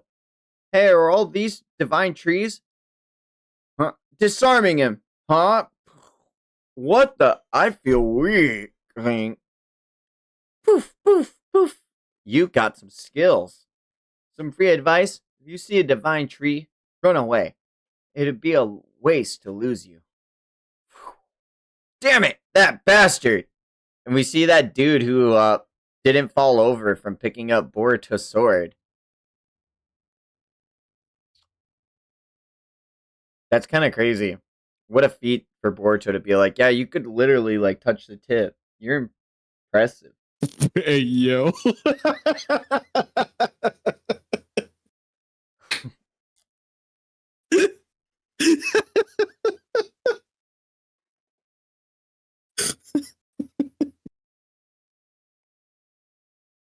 Sarda, what's the situation? They're roaming about looking for Ida. But it's as you said, no sign of them engaging in random acts of destruction. Good. Keep up your surveillance. Report right away if there's any change. Inojin, I'm heading to the interrogation room. I need to deal with Lord Kobu. What? This means I won't be able to verify the mind transmission formation map for the next while. But then what about the yeah, I know. You could continuously relay all of their locations to me verbally, or take over the command yourself. That's ridiculous! As we speak, a number of Mamushi are drawing near the Hokage's office too. Maybe Lord Kobu will reconsider once he understands the situation, though I don't see him backing off that easily. Shikamaru, hide this toad familiar somewhere on your person. Have you some plan? Well, something like that. Inojin, release the mind transmission formation for now. But then no one will be able to communicate with each other. It can't be helped. We need to get past this first by using a different jutsu. A different jutsu?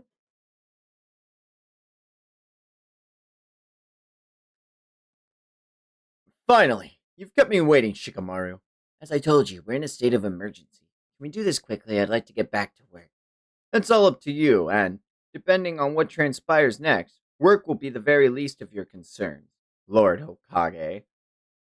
To be honest, I've had my suspicions from the get-go that you are harboring and aiding a Boruto. That's ludicrous. On what basis? Quit the pretense. My intuition tends to be spot on, and the evidence should come to light soon enough. I'll bet Shikamaru. Acknowledge your crimes, and I could lighten your punishment. So, shall we get this over with? Like you wish? Mind transfer jutsu! Oh my god, dude. What? Crazy. Crazy. Oh my god.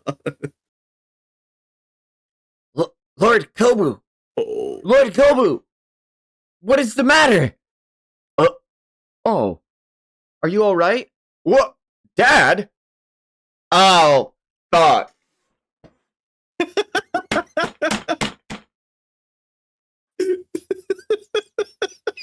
Oh, crap! That's awesome. I mean, darned. My darned hair is so dry. It's a mind transfer jutsu. Inojin, gone and taken over Kobu's mind. Rustle, rustle, rustle, rustle. Pop. Get outside. This interrogation has exhausted me. Let's take a break. I need some fresh air. Oh, I don't need an escort. Too stifling. Defeats the purpose of the break. But Lord Kobu, you wait here. That's an order. I'll be right back. Clap, clap, clap. What the heck? That's crazy. So what's next? Go up to the roof. I don't know what you're planning, but isn't this risky? There are Mamushi approaching. What happens if something happens to this guy? Huh? Oh, no, no, no. You're kidding, right? We're killing Kobu. That is crazy for a full page. What? Honestly, kind of based. Kind Based. of based. I'm not gonna. Kill this dude. Yeah, fuck this guy. He's like Lunge, but like not cool. Absolutely.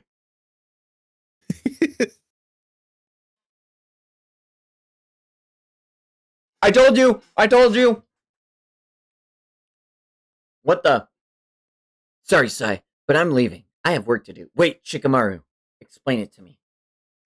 What are you making Inojin do? I'm still in shock. But once I saw his eyes, I knew that Inojin's mind transfer jutsu. Tell me, Shikamaru, what the heck's going on? You could jump off. Make it look like he was attacked by Mamushi and panicked. Or any other method. Hold on, you're kidding, right? Look, I'm not going to debate ethics with you here, Ribbit. Think rationally. Gomu is an enemy, a hindrance. There's no group transmission right now. Only you and I are in this conversation. There will be no evidence. This is crazy. Have you lost your mind? Hey, you there. Do you know a woman named Ida? Flop. Zap. What the heck, man? Do you want to die?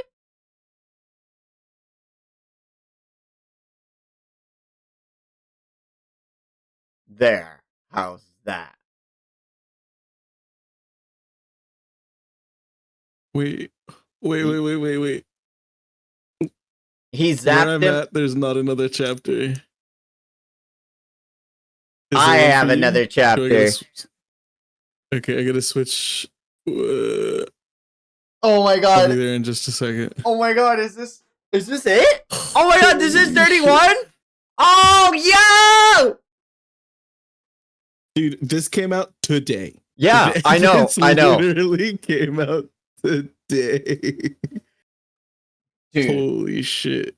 wow. All right, I'm ready. we're I'm locked here. and loaded. Holy shit.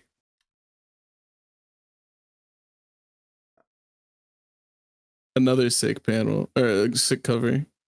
This looks like the one we started with, actually. Like the very first one we started with. But, like, it's her in the text box. She's stanced up a little different, you know.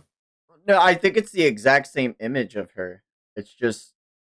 No, it's not. She was doing a fashion walk before. She's just standing. She's not like mid stride. Oh, you're right. She was doing a fashion one. Dang.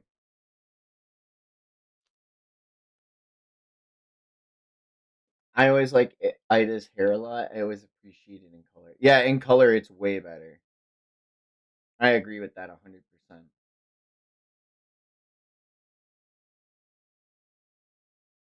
Oh my god, dude. Now you've annoyed me. Let's kill him. Let them do the rest. Go on, undo the mind transfer jutsu and release Kobu. Are you serious? This guy's a civilian. I told you, Inoji. Ribbit, there's no room for debate, Ribbit. Hurry up and get out of Kobu's body. If you don't, and Kobu is killed, you'll die along with him. That's how the jutsu works. You think I don't know that? It's just... Inojin, undo it now! And he runs out of the way. Damn it, so sluggish. This body can't move at all. Stop right there, Inojin. What are you doing? Shut up. If I can't protect someone under such conditions, I don't deserve to call myself a shinobi. I hope Inojin's okay. He better reconnect us all soon, otherwise I have no idea what's going on outside. Why don't you just look using your Senrigan like you usually do? you're watching, aren't you, Ida? Our eyes met. The one time I watched that geezer, he could definitely see me. I suspect he can gather intel from looking into other people's eyes. He has that special ability. In addition to multiplying like crazy, if I were to use Senrigan right now, he'd know exactly where I am. In fact, I'm pretty sure that's what he wants. Hey, we've shown ourselves openly. So where is that wench? Are you sure she's in this village? Relax, she'll takes one look at us and she's done. We'll know where she is. So how much longer is it gonna take, huh? Ow. Shut up, you damn bug. What do you think you're doing, idiot? Shut up! You wanna die too? The heck is up with them? Their intellect has dropped so low that they've become an irrational mob. This is bad! Run! Tell me, Shikamaru, what are you up to? Is Inojin safe? Our foe is the divine tree, Mamushi. His target isn't Konoha, it's Ida. That seems to me. Where's this intel from? Listen, Sai, I don't have time to explain it to you. I'm in charge of running this interrogation, so answer me, Shikamaru, before it gets ugly. No, you understand this, Sai. I get your concern for Inojin, but we are shinobi first and foremost, before we are parents. Especially during this emergency, the safety of the village and all of its citizens are our priority. So first sand and now this? Another top secret mission? Tell me what you need me to do. Whoa! Dad of the year. Based. Man, Ino could never.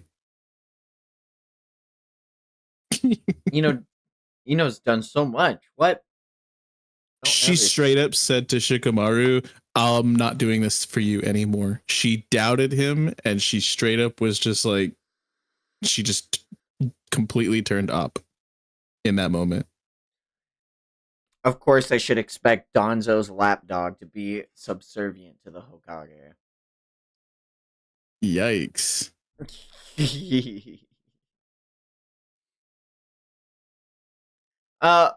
Mamushi running through the streets, going crazy. Die, you bastard! Ah! Eat! And he gets stopped midair. Mangekyo Oh. Sharingan! Let's Ohirume! Whoa! What the? Wow! What's with those spears? This is your doing! Ah! Wow, in all one fell swoop. But not all of them. Ohirume's gravitational force can only affect objects that I'm able to see with my own eyes. Gotcha. Alright then, well, in any case, you miss. I'll take care of. Oh, any you miss, I'll take care of. Boom, boom, boom. And then Ida starts fucking him up. She starts to. Oh yeah. Delta starts fucking him up. Open leg sweeping like no one's ever seen swept before. She literally hits 1, 2, 3, 4 with rapid leg kicks. You can tell these are rapid. You can tell these are rapid, repeated kicks because of the different foot placements that they show off. It is a difference in choreography we haven't seen before, and I'm liking it. We don't see it here, but as she slices through one, we see the other one preparing his movement in this corner, and then following that movement into this manga panel as Ida's getting her formation ready for this panel. They're finally using choreography and building into the story and narrative as the fight's going on. Because you can see as it follows from her back, she finishes that kick, which is right here, as we can see this guy in this corner revving up for this, as we already see her building up for this in the next panel here. They're learning. I love you, Ikimoto. You're getting better. I treat, like, it seems small, but I'm realizing the vision. Delta leaps up into the air, and in leaping up into the air, she grows her feet out and stabs them through the eyes. Damn. Crazy. Sarada, looks like her tome are swirling and whirring, and like it looks like they'd be spinning, and as they're spinning, more and more Mamushi are getting lifted into the air and sucked away. Oh no! And as Sarada comes back down to the ground, she grabs her head. Ugh. Sarada, are you okay? She looks up with blood from her eyes, and her vision is blurry of Delta. Yeah, I'm fine. Inojin and Kobu's body falls over, and Bug goes to smash him. Ah! Yeesh! I never thought you'd be this obstinate. Crap, at this rate... Flick, snap. Oh. Get a hold of yourself and move on, since he is done for.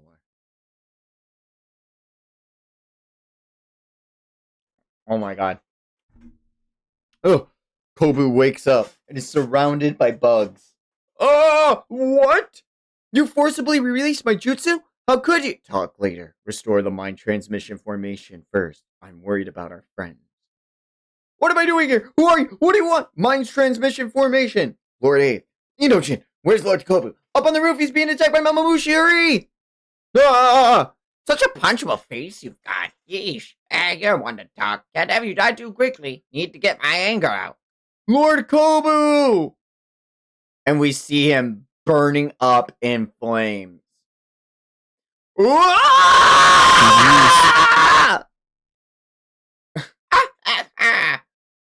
That's crazy. Yeah, he's dead.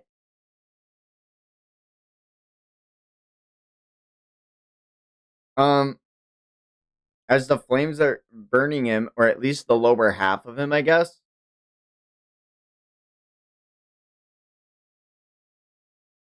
Boruto comes in, flying in. We see, man, they're really getting better at this. I like this perspective a lot.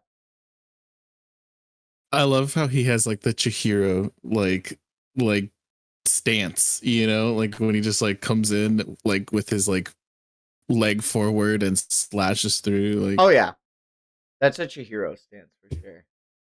We see Boruto activate the 100%. karma, and he actually sucks all the flames off of Kobu and saves him. Sai, take Lord Kobu to medical. Now, grab onto me. Are you all right, sir? What were they? Those were divine trees. Now you understand they must be dealt with stat. Please let me do my job.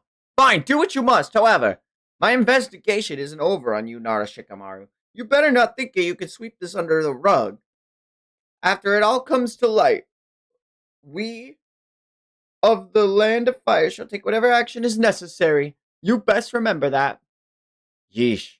Was this pure coincidence, or did you know I'd save Kobu? You might not consider this an answer, but it is my personal opinion.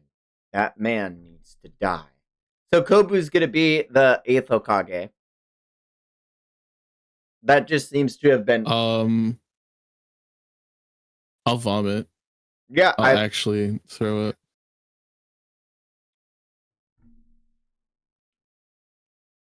I mean, what? Are they gonna bring Orochimaru back? They have had the other two Soniness candidates, you know. It's too early for Konohamaru. There's no one left from Kakashi's generation. I mean, Kakashi's generation's old now, so it'd have to be like Naruto's generation. No, it's gonna be the Ichiraku Ramen guy. Trust. Oh my god, no. No. Vex. They have the opportunity to do the worst and best thing ever. It could literally be Kiba Inuzuka. For like relations to other like this actually sucks. It'd be the funniest and like I think legitimately one of the best candidates of everybody who's around. Like there are people who have been around a lot longer, but I think that just simply due to the fact of her involvement in everything with the war and her tutelage Sakura. as a previous Hokage's, yes, absolutely. Nah.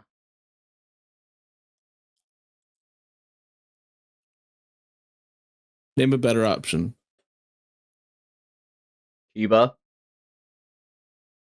There's zero chance you're actually thinking that's a better option.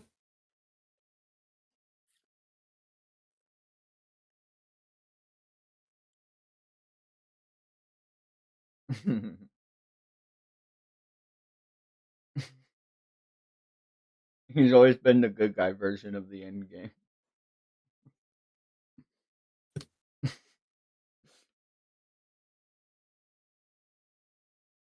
Mm. Man, Rock Lee would be really good. R.I.P. Neji, he would have been the best.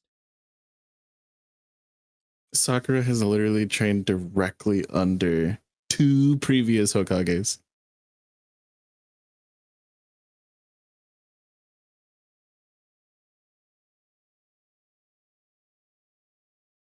I want to be a Hokage just like my mom. That's not what I want to hear. That's definitely not what I want to fucking hear. There's like the main reason why I don't want it. I think you're just being a hater. Sakura is an actual, genuinely phenomenal fit. Not gonna lie.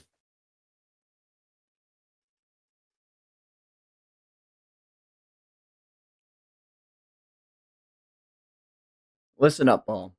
The mind transmission formation is back up. Is everyone okay? Oh, thank heavens, Sheikah dear. We're fine over here. How are things outside? They've multiplied it a lot in the last few minutes. There's at least 200 of them, maybe more.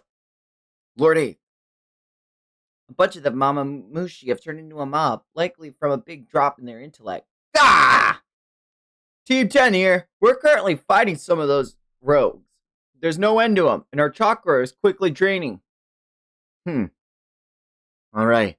In that case, we'll have to go with our last resort, which is nothing complex. Just lead Mama Mushi to Ida's location. What? They'll all likely show up, every last one of them, since they've all gone stupid. If we focus our battle strength there, we can destroy them all at once. Hold on, did you just say that you're gonna use me as bait?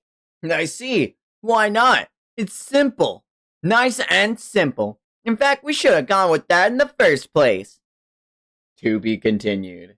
And we will see it all next month. Ooh, yeah. Holy shit, yo. All right. I'm big. Oh, what's up? I was. Wow, Two Blue Vortex is way better than part 1. I'll say that right now. Where You're I not was wrong. kind of lukewarm and very meh about like the reintroductions and utilizations of previous characters and concepts. Two Blue Vortex does everything right, and they're all able to craft what it seems to be a compelling narrative, and not only compelling narratives, but really intricate fight scenes in what seems to be very minor and minute details. I really like it. It's I think it's like an 8. I really like Two Blue Vortex. I think it is a solid. I think it is a direct step up.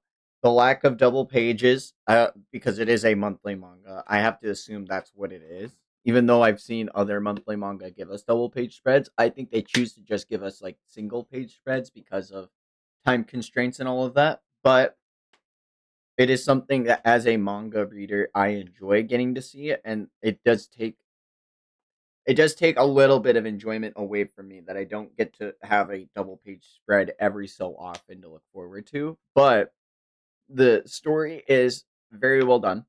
The characters, I feel like, are utilized in a way that fully brings out like very believable and tense situations that I want to see conclusions for.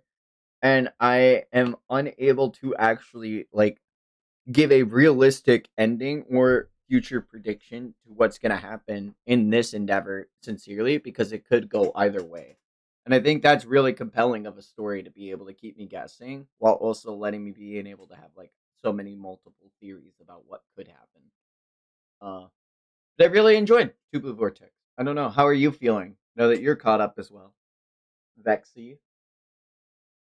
It just feels surreal, man. Like I have so many thoughts, so many things that I really do want to praise, things that we talked about briefly throughout all of the catching up and whatnot. But it's there's so many things about this most recent stretch specifically, but also all of Two Blue Vortex that I just think are built entirely different from the series. And like I said this on the most recent episode of the 3 episode test podcast, if you guys want to go check that out, uh I feel like it truly does feel like a full standalone series, whereas part 1 largely did a lot right, but there I also have my reservations, and it's like not even a full series because you have to go into some novels or some like anime only stuff in order to get like the full amount of depth. I don't feel like I'm lacking anything in these chapters. It truly feels like we're getting the absolute most out of pretty much every single panel. Like you said, the choreography has improved, and if I can notice it, then it's truly brought up to another level, because that's not normally something that I'm blown away, or like something that I really prioritize in my experience. And seeing all of these beloved characters that I've gotten to know exponentially more through this, spotlighting of them that we didn't actually get in part one, and seeing them grow into these new relationships, and seeing how omnipotence has been combated. And we have this entire task force that like now is not opposed to Boruto specifically, and all of these people utilizing their new power-ups, which all of which feel amazing. Like I don't know, it's everything that I loved about the OG series, and everything that I loved about part 1 of Boruto, just all combined together into fucking gas. You know what I mean? Absolutely. Yeah, this has And been peak. I just don't even, like you said, like I don't know what the end game is here. I was thinking Shibai when we were going into this, but now with Jura, Yeah, Jura. and I don't know, it's crazy. I feel like the death flags for Naruto getting eaten and consumed are so high. Like, I, are we gonna get a 223 to 236? Is what I'm really afraid of. Is like Naruto somehow gonna come out of this super cracked, and we're gonna get everything we wanted, and then he's gonna be consumed, and we're gonna have a real oh shit moment versus the end game. But I mean, and like I said, anything is on the table at this point, and it's like what I really am appreciating is the fact that it is keeping the common trope of Naruto, which is that overarching knowing that Naruto and Sasuke are going to come to blows, and it being mirrored and parallel completely with the overarching knowing that Boruto and Kawaki are going to come to blows at some point, way, shape, or form. And yeah, even with the first chapter, whatever, everyone like I have my own gripes about it, but knowing that like it is just constantly reminded and doted upon, I really enjoy it because while they are on the same side and it is enjoyable to see them in a dichotomous relationship where they can harmoniously interact with each other, it is nice to see them pay like that tribute or homage, like that reference to Naruto Sasuke, I guess. If that makes sense. Yeah. No, I totally understand. Like that hit me so hard when I was first getting into Shippuden, and I wasn't really manga pilled at that point. Like getting that like first scene and then not understanding the contextualization behind that until like several arcs later and whatnot. I like that kind of throwback to that in media res style. It's like very Tarantino esque, and I like it when it's implemented well enough. And I think that this is fine in my opinion. I'm very hype on just so many things about this right now, and I think that the implementation of Kawaki as an ally was something that not only did you and I both not really fully foresee, but not even Kashin Koji, who can see all possible futures. He's just like, wait a minute, we're cooking. And then there's also been measures that have been put forth to escalate Inojin's development, Boruto's development, Sumire's development, and most importantly, I think for the current battle at hand is Sarada's development to get these people to be even more cracked. So it's like I think that it's an interesting choice, if I had to criticize a little bit, to not show us how they had grown throughout the 3 years. Except for Boruto, we got to see a lot of how Boruto grew.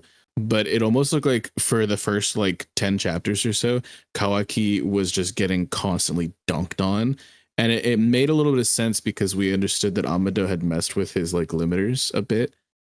But like we didn't really get to see, other than just design wise, like how any of these people got stronger per se. So it feels a little odd to start just giving them these brand new power ups, when maybe they could have been worked through. I don't know, maybe I'm just like spoiled because of One Piece's time skip, you know what I mean? Hmm. But that's like the only real criticism I think that I have. Yeah, I really felt like whenever we saw, um, to second that emotion, Shikacho looked exactly the same to me pre-time skip, like pre-Blue Vortex, as they do into Blue Vortex. If there is a noticeable change, I don't really notice it, and then maybe that's on me, but it's It's like just that they're it's not. being Yeah, They're it's not. just that they're being shown more, but Yeah. like it's not that we've seen them like legitimately grow throughout those 3 years. It's almost like other than fashion wise, Well, that. much of the 3 years they just spent kind of twiddling their thumbs, which Well, I feel like there could be a little bit more of I don't development even that think could have they've been changed done that much there. fashion wise. If I'm gonna have to push back on that, I don't think they've changed enough. Because, like I said, they almost look like they have their same outfits that they had pre Blue Vortex. But like, if we were to compare it to its predecessor from Naruto leaving the village and then coming back, it, Neji went from wearing like shorts and a short sleeve shirt to, oh yo dude, I'm in full ass fucking Hyuga robes now. Like, Hinata went from wearing like the like really big like furry coat into like the really gray pastel coat. Shino got the hood. Like, it felt like everyone had like this elevated sense of style when Naruto had come back to like really characterize them. But when I see all of the other, I haven't even seen Metal Lee. Can I be so for real right now? Like, where where is everyone? If Oh my god. I think uh, focusing on Team 10 and Team 7 Sand Village does make a absolutely bit more killing it. sense. Yeah. Gotta be I real with I, I you. liked I liked a lot of the newer, fresher designs. I wouldn't say that they completely stayed the same. Some of them are very similar, but we did get at least a few new designs, and that's all I was really referring to. You know what I mean? But like, it feels like aside from that, there was very little development over the 3 years. Hmm. So that's like my only main critique, though, is that we're getting like rampant development from all of these characters right now as soon as we're done with the time skip, whereas like what were they doing the entire time skip? But it's not like a major gripe. Hmm. It's just like something to consider. And if I wouldn't be me if I didn't speak on not just the things that I love, but the things that I didn't love, right? Yeah.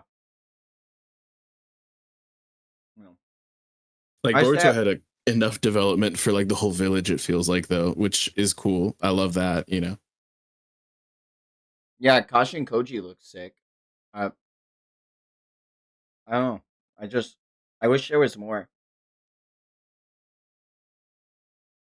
Like, I feel like we have so Well, many goats in the village, and like you said, Sakura is an important figurehead to the village, and not someone to be underestimated. It's truly not just strong, but like an overall what should be an important figurehead to the entire village. And the only times we've seen her is in the hospital. Like, it's underutilization of like of the cast of like, put some respect on their name. Be all like, yo, dude, even the yeah. joning Rock Lee couldn't handle this. What? Rock Lee? He's a legend. Or like, oh man, like, I know Shino Aburame is like an instructor now to the Genin, which is such a fucking lame thing. But like, oh man, even Kiba couldn't like scout this village out because they were able to like track the dogs to or so like anything. I'm asking for like breadcrumb. I'm asking for like what Yuji gave us with a Toto mention. I'm like, Yeah, and I mean, if we're anything. being so real, there is probably a lot of that happening, but we're not focusing on it Hmm. because the network that Inogen built is specifically people who are non-hostile to Boruto. Yep. So I don't want to say that they're just not doing it. It's more so that they're just not showing us, if that makes sense. You know what I mean?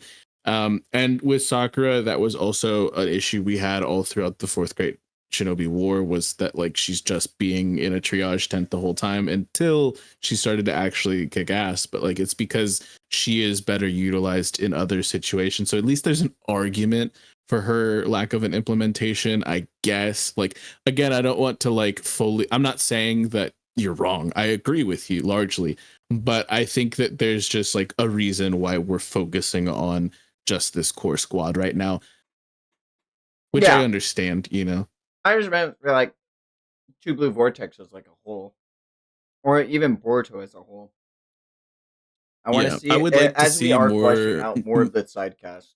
I want to see more like odes or tributes, or at least like putting respect on the name of the greats that came before, or at least like hyping up. And if we're gonna build out the cat, let's build him up.